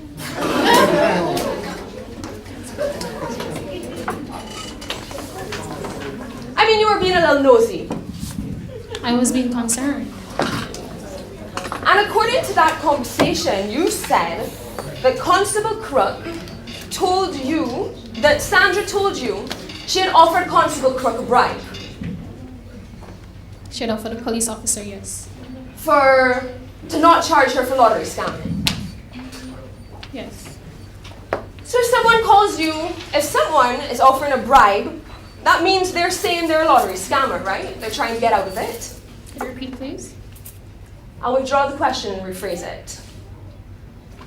If she was offering him a bribe not to charge her for lottery scamming, why would she need to destroy evidence of lottery scamming? She didn't want to destroy the evidence. She wanted to hide it. Precisely. So he didn't see. I'm not sure why she wanted to hide it, actually. I put it to you, Miss Timid, that the reason this conversation doesn't really make sense is because she didn't tell you to hide any lottery scamming equipment. I disagree. I put it to you that what she did tell you was to leave the apartment because a sting operation was underway. I disagree. There was no mention of sting. So when you decided to go back into your room to spy on the whatever was happening, you, first of all, was your bedroom door shut when you went inside? If it weren't shut, I wouldn't have looked through the keyhole. Exactly. And you said it was locked, actually, didn't you? That's correct. But you say that you were able to hear what happened in the living room. Yes.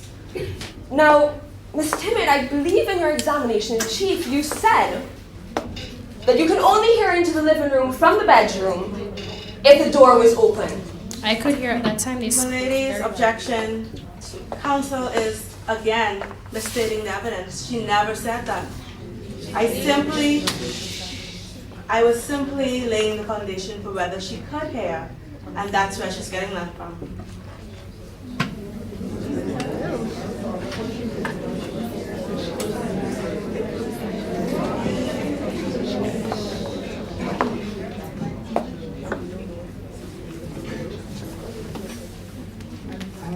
I don't know. I'm sure.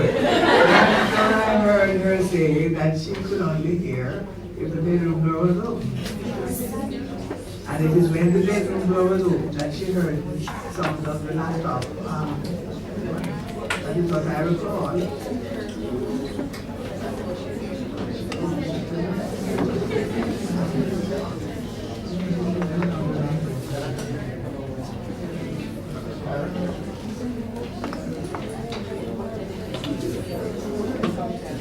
Ladies, Lord, Miss Timid gave evidence that while she was in her bedroom, she could hear foreign accents when Miss Slick was in her bedroom.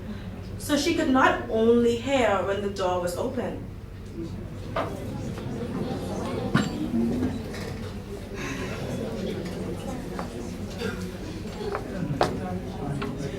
I remember her saying at a later stage that she could hear Miss Slick speaking with a foreign accent. And I don't remember any evidence in respect to whether the door was open or closed.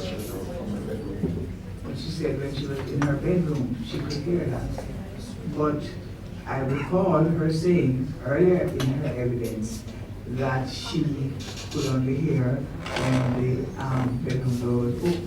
I think if she was sitting on the couch in the anyway, perhaps we should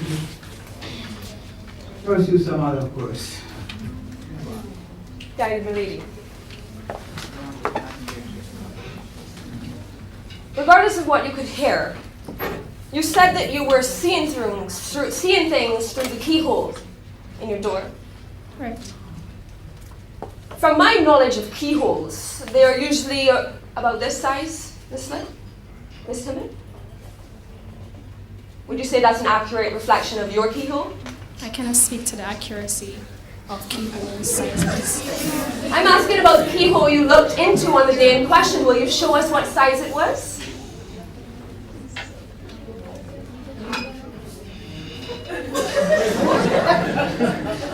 This size? So about this size? That's this size, ladies and gentlemen of the jury. So through this keyhole, this size keyhole, you say you were able to see this entire transaction. That's correct.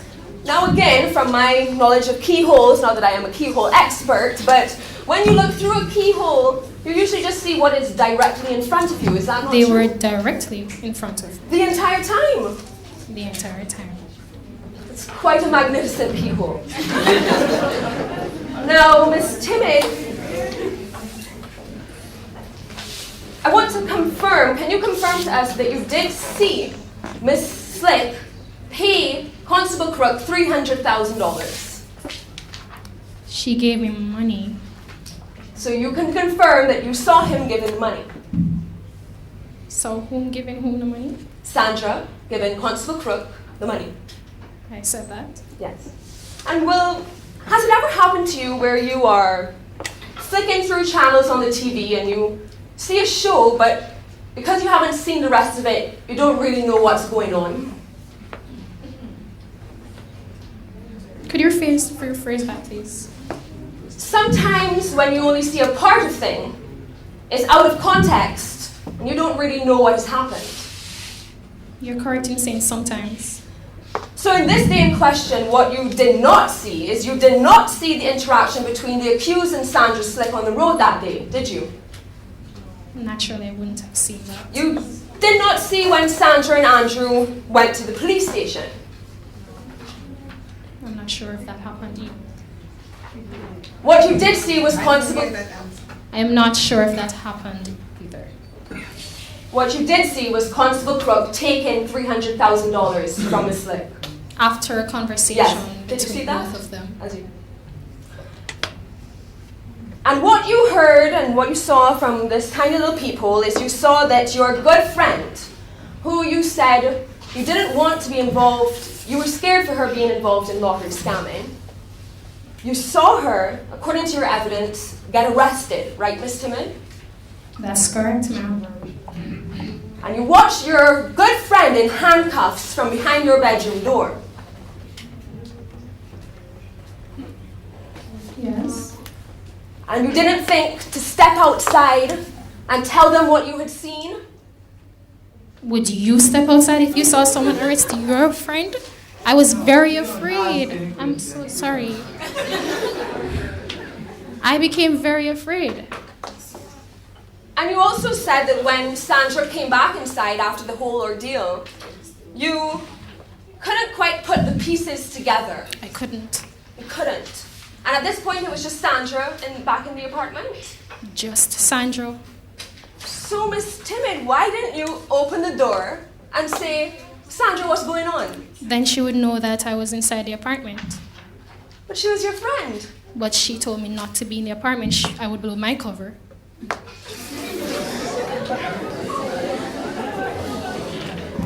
Miss Timid, during the entire transaction, you stayed locked behind your bedroom door, looking through this tiny peephole. And while you say you saw things, Sandra didn't see you. No. Constable Novice, who was at the apartment, he didn't see you. Who? One of the police officers, he came and he gave evidence. He said he didn't see you. I can't speak to Constable Novice. Constable Crook, he didn't see you. No. No one saw you there, Miss Timid. I was hidden. Well, I put it to you that no one saw you because you were not there. No one saw me because no one opened my door to check that I was there. No further questions, Malene.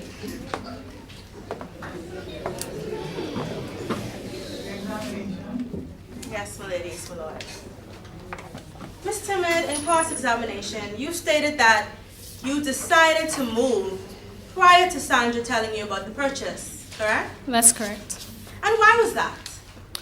Well, after the confrontation with Sandra, in which she admitted that she was scamming, this made me feel uncomfortable, and that's why I made a decision to leave the apartment. Witness, please. I'm really not hearing you. I'm very sorry.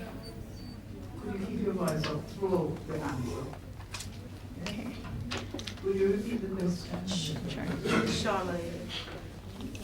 You stated that you decided to move out of the apartment prior to Sandra telling you about the purchase in cross-examination, correct? That's correct. Can you please tell us why you decided to move?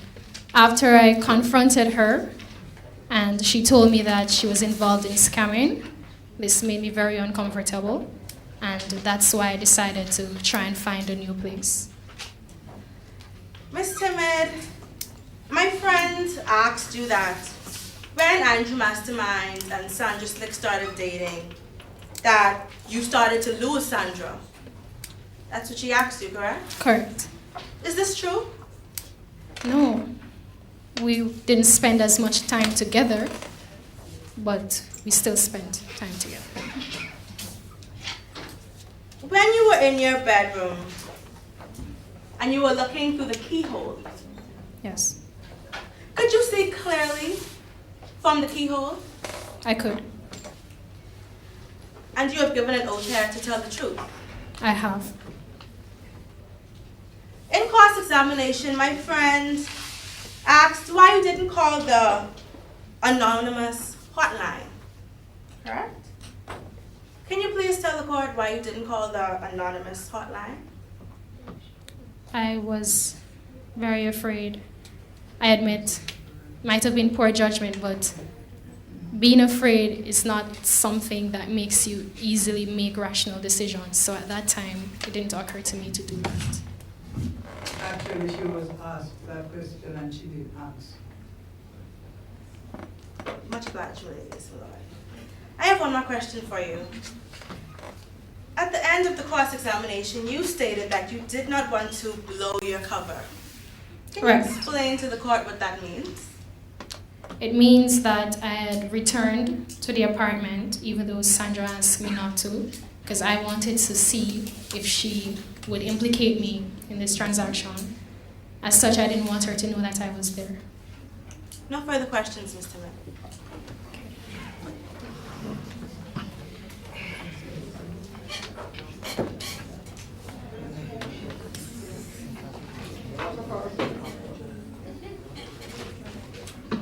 We have no questions.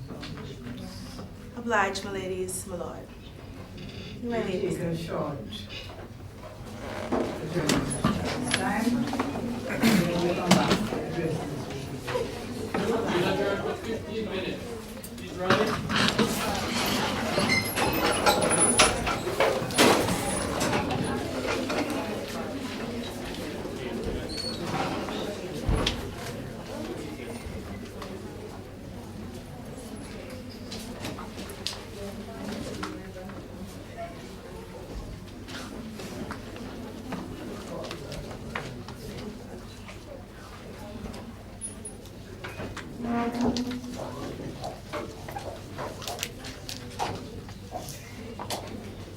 Okay, you may be seated.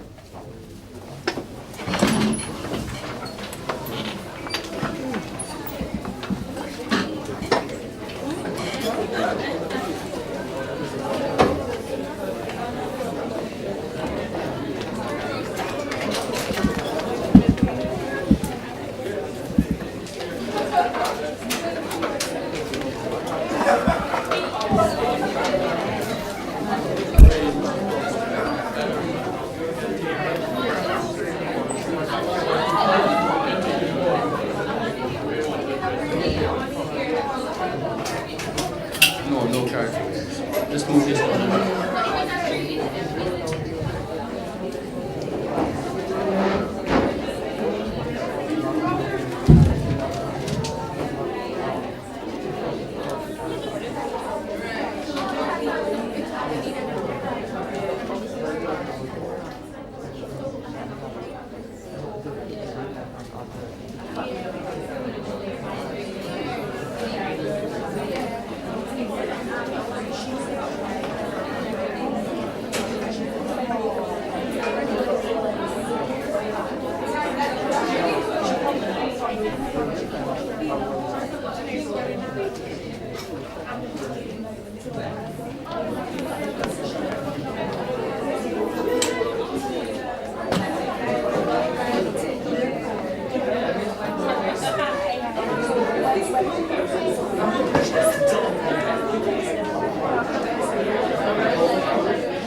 Thank you.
How's it going?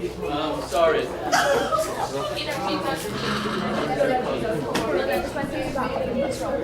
There's nothing wrong, but I need to speak shortly. Just before the retirement of the jury and the retirement of the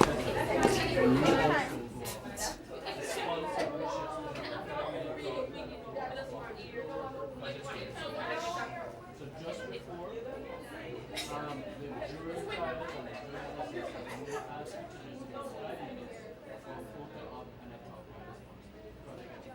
Alright, tell everybody.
Yes.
seated.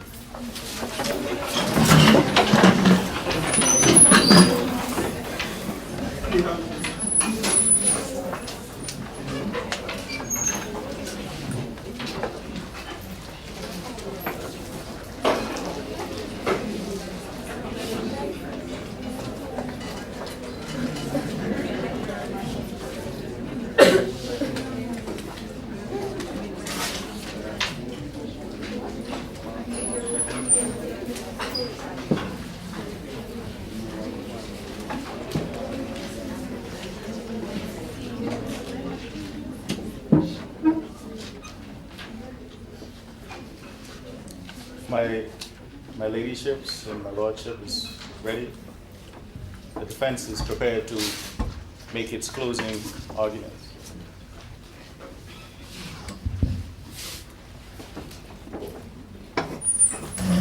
Mr. Foreman, your members, we have now arrived at that point in the proceedings where I must address you. But before I do, I wish to say thank you. I wish to thank you for your diligent services here today. This case is an important one, and it requires attention, and you've been attentive.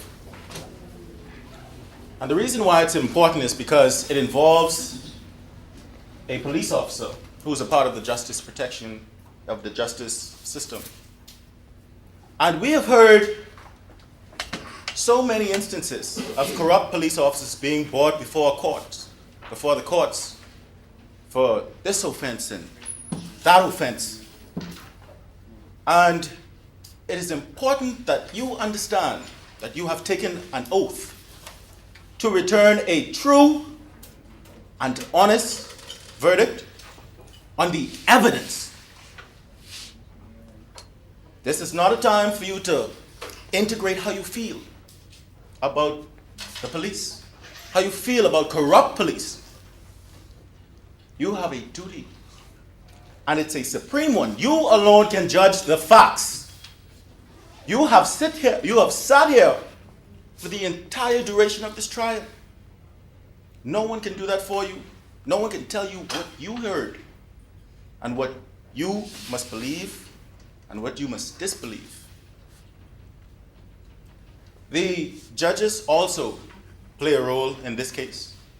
Their job is to direct you and us on the law, and you must listen to them in that regard. The prosecution plays a role in this case as well. It is their job to prove to you beyond a reasonable doubt that Detective John is guilty of the offense of extortion against Sandra Slick. That reasonable doubt is not a magical concept. And what that means is that they must convince you on their case so that you feel sure that Detective John has done what they say he has done. And that must be done, as I've already said, on the evidence. This is the kind of case that the prosecution brings to you and tells you or expects you to say guilty because a policeman is involved. But let me remind you once again that this isn't a place for feelings. This is a place for evidence, facts, and law. And that is the only thing that you must take into consideration when assessing whether you believe or disbelieve that he is guilty. The defense also plays a role, and that role is that we must indicate to you some of the important aspects of this trial and show you why the prosecution has failed to meet their burden. The burden which I indicated to you previously is beyond a reasonable doubt. Nothing else short of that, nothing else will suffice. Nothing else. Now, from time to time, you will hear me express some opinions And it's important that you understand that if you don't agree with my opinion, you can set it aside. The prosecution likewise will express some opinions. And if you don't believe with that, likewise, you can set it aside. But if you agree with my opinion, then you can accept it as your own.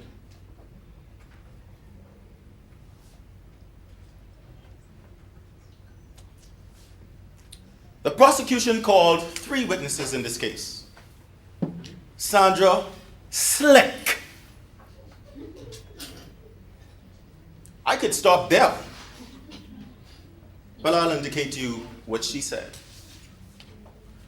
Sandra Slick stood in the witness box today and made light of her boyfriend, who she called her boyfriend, the man wife. Her boyfriend's in consideration of his sacred vow. His sacred vow could much be likened to the oath that they both took in this witness stand today. An oath to tell the truth. An oath to be bound. So that what they said here, you could believe. But how can you believe that someone will honor that oath if they can't honor his vows? You heard how nonchalant they was about it. Is that your boyfriend, Sandra Slick? Yes, he's my boyfriend. And I'm not a judge of persons. But what is important about what they did here today in court is the similarity between sacred and sacred. Marriage vow, court oath. They're the same thing. If you look at the integrity of those oaths, they are the same thing. Sandra Slick tried to tell you, the prosecution tried to avoid her saying some of the things that she indicated in her deposition to the magistrate.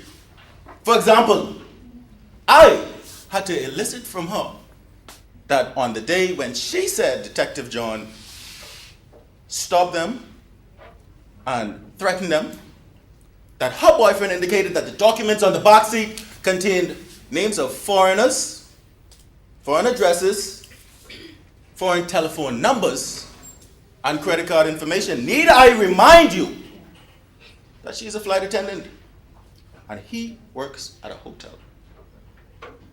Flight attendant, hotel worker. Information containing foreigners' information. That sounds like a recipe for lead sheets to me. That sounds like scamming. And the reason it sounds like scamming is because it was. And this case isn't about scamming, but the case is about credibility. You must ask yourself whether you believe what she has said. And if you don't believe that she's capable of being truthful, then you can't believe what she said happened that day in the car with her and Detective John and Andrew Mastermind. You can't believe what she said happened when she contacted Mary Timmett. You can't believe what she said happened between her and Detective John in her apartment on that day. Because at none of those occasions was there anyone independent of her and her lying boyfriend there with them. It is only them and Detective John.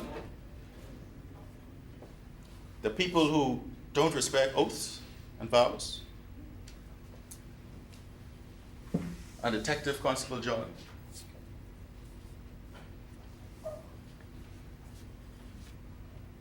Andrew Mastermind came in here and he told us, yes, that is my girlfriend. No, I don't intend to leave my wife. I love my wife. Never did he show any concern for the woman who had professed love for him who continued to refer to him as a boyfriend. I thought that was pretty cold. And he again confirmed that the documents which were on the back seat of the car on that day contained names of foreign nationals, foreign addresses, foreign telephone numbers, and credit card information. That sounds like scamming to me. He indicated that on his initiative, his hotel had made contributions to the police station from time to time. And this is why he went there. He indicated to you that he knew Constable Novice and Constable Inet. And this is why he went there. He couldn't even tell you who the third policeman was in the station. He walked straight past the man. Because he gone to who he know. He gone to who he know was going to do as he asked, without question.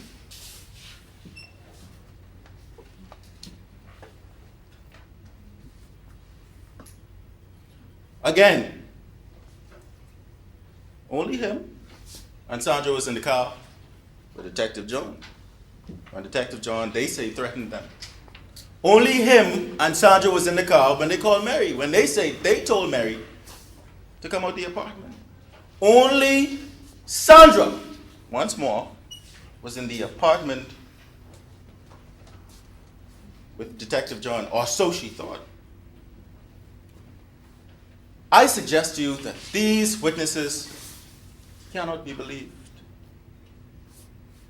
You heard Sandra Slick indicate that she has kept her relationship with Andrew Mastermind a secret for the last 3 years. 3? I've never kept any secret for 3 years. I'm incapable of keeping a secret for 3 years. Could you imagine what you would have to be made up of to keep a secret for 3 years? She's a dangerous woman. And she is not to be believed. Norman Novice, the constable at the station on that day, he told you would know what this was about. But as you saw, he didn't do anything in here. Not what he was supposed to do, he do. Not according to this. He's been a constable for 11 years. You think he don't know what he's supposed to do? You know what he's supposed to do. But he did what Andrew Mastermind and Sandra Slick wanted him to do. And that is what the prosecution's witness has tried to obscure you from seeing. They don't want you to see that. Because as I've indicated to you, this is the kind of case that they want you to say, guilty. Police guilty. Yeah, he do it. He do it. He must have done it. He's the police. But if that's not all, he told you that he launched an investigation that was 2 steps long. 2 steps long. He checked to see if Detective John was a policeman, and then he called his sergeant. And then that's time to lock up. He checked to see if Detective John was a policeman. He called his sergeant, and then it was time to lock up.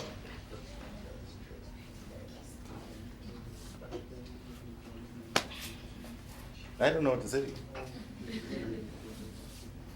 He couldn't tell you what happened that day with Detective John, Sandra Slick, Andrew Mastermind, when they say he threatened them, because he was not there.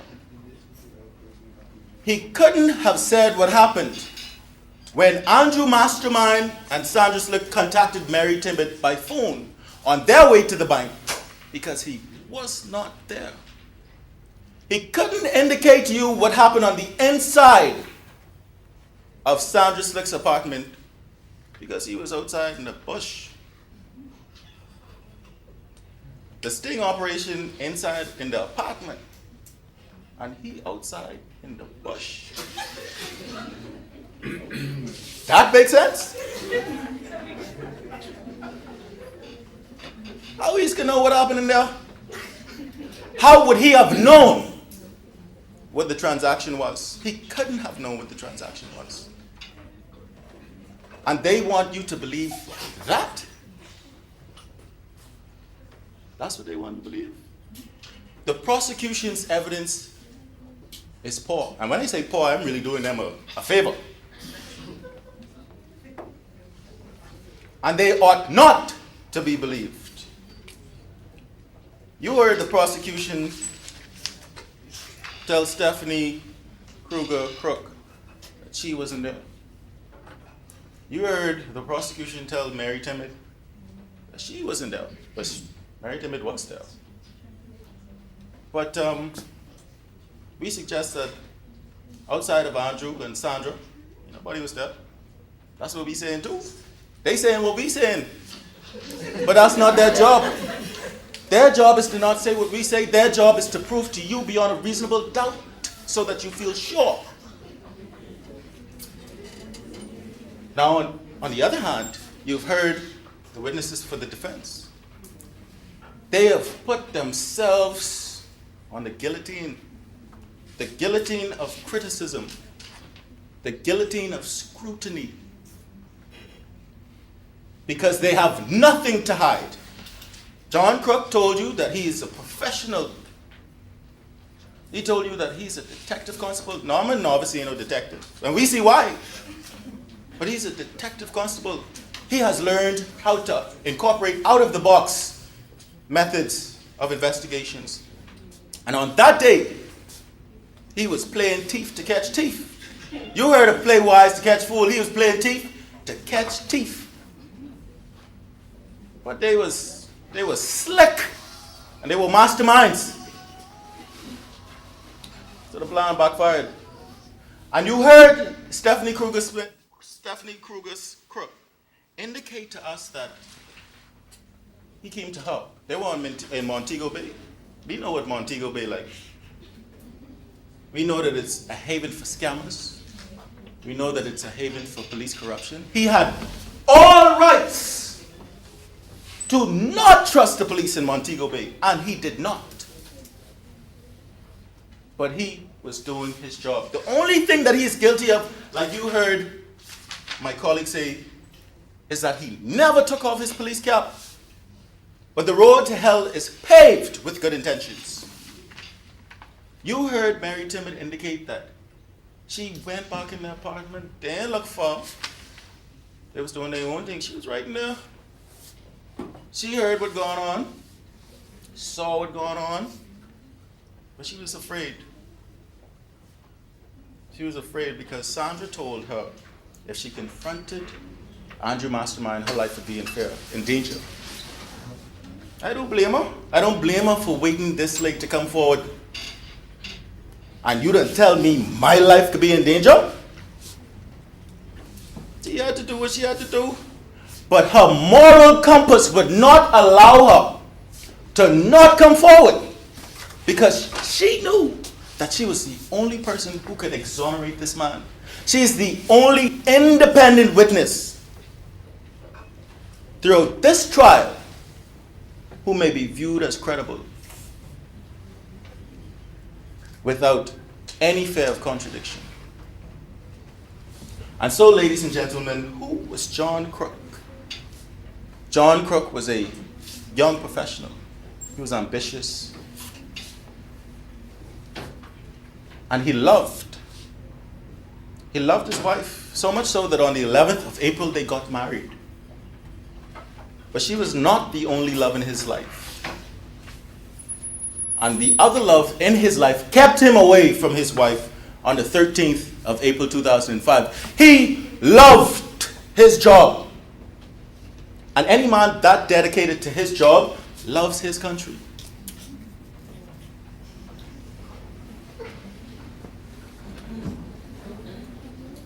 And so, As I've stated before, the road to hell is paved with good intentions. As you go into the room and you deliberate on the evidence, I want you to take into consideration the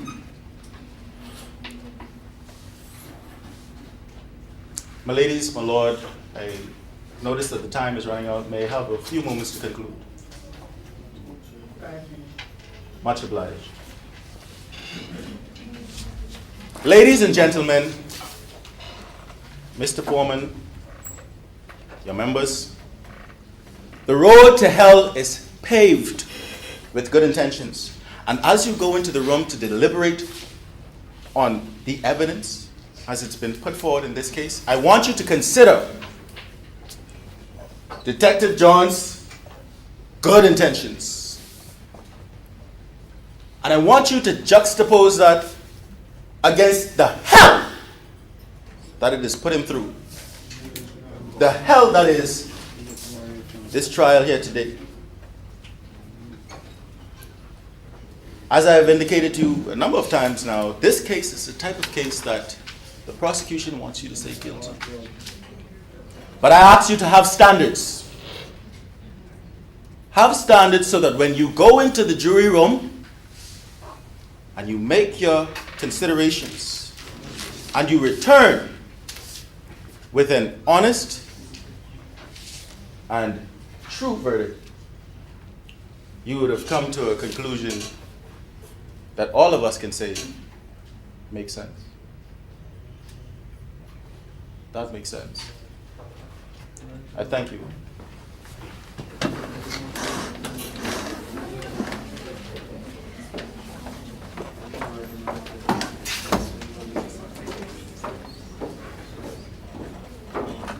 My lady, with the court's leave, the Crown will now close this case.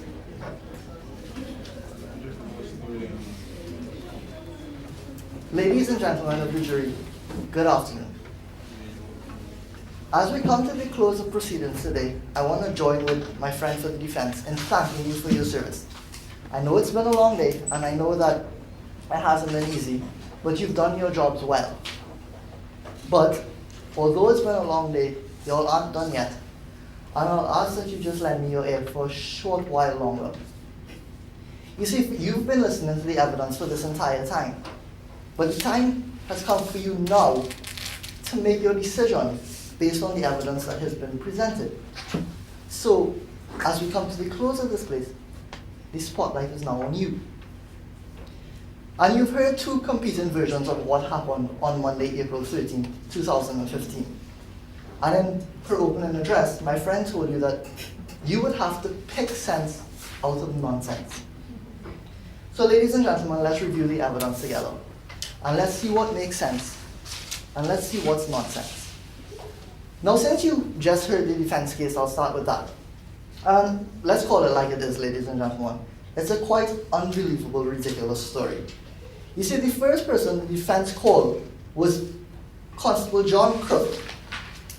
And they've tried to paint him out to be this constable of upstanding character who is very responsible, a detective who has had special police training, who, as they say, is always wearing his police hat. But ladies and gentlemen, let's see if that really makes sense. Because on the day in question, Constable Crook almost got into an accident. And he immediately pulled over Miss Slick and asked her to search the car for no reason other than she was a young lady driving a nice car, ladies and gentlemen. No reason other than that at all. And he said, on searching the car, he found a file. And then Miss Slick got up and automatically volunteered a bribe without him doing any investigations, without him even reading the file. Now, ladies and gentlemen, does that make sense to you? The defense expects you to believe after getting this bribe, Officer Crook decided that he was going to do his own thing. While on his honeymoon, he then called his wife and told his wife about this. And she said, you know what, dear, of course, go ahead and do work while on our honeymoon. Because, ladies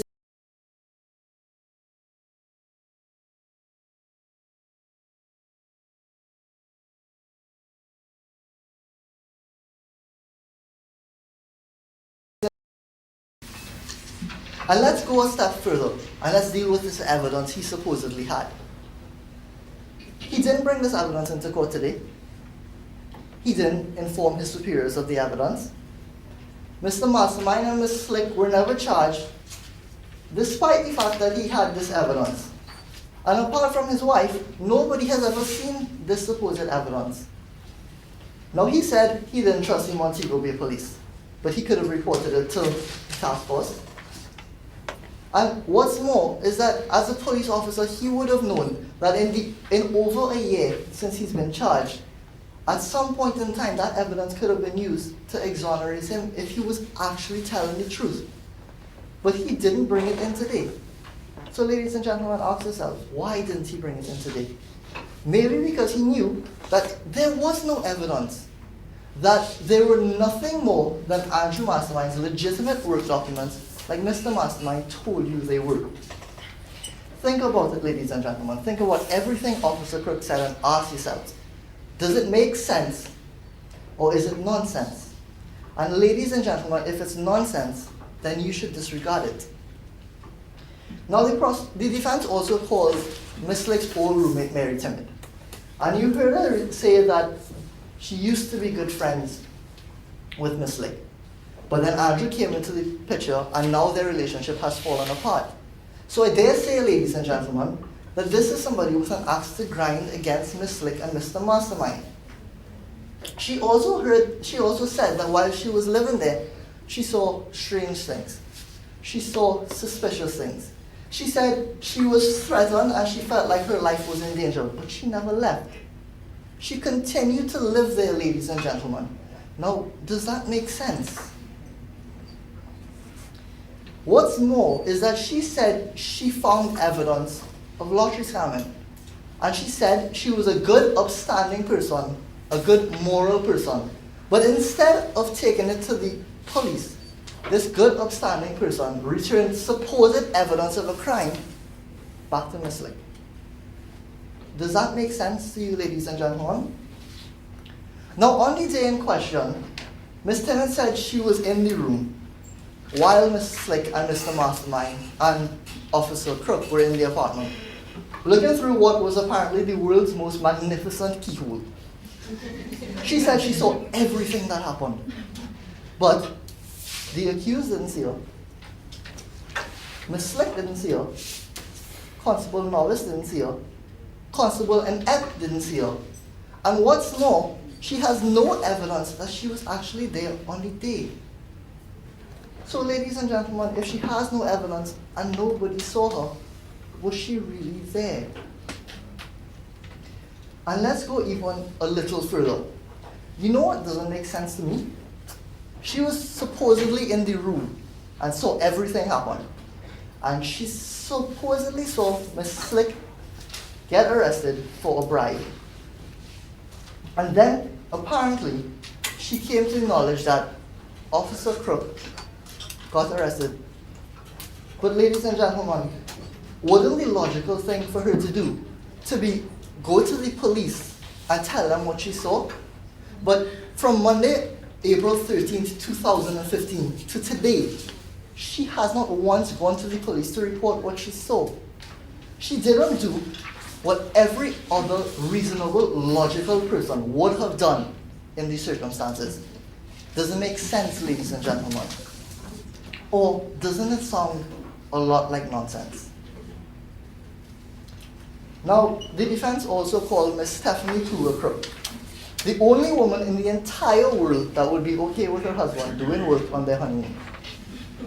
And maybe the reason she was okay with it was that she knew Officer Crook was going to come home with $300,000 and finally, for once in his life, contribute to the household expenses. Now, she came here and she gave evidence, but I have to admit I'm not entirely sure what purpose it served. Because, as she admitted, she wasn't around to hear what happened when Constable Crook stopped Miss Slick and Mr. Mastermind. And she also wasn't there at the apartment when Constable Crook was arrested.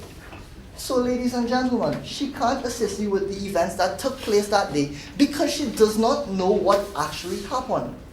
And if she doesn't know, then you should disregard her evidence. But you see, she came here because she said she lost her husband and she doesn't want to help. She wanted to help him out and she didn't want to lose him. So clearly everything she said is colored with her bias. Ladies and gentlemen, ultimately she cannot assist you. And if she cannot assist you, disregard her evidence. Now, that was essentially the defense case.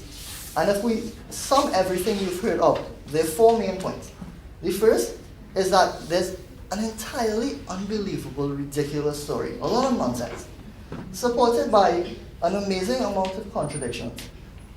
Witnesses who were biased and unreliable and had nothing but their own biased and unreliable words to support what they were trying to say. Now, on the other hand, you heard the prosecution case. And at the beginning of the case, you heard my co-counsel tell you, you can only convict if we prove to you our case beyond a reasonable doubt. So even if you don't believe the defense is nonsense, you still have to be sure of what we've presented. Now the prosecution's case is simple. As Mr. Mastermind and Ms. Slick were leaving the mall, they almost got into an accident. No one was hurt, no one was damaged, and that should have been the end of the situation. But you see, Constable Crook, being the overeager person we've seen him to be, decided that he was going to escalate this situation.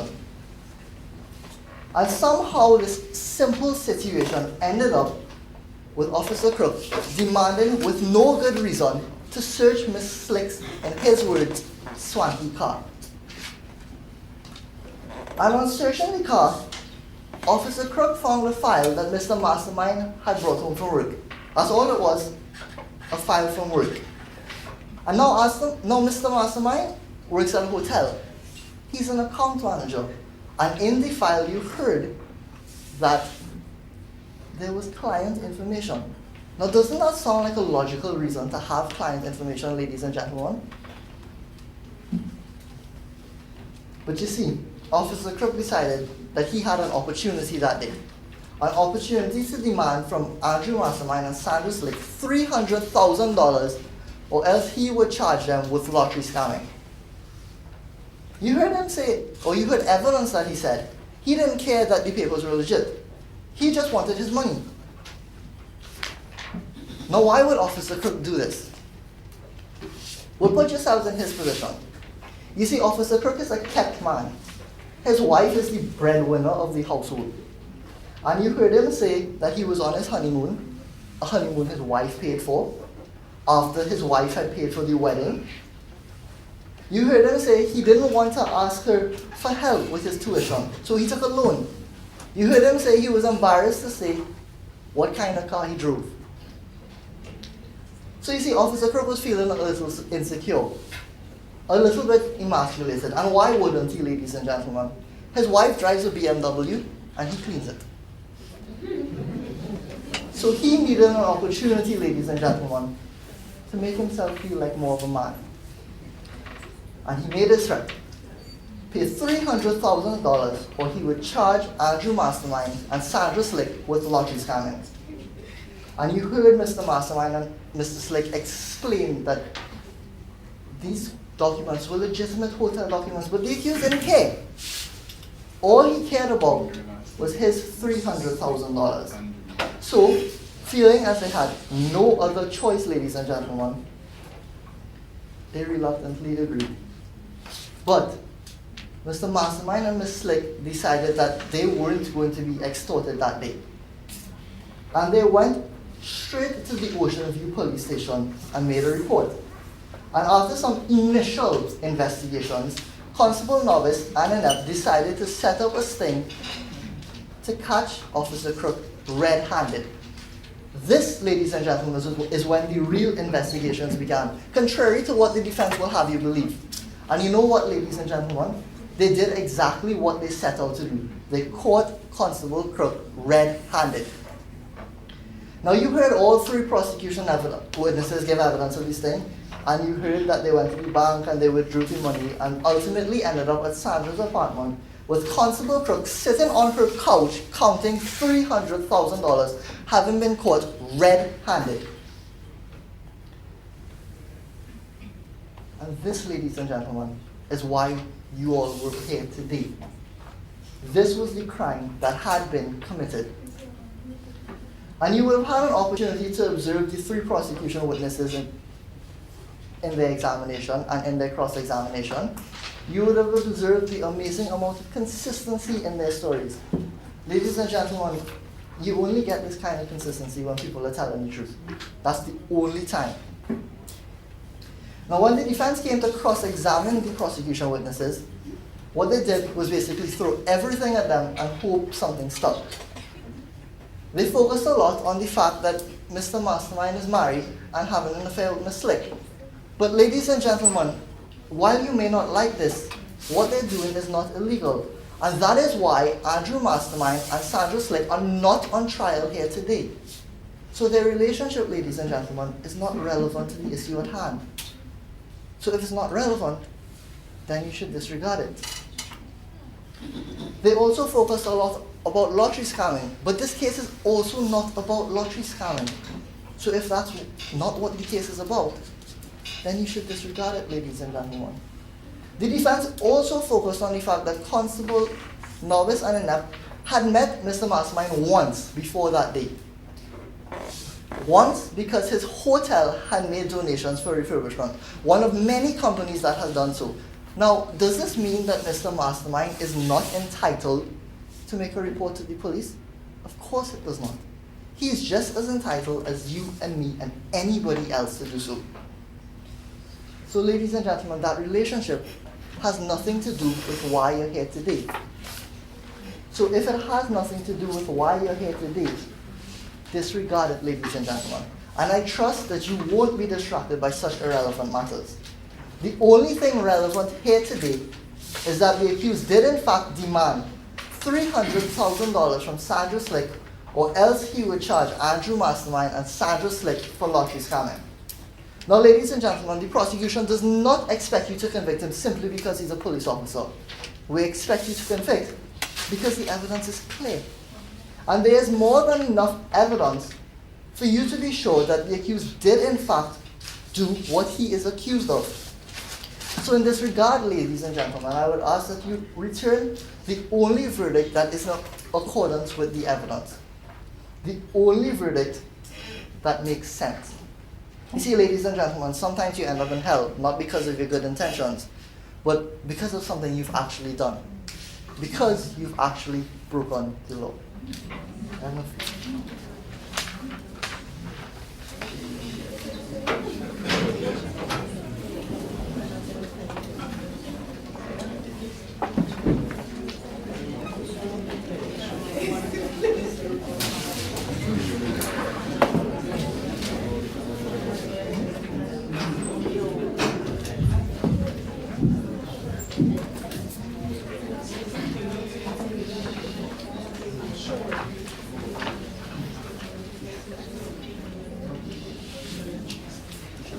Mr. Foreman, members of the jury, unfortunately, it is now time for the judge to sum up for you.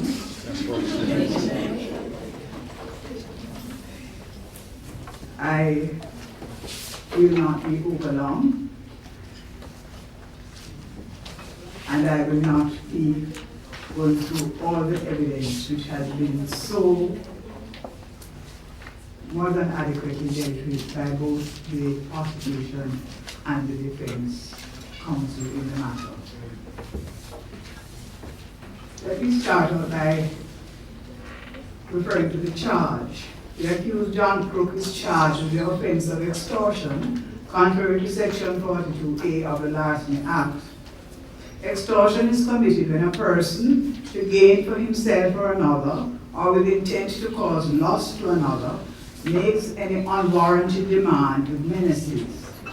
The prosecution therefore has to prove, as the indictment indicates, that John Crook had the intention to gain something for himself or another person, or to cause loss to another person.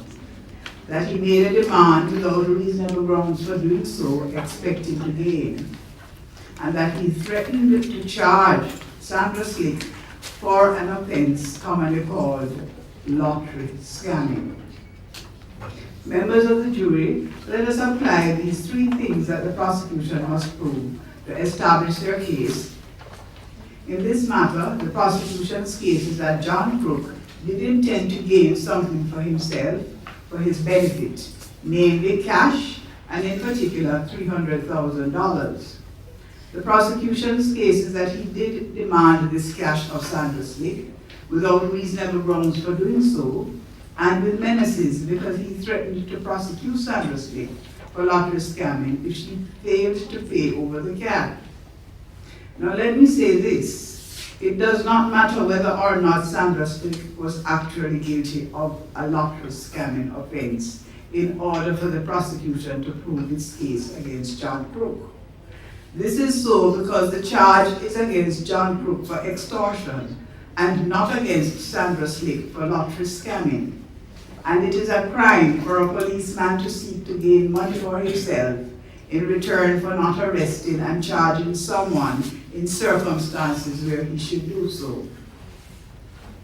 Now, members of the jury, having told you the things that the prosecution must prove, it is my duty to tell you the standard of proof required of the prosecution before you can convict the accused. The prosecution has the duty of proving the case beyond a reasonable doubt. In other words, of proving the case so that you are satisfied and feel sure of the guilt of the accused. If you feel sure of the accused's guilt, then your verdict must be one of guilty. If you are not satisfied so that you feel sure, then your verdict must be one of not guilty. That is, you must acquit him. In all criminal trials, the judge is the sole judge of the law, and the jury must take the law as the judge directs. In this case, therefore, you must apply the law as I direct you on it. You, the jury, on the other hand, are the sole judges of the facts, and it is you who say what you accept as proved facts and what you reject as not proved. It is your sole decision in relation to the facts that matter. In this case, you have heard opinions expressed by the prosecution and the defense in their closing addresses, and you may take those into account in coming to your opinions. But you need not do so. Ultimately, it is you who have to decide whether the things the prosecution must prove, called the ingredients of the offense, have been proved. Indeed, even if I express an opinion on the facts, you need not accept it, because you and you alone are the judges of the facts of this case. This brings me, members of the jury, to the defense of the accused, John Crook. His version of the facts in several instances is different from the prosecution's version. His defense is that he did not commit extortion. On the contrary, he says it is Sandra Slick who offered him money without any wrongdoing or threat by him or on his part. In other words, members of the jury, he's saying that Sandra Slick bribed him, which is an offense in Jamaica. Further, his defense is that he was at all times acting lawfully after that bribe was made by Sandra Slick. He acted in accordance with his duty as a policeman, that is, to eventually arrest, charge her, and collect the evidence of the cash if she went through with the bribe. You remember that the accused, John Crook, said that what he told the police at the police station after he was arrested and charged was that I am innocent and the truth will come out. I was there to arrest her and I've done nothing wrong. So, members of the jury, he's saying that he told the police that at that time, and he's saying the same thing now at his trial. This brings me, members of the jury, to the rights of the accused at the trial today. The accused has three rights or options after the prosecution closes its case. First, he could have remained silent in the prisoner's dock where he sits, and that cannot be used against him. Secondly, he also had the right to make a statement from the dock where he sits. if he elected to give a statement, then he could not be cross-examined by the prosecution. And in fact, no one could ask him anything. He would simply say what he had to say in his defense. Instead of these choices, the accused chose to leave the dock, go into the witness box, give the sworn evidence in his defense, and be cross-examined by the prosecution. And you all have the benefit of seeing and hearing him. The accused, John Crook, had the right to call witnesses in his defense, regardless of what choice he exercised. Whether he sat in the dock and said nothing, whether he made an unsworn statement, or whether he went into the witness box, he always has the right to call witnesses in his defense. So, members of the jury, since the prosecution must prove the case against the accused, if you believe what John Crook has said in his evidence, and you believe his witnesses, then you must acquit him. Also, if what he and his witnesses have said in his defense have created doubts in your mind, you must acquit him. Members of the jury, before I conduct a very brief review of the evidence in the case, there is one more aspect of the law I must discuss with you. You heard the wife of the accused, Mrs. Crook, tell you that the accused was a man of good character. Now, and in fact, that he took the lawful execution of his duty very seriously. This means that in law he is treated as a man of good character. Now, the good character of an accused cannot by itself amount to a defense. But the law says that you members of the jury should take his good character into account in two ways. First, as to his credibility. That is, you must consider whether he's the sort of person who will tell the truth. And secondly, as to his propensity. That is, whether he is the sort of person likely to have committed such an offense. So that is how you would view evidence of his character. Members of the jury, I know, perhaps a little hastily, but nonetheless timely, I come to review one or two important aspects of the evidence. It's more than one or two actually, but some important aspects of the evidence in this case. A short time ago, you heard the addresses, which were very, very clear and very concise. And I don't really want to belabor the evidence. It's fresh in your mind. It has been a long day. I thank you for your keen attention, and I will not keep you over long, as Henry VIII said to his wife.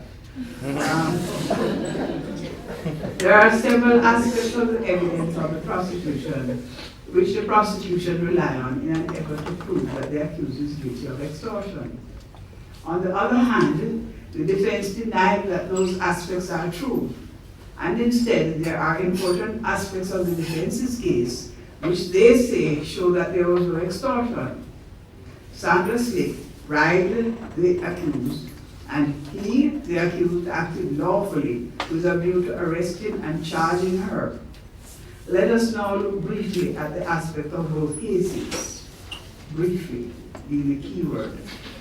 As I review the key aspects of the defense's case in response to the prosecution's case, I must emphasize, as I have done before, that the defense has no duty to prove anything, but you must consider the evidence of the defense as carefully as you consider the evidence of the prosecution. The witnesses on either side gave evidence and must be given the same attention and consideration. The first key difference in what happened when the accused first confronted the complainant on finding the alleged scamming papers. On the prosecution's case, John Crook, on seeing the lavish lifestyle of the complainant Sandra Slick, complained about his own and demanded money to pay for his honeymoon in return for not charging her, and she would pay him at her apartment. On the defense's case, John Crook says that what he really said, in effect, was that they were taking time away from his honeymoon because he now had to carry out lawful police duties, and in response, Ms.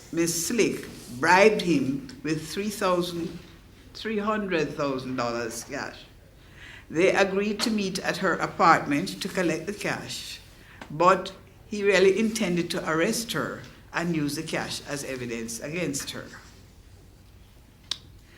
The second difference between the cases, main differences or key differences, is that on the prosecution's case, Sandra Slick phoned Mary Timid, her roommate, at the apartment and told Mary Timid to leave the apartment because the accused said he wished no one to be there. There is a major difference in the defense's case because the defense, who called witness Mary Timid,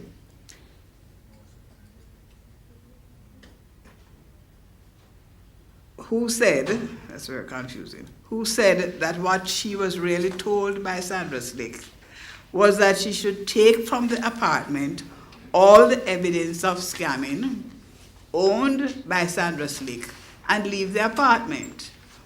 Members of the jury, on the one hand, therefore, the prosecution witnesses Sandra Slick and Andrew Mastermind emphatically deny that they were involved in scamming. But the defense's witness, Mary Timid, is saying that they both were. You had the opportunity of seeing her, heard what she had to say, and it is for you to say what you make of her evidence and how credible you found her as a witness. Neither Ms. Slick or Mr. Mastermind is charged for scamming. This difference is important because if you believe they were scammers and are lying about this, it may cause you to doubt their credibility and may affect your view in respect of the other evidence as to what the accused said and did.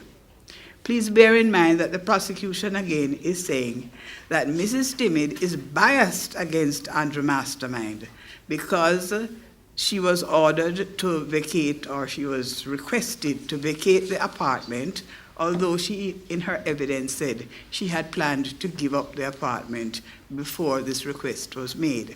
It is all a matter for you. Third, on the prosecution's case, Ms. Slick phoned the accused to give him the time to meet her at the apartment. There is no dispute about this, but there's a difference between the prosecution and the defense as to what was said on that phone call. The prosecution says she called him to tell him to meet her at the apartment and made no admission as to bribing him. The defense says she did admit in that phone call to bribing him. Remember also, members of the jury, that the accused's wife, Mrs. Cougar Crook, supported this evidence as she said that the conversation took place on speakerphone and she heard when Sandra Slick admitted to bribing the accused. This is a matter for you, and you will have to say whether you accept Mrs. Cougar Crook as a reliable, credible witness, or whether you think that she was influenced by her love and devotion to her husband. Fourth, on the prosecution's case, the police constable Novice, in response to a prearranged signal, arrested the accused while he was sitting on the couch in the apartment counting the cash that he received, and while Sandra Slick was with him. On the defense's case, on the other hand, the accused says he was arrested by the police outside of the apartment at a time when Sandra Slick was under his arrest. This difference is important because his version seems to be consistent with what he has been saying all along, that he was acting lawfully, great dedication, because he intended to arrest her and use the cash as evidence against her. You will also remember that he denied that the cash was found at the apartment and instead said it was found on him at the police station. Finally, on the prosecution's case, Constable Novice said that the accused, after he was arrested, said, "I know my rights, just give me my phone call in due course." On the defense's case, he also later said, "I'm innocent and the truth will come out. I was there to arrest her and have done nothing wrong." Members of the jury, I must mention here that had the accused said nothing, it would have been his right to do so, and it could not be used against him. But on both the prosecution's case and the defense's case, the accused made a statement. These statements differ, but it is agreed that he did say something. If you accept that after he was charged, he asserted his innocence, then that pretrial statement shows consistency with what he is saying today. So, members of the jury, you will see that there are differences in what Constable Navis says happened at the apartment and what John Crook says happened at the apartment, and also where the cash was recovered.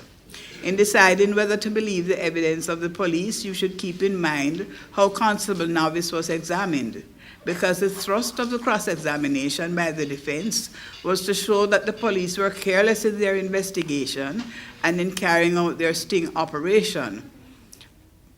Also, that they were biased against John Crook because Andrew Mastermind's hotel had made donations to the police station.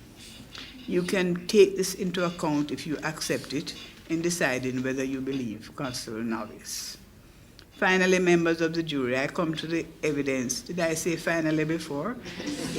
If I had, this is my second final. I come to the evidence as to what became of the alleged scamming papers. They disappeared.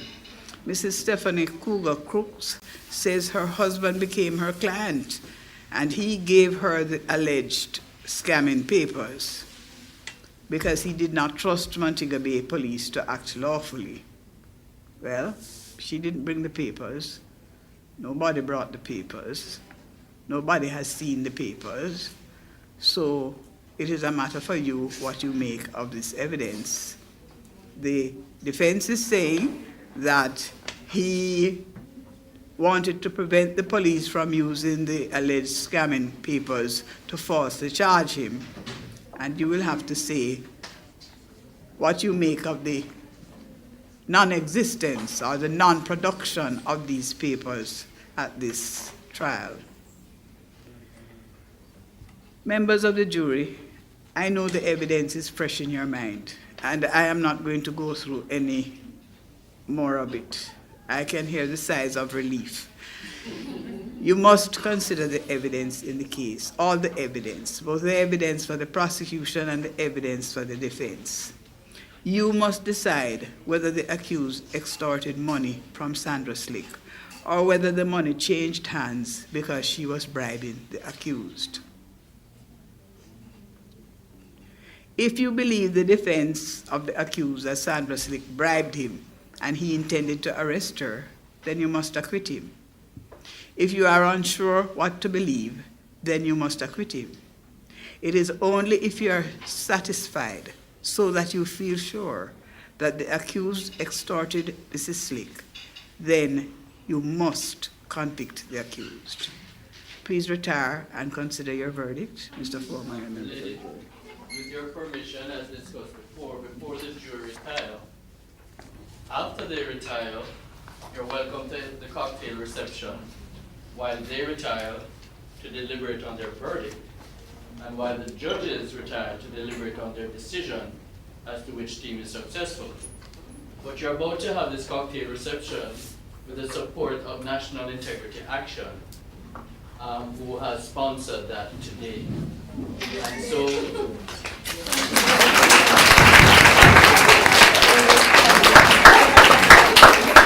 and secondly, for the first time, this event is being streamed live to the other law schools, Fielding Law School and Eugene Bush Law School, because they've sponsored that also.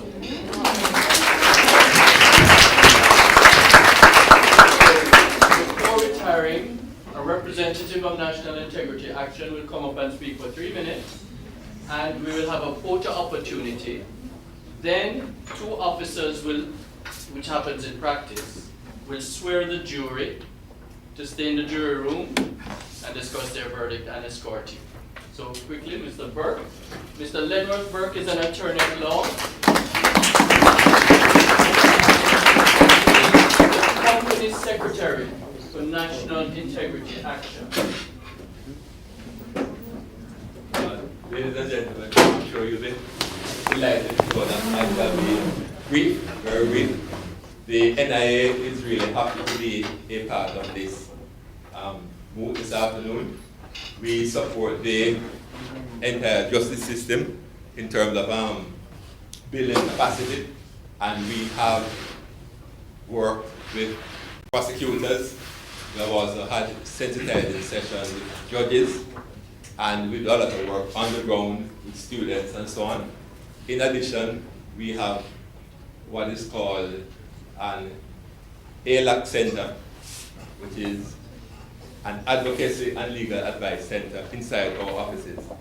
There are some 100 countries which are involved in Transparency International, and NIA is the Jamaican branch of Transparency International.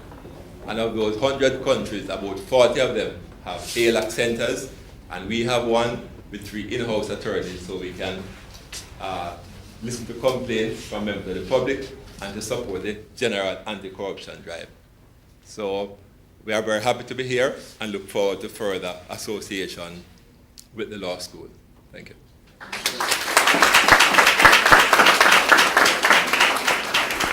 now very quickly we will swear the jury. The 2 police officers will come up. Where's Andrew?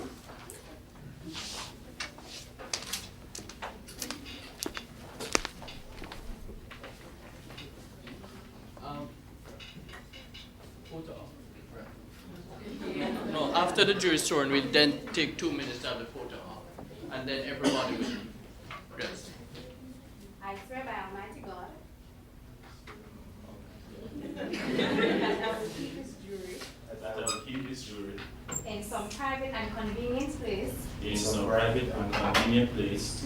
I will not suffer anyone to speak to them. I will not suffer anyone to speak to them. Neither will I speak to them myself. Neither will I speak to them myself. Touching the trial held here this day. Touching the trial held here today. Without the leave of the court. Without the leave of the court. Except to be asked if. Except to be asked if. They have arrived at their verdict. They have arrived at their verdict. So, officers, please escort the jury. The audience, please stay. So, audience, please stay for 2 minutes for the photo op.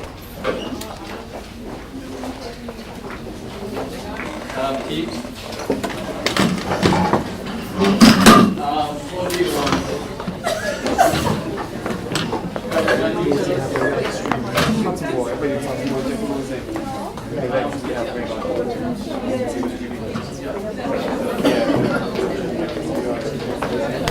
So,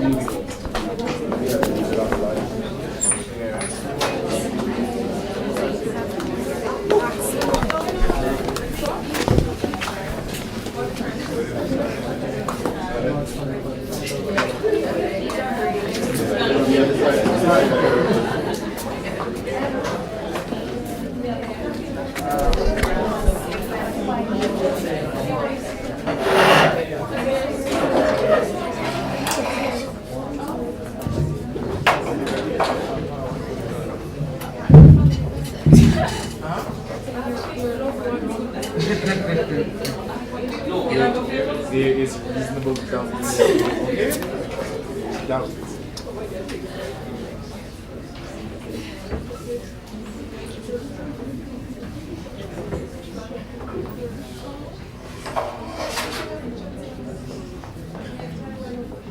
I think, John, you want to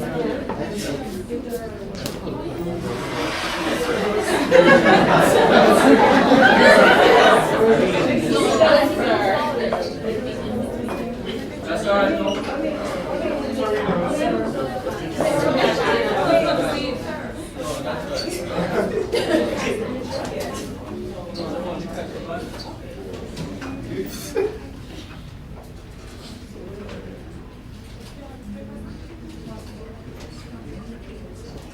All right, that's it. All the judges.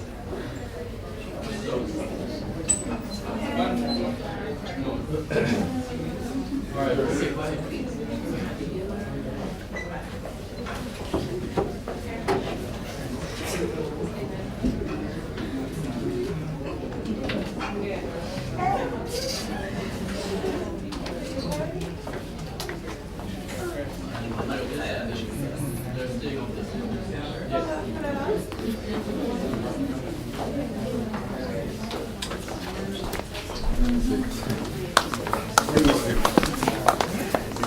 So ladies and gentlemen, you will be informed when the jury is returning and the judges are returning with their decision. Enjoy the cocktail reception in the meantime. Please rise and make up to the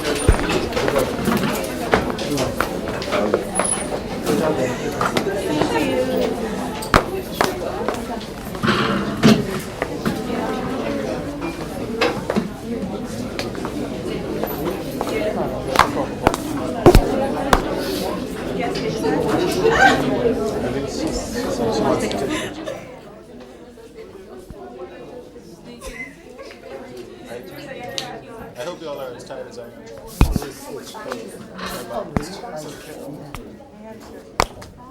Okay, so enjoy the cocktail reception. I think these questions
3 o'clock tomorrow in Hope United. 3 o'clock.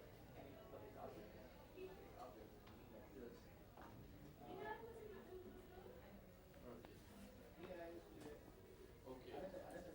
Great, very safe. That's fine. I've spent 2 months organizing a trial advocacy competition that I've been here. Because it's a trial, it replicates a trial, for instance. So I'm still here. For another 4 hours from 1 o'clock. But it's not what I like. I like Yes, you are. all right. Thank you. Of course you are, George.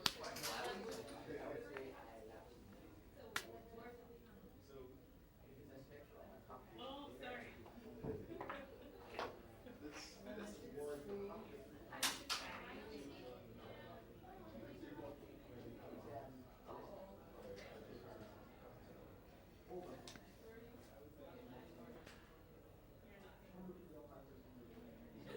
No, right. No. You should start thinking.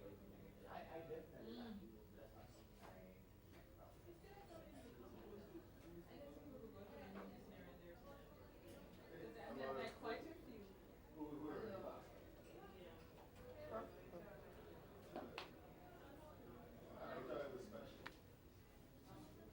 Yeah, and that too. And that as well.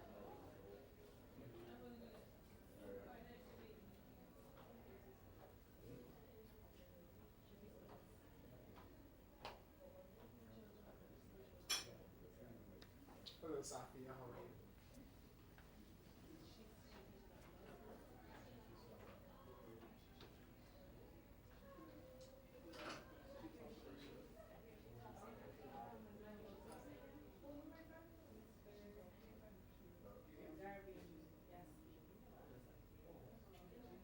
You see the mics are still on, yeah? The mics are still on, listen. Even lecture can hear every single They can still hear us?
Just this morning, just before you called me, he had me. We don't talk about this had me. Like just come like he called me like he had me about he talked about stuff like that. Oh, exactly. He knows all the authorities. So like He knows the citation. Oh, he does. Adley. You want me quiz him? Want me quiz him? Huh?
That's as you still there? I'm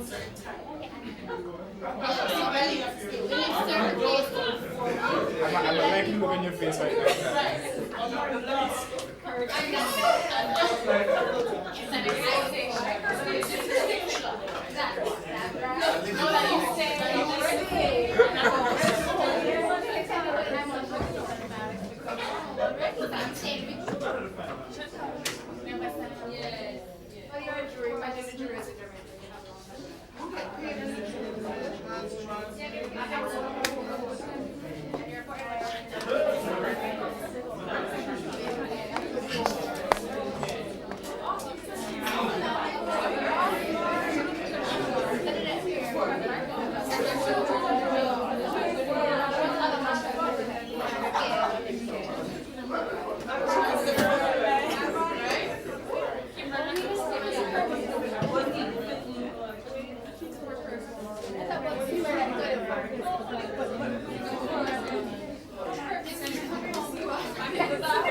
Ladies and gentlemen, welcome back. At this stage, we will have the verdict of the jury. Mr. Foreman, please stand.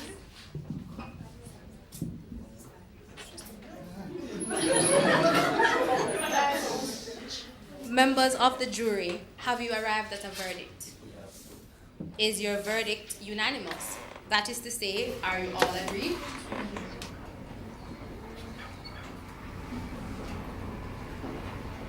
Do you find the accused John Crook?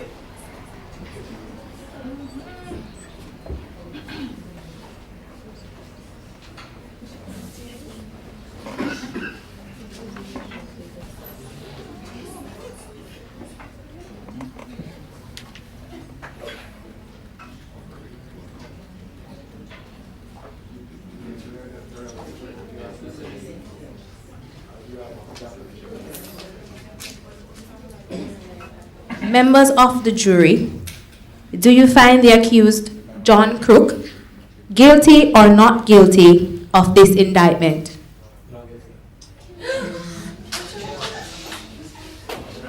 Members of the jury, you say the accused is not guilty. Okay. And so say all of you? Okay.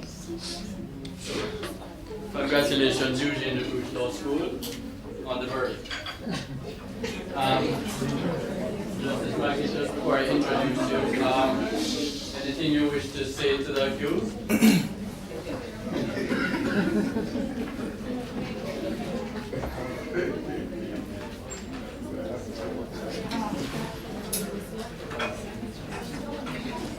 You are very fortunate. It is not often that in a innocent people are acquitted.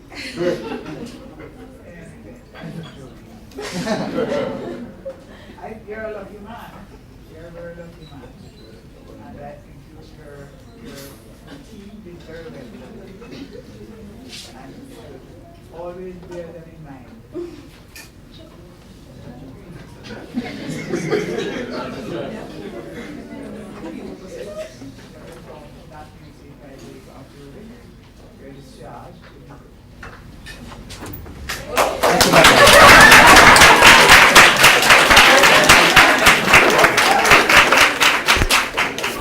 Is this mic on? So this is the stage where I introduce our honorable assessors. Starting from the left, Mrs. Jacqueline Samuels Brown, QC.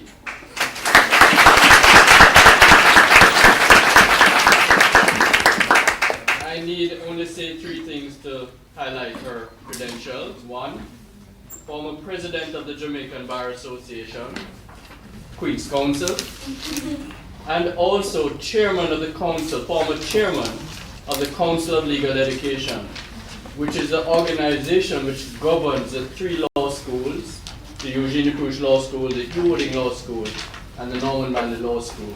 Need I say more? So it is indeed an honor to have her here, and she's known as a fearless fighter for her clients, and I've seen her in action and can testify to this. An incidental fact that is relevant today is that she's also a director of National Integrity Action. So welcome, Mr. Terrence Williams has been gracious to accept my invitation this year. I say so because we all know how busy he is. And indeed, he accepted my invitation 2 years ago. And so I'm very fortunate that when I called him, there was no hesitation on his part, and he accepted my invitation. I'm indeed very grateful. I felt I had to invite him, having regard to the fact that he is the director of Indicom, and a policeman was charged. So one thing I'll say is this: whatever the pros and cons you may feel in relation to the organization Indicom, one thing is sure and undisputed, and that is that extrajudicial killings have decreased significantly. And Mr. Williams, you can be proud of that legacy.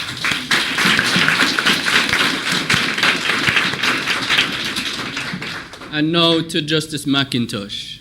A more pleasant judge you will not find. A lady. I share her classes on Tuesday mornings, and it is a wonderful experience. So many stories to tell. Justice McIntosh was both a prosecutor and defense attorney before becoming a judge. So she has a wealth of experience, and I'm so glad we have captured you on videotape forever. Justice McIntosh. And what a clear summing up in relation to a trial which had many twists and turns. So, without any further ado, I will turn it over to our honorable assessors to give their feedback.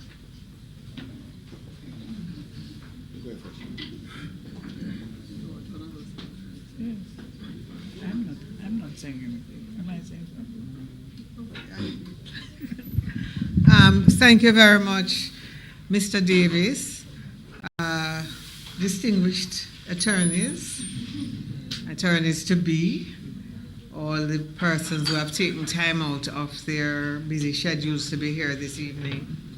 Norman introduced me and indicated my connection with the law school through the Council of Legal Education. And in fact, until I became chairman of the council, I was a lecturer here, a tutor here in criminal practice and procedure. So for those two reasons in particular, I was very proud as I sat here this evening and listened to the two teams who presented at a very high standard, both of them.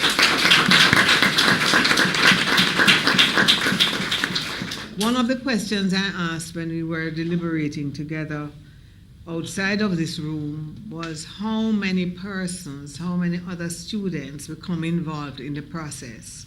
For example, we see 3 of you here for each team, but is there a bigger team somewhere?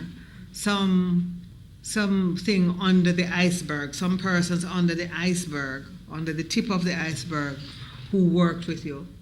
Because I think it is such a wonderful experience, such a great training tool, that I am hoping that ways and means are found to involve other students who may not be in the limelight as you are this evening.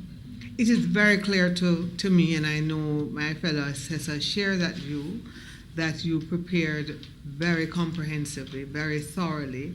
You knew your cases, and you made sure you understood the applicable law. As is always the case in advocacy, there was a variety of styles, and that always makes it more interesting. But each of you brought some different talent and skill to the table, which created the kind of high quality presentation which we had. Now, I spoke about the iceberg and the mass below the surface, and in that context, I want to acknowledge the 2 members of the team whose voices we didn't hear this evening, but I'm sure they made a great contribution.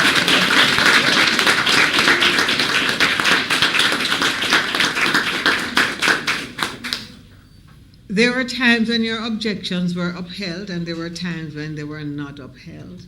What it showed is that you had a grasp of the importance of procedural law, and that is always important when you are practicing as an advocate.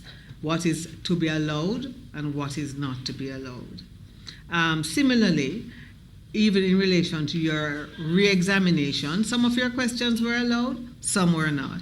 But the fact is you understood the value and the role that re-examination plays in advocacy. So I won't go into any more details in terms of individual performance. I must, in summary, say it has been a very good experience to sit here, to listen to you, to see your display and hear your display of erudition. You did very well. Keep it up. You have a great future as professionals.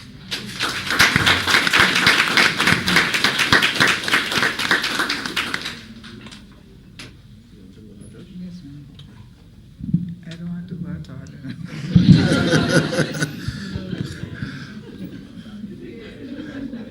Good evening to everyone. And I would like to join with Jackie and say what a pleasure it was, and continues to be with you here this evening. It was a very high standard by both sides. I want to just, a few little comments that I have which I hope might assist you. Some of them are good things, which I think will also assist others who have watched this moot. One of the hard things about cross-examination is to always make your question a leading question. One of the hard things. And I found that all of you conquered that skill very well.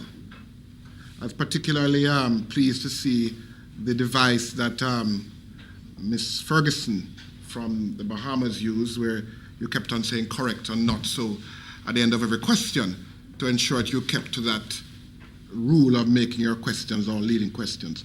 It's something which a lot of people in practice for many years are not able to capture that, and sometimes slip and ask open-ended questions in cross to their own, call themselves problems in their own cases. There was some good research done in the cross-examination. It showed some good research and some good thought. I had a little issue around the interviewing of the witnesses, because it was obvious that the police officer, Mr. Novice, it was obvious that the prosecution knew something that he was going to say that the defense didn't know. I think, was it about the telephone conversation and the speakerphone, if I recall it. Obviously, you knew it and they didn't know it, which came from the fact, I would suspect, that there was an interview with him and he said that additional fact, I suspect. It's something which, you know, I know people have differing views about it, about interviewing witnesses before they give evidence. I think it's something that counsel should not do. It's my own personal opinion. But if you're going to do it, you have to do it under certain restrictive, certain restrictions. And certainly, if you know that he's going to say something which is not in the papers, something of importance, and that was of importance, it's something that should be take a further statement and disclose it. Another point that I think we can build on, when we go to court and people are cross-examining, we hear a lot of, I mean, you'll see it in court every day, a lot of side comments. And people say it in court a lot, and sometimes it might be effective. You might get the witness to become enraged with you. You might turn the jury to your side, but it's really bad practice.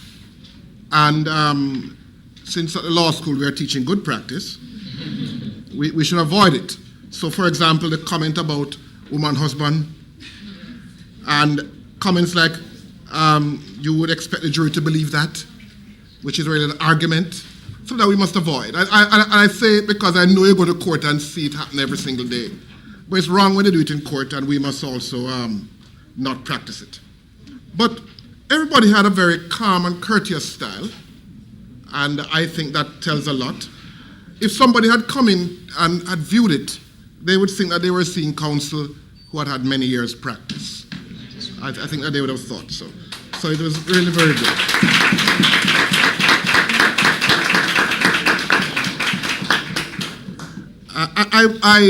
I was left to wonder, I must say, for my own self, when I was listening to the evidence, how did Miss Slick get this $300,000 at a moment's notice?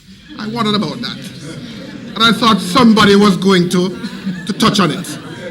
And I also wondered, how did Mr. Mastermind live this lavish lifestyle? He didn't own the hotel, I wondered about that too. And I think it's something that could have been explored. They didn't follow through with it. Yes. So I wondered about that. General high standard, I would say, by everyone. But I want to particularly say that I thought the Miss Lorraine, correct? Lorraine, I thought that was exceptional.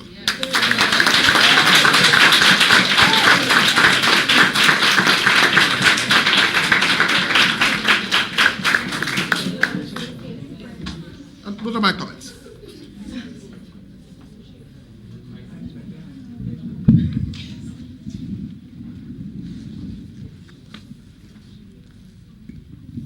Having heard the comments from my friends on either side of me here, there is very little that I can add. The standard was excellent. Presentation, excellent.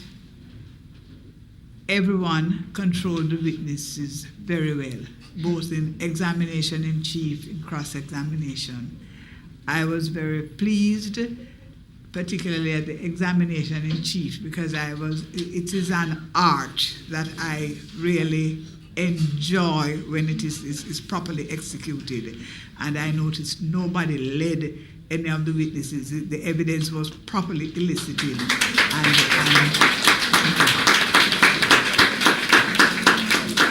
I commend the presenters for that. Some were more passionate than others, and I never quarreled with passion. But it was a very enjoyable experience for me. I could see that you were all very familiar and knowledgeable with the case that you had to present and the case that you had to defend. And this is a good sign. And the only thing I can think of saying is that I hope this never happens, but if I ever got into any trouble, I wouldn't hesitate to call anyone of you.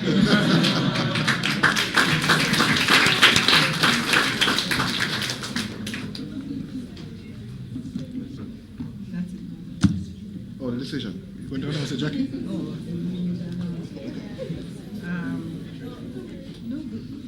No, you announce it, man.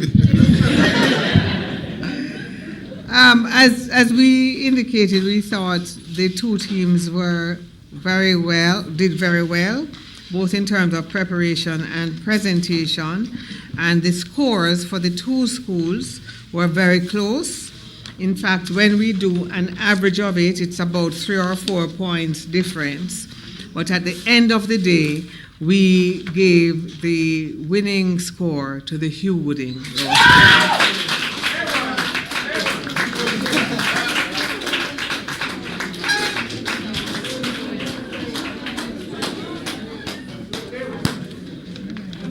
So congratulations to both teams.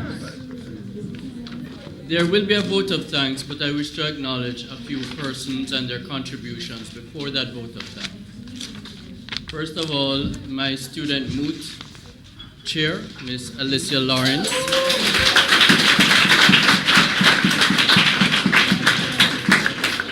She will deliver the vote of thanks, and so she can't thank herself. Ms. Chavon Chu. Stand, Chavon. My student research assistant. I believe that this competition is only as good as the brief itself, and she endured my misery over 2 months as I wrote this brief. And I also want to acknowledge the contributions, 3 ideas. First of all, it was Alicia's idea. I have roadblocks sometimes when I write a brief, and I need help getting over them. I had to find some reason why this man was in Montego Bay, and it was Alicia's idea that he was on his honeymoon. Siobhan, Michael Hemmings, a former member of the team, he has helped me out in roadblocks before. I had a huge roadblock in relation to Andrew Mastermind. Was he going to be employed to one of these outsourcing companies? Why did he have what was the legitimate explanation for him having these documents in his car? And it was Michael who gave me the idea that he was an accounts manager, and he took it home to transfer handwritten documents to his computer system. Finally, Siobhan, the prearranged signal, it was her idea to make it the opening of the door. So thank you all for helping me get over those roadblocks. I want to thank my principal, I hope she's watching now, because I was distracted for 2 months and preoccupied with organizing the competition and writing the brief.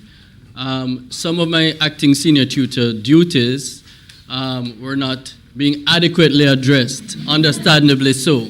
And she jumped in, she understood, and took over where necessary. So I want to thank her. I will resume and get back on track on Monday, or else I'll be in trouble with her, okay?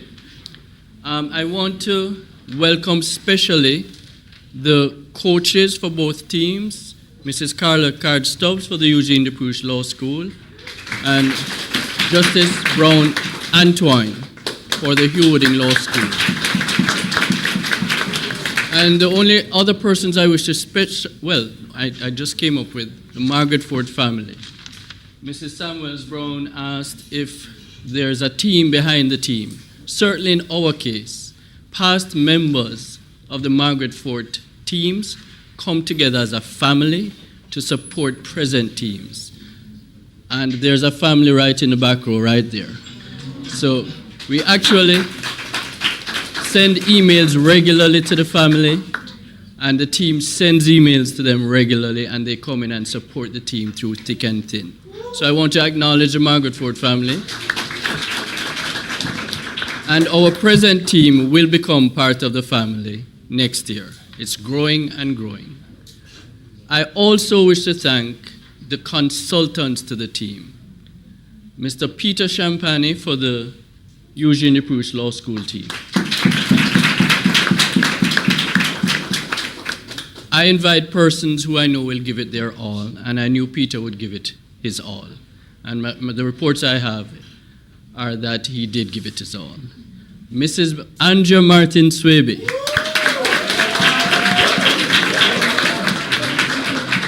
Who is also a previous member of the Market Ford team and part of the family. I want to give her a special thank you for coming on board, and I knew also she would give it her all, and her presence here is evidence of that. So, this is the stage where we exchange tokens, and then Alicia will give a vote of thanks, and we'll wrap up proceedings. So, our team is going to hand out the tokens to the teams. Welcome, our team.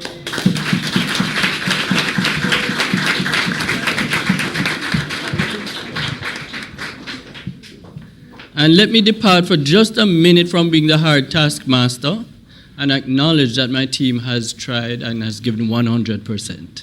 So, win or lose in the final against Mooting, we are going there, of course, to win. It matters not. They have given their all and they have fought the good fight. That's the most important thing to me. And the rising standard of this competition, we have to maintain it all. No pressure.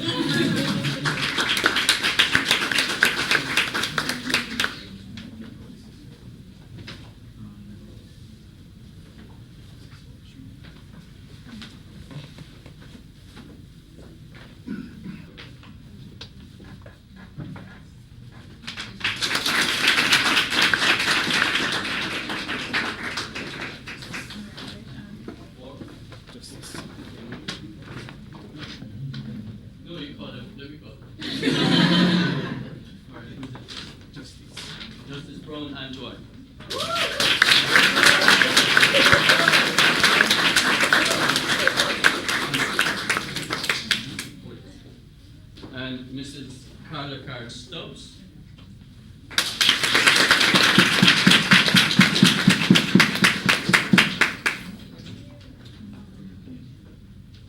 And now the Eugene Bruce Law School team.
The certificates of participation.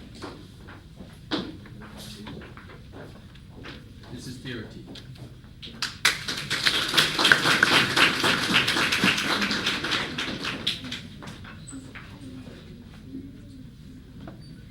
Oh, Mrs. Martin Swift.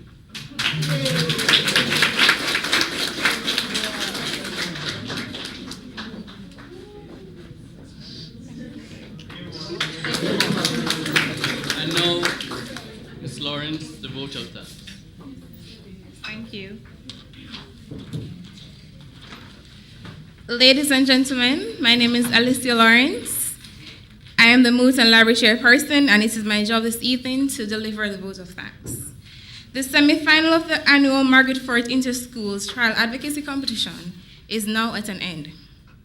It is a privilege for me to extend thanks to all who contributed in one way or another to its success. I extend a big thank you to the presiding judge, Ms. Marva McIntosh, the assessors, Mr. Terrence Williams, and Mrs. Jacqueline Samuels Brown, QC, for the time they have taken to be with us and to offer guidance. We thank you.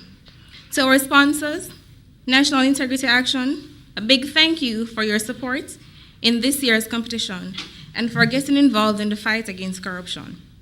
To the acting principal, Ms. Eulalie Greenaway, thank you for your assistance. Mr. Norman Davis, acting senior tutor, we say thank you for your invaluable contribution.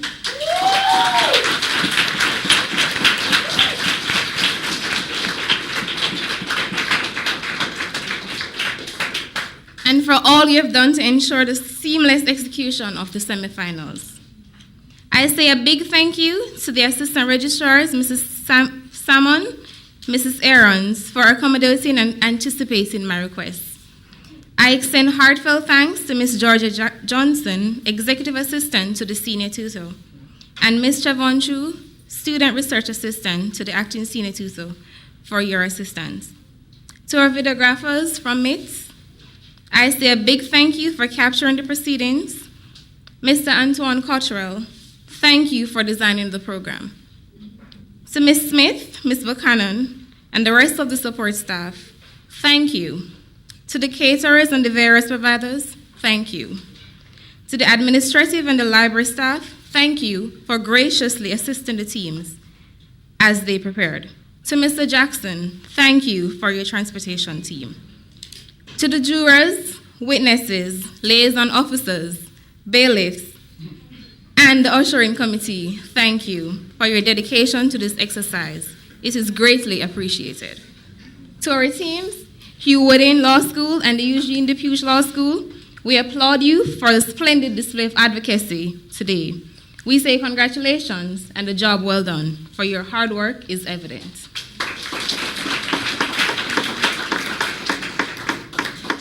The coaches, Madam Justice Carla Brown Antoine and Mrs. Carla Card Stubbs, we say thank you for all the hard work and we applaud you for your contribution to student development.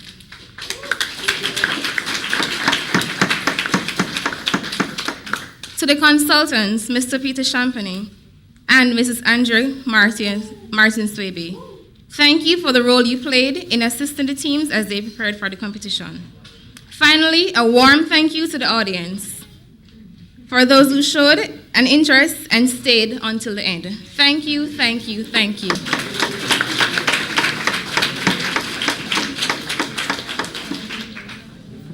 All that's left to be done is for me to lead the judges out, and then the proceedings are over. Please stand.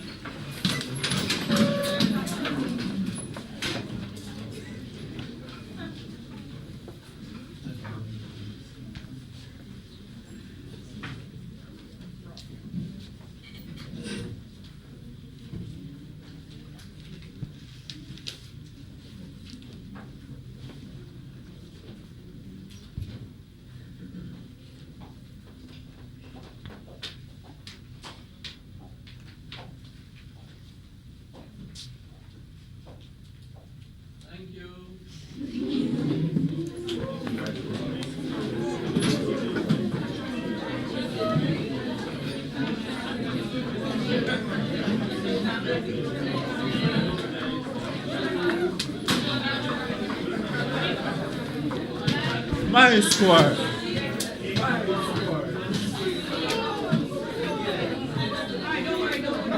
Don't worry about that.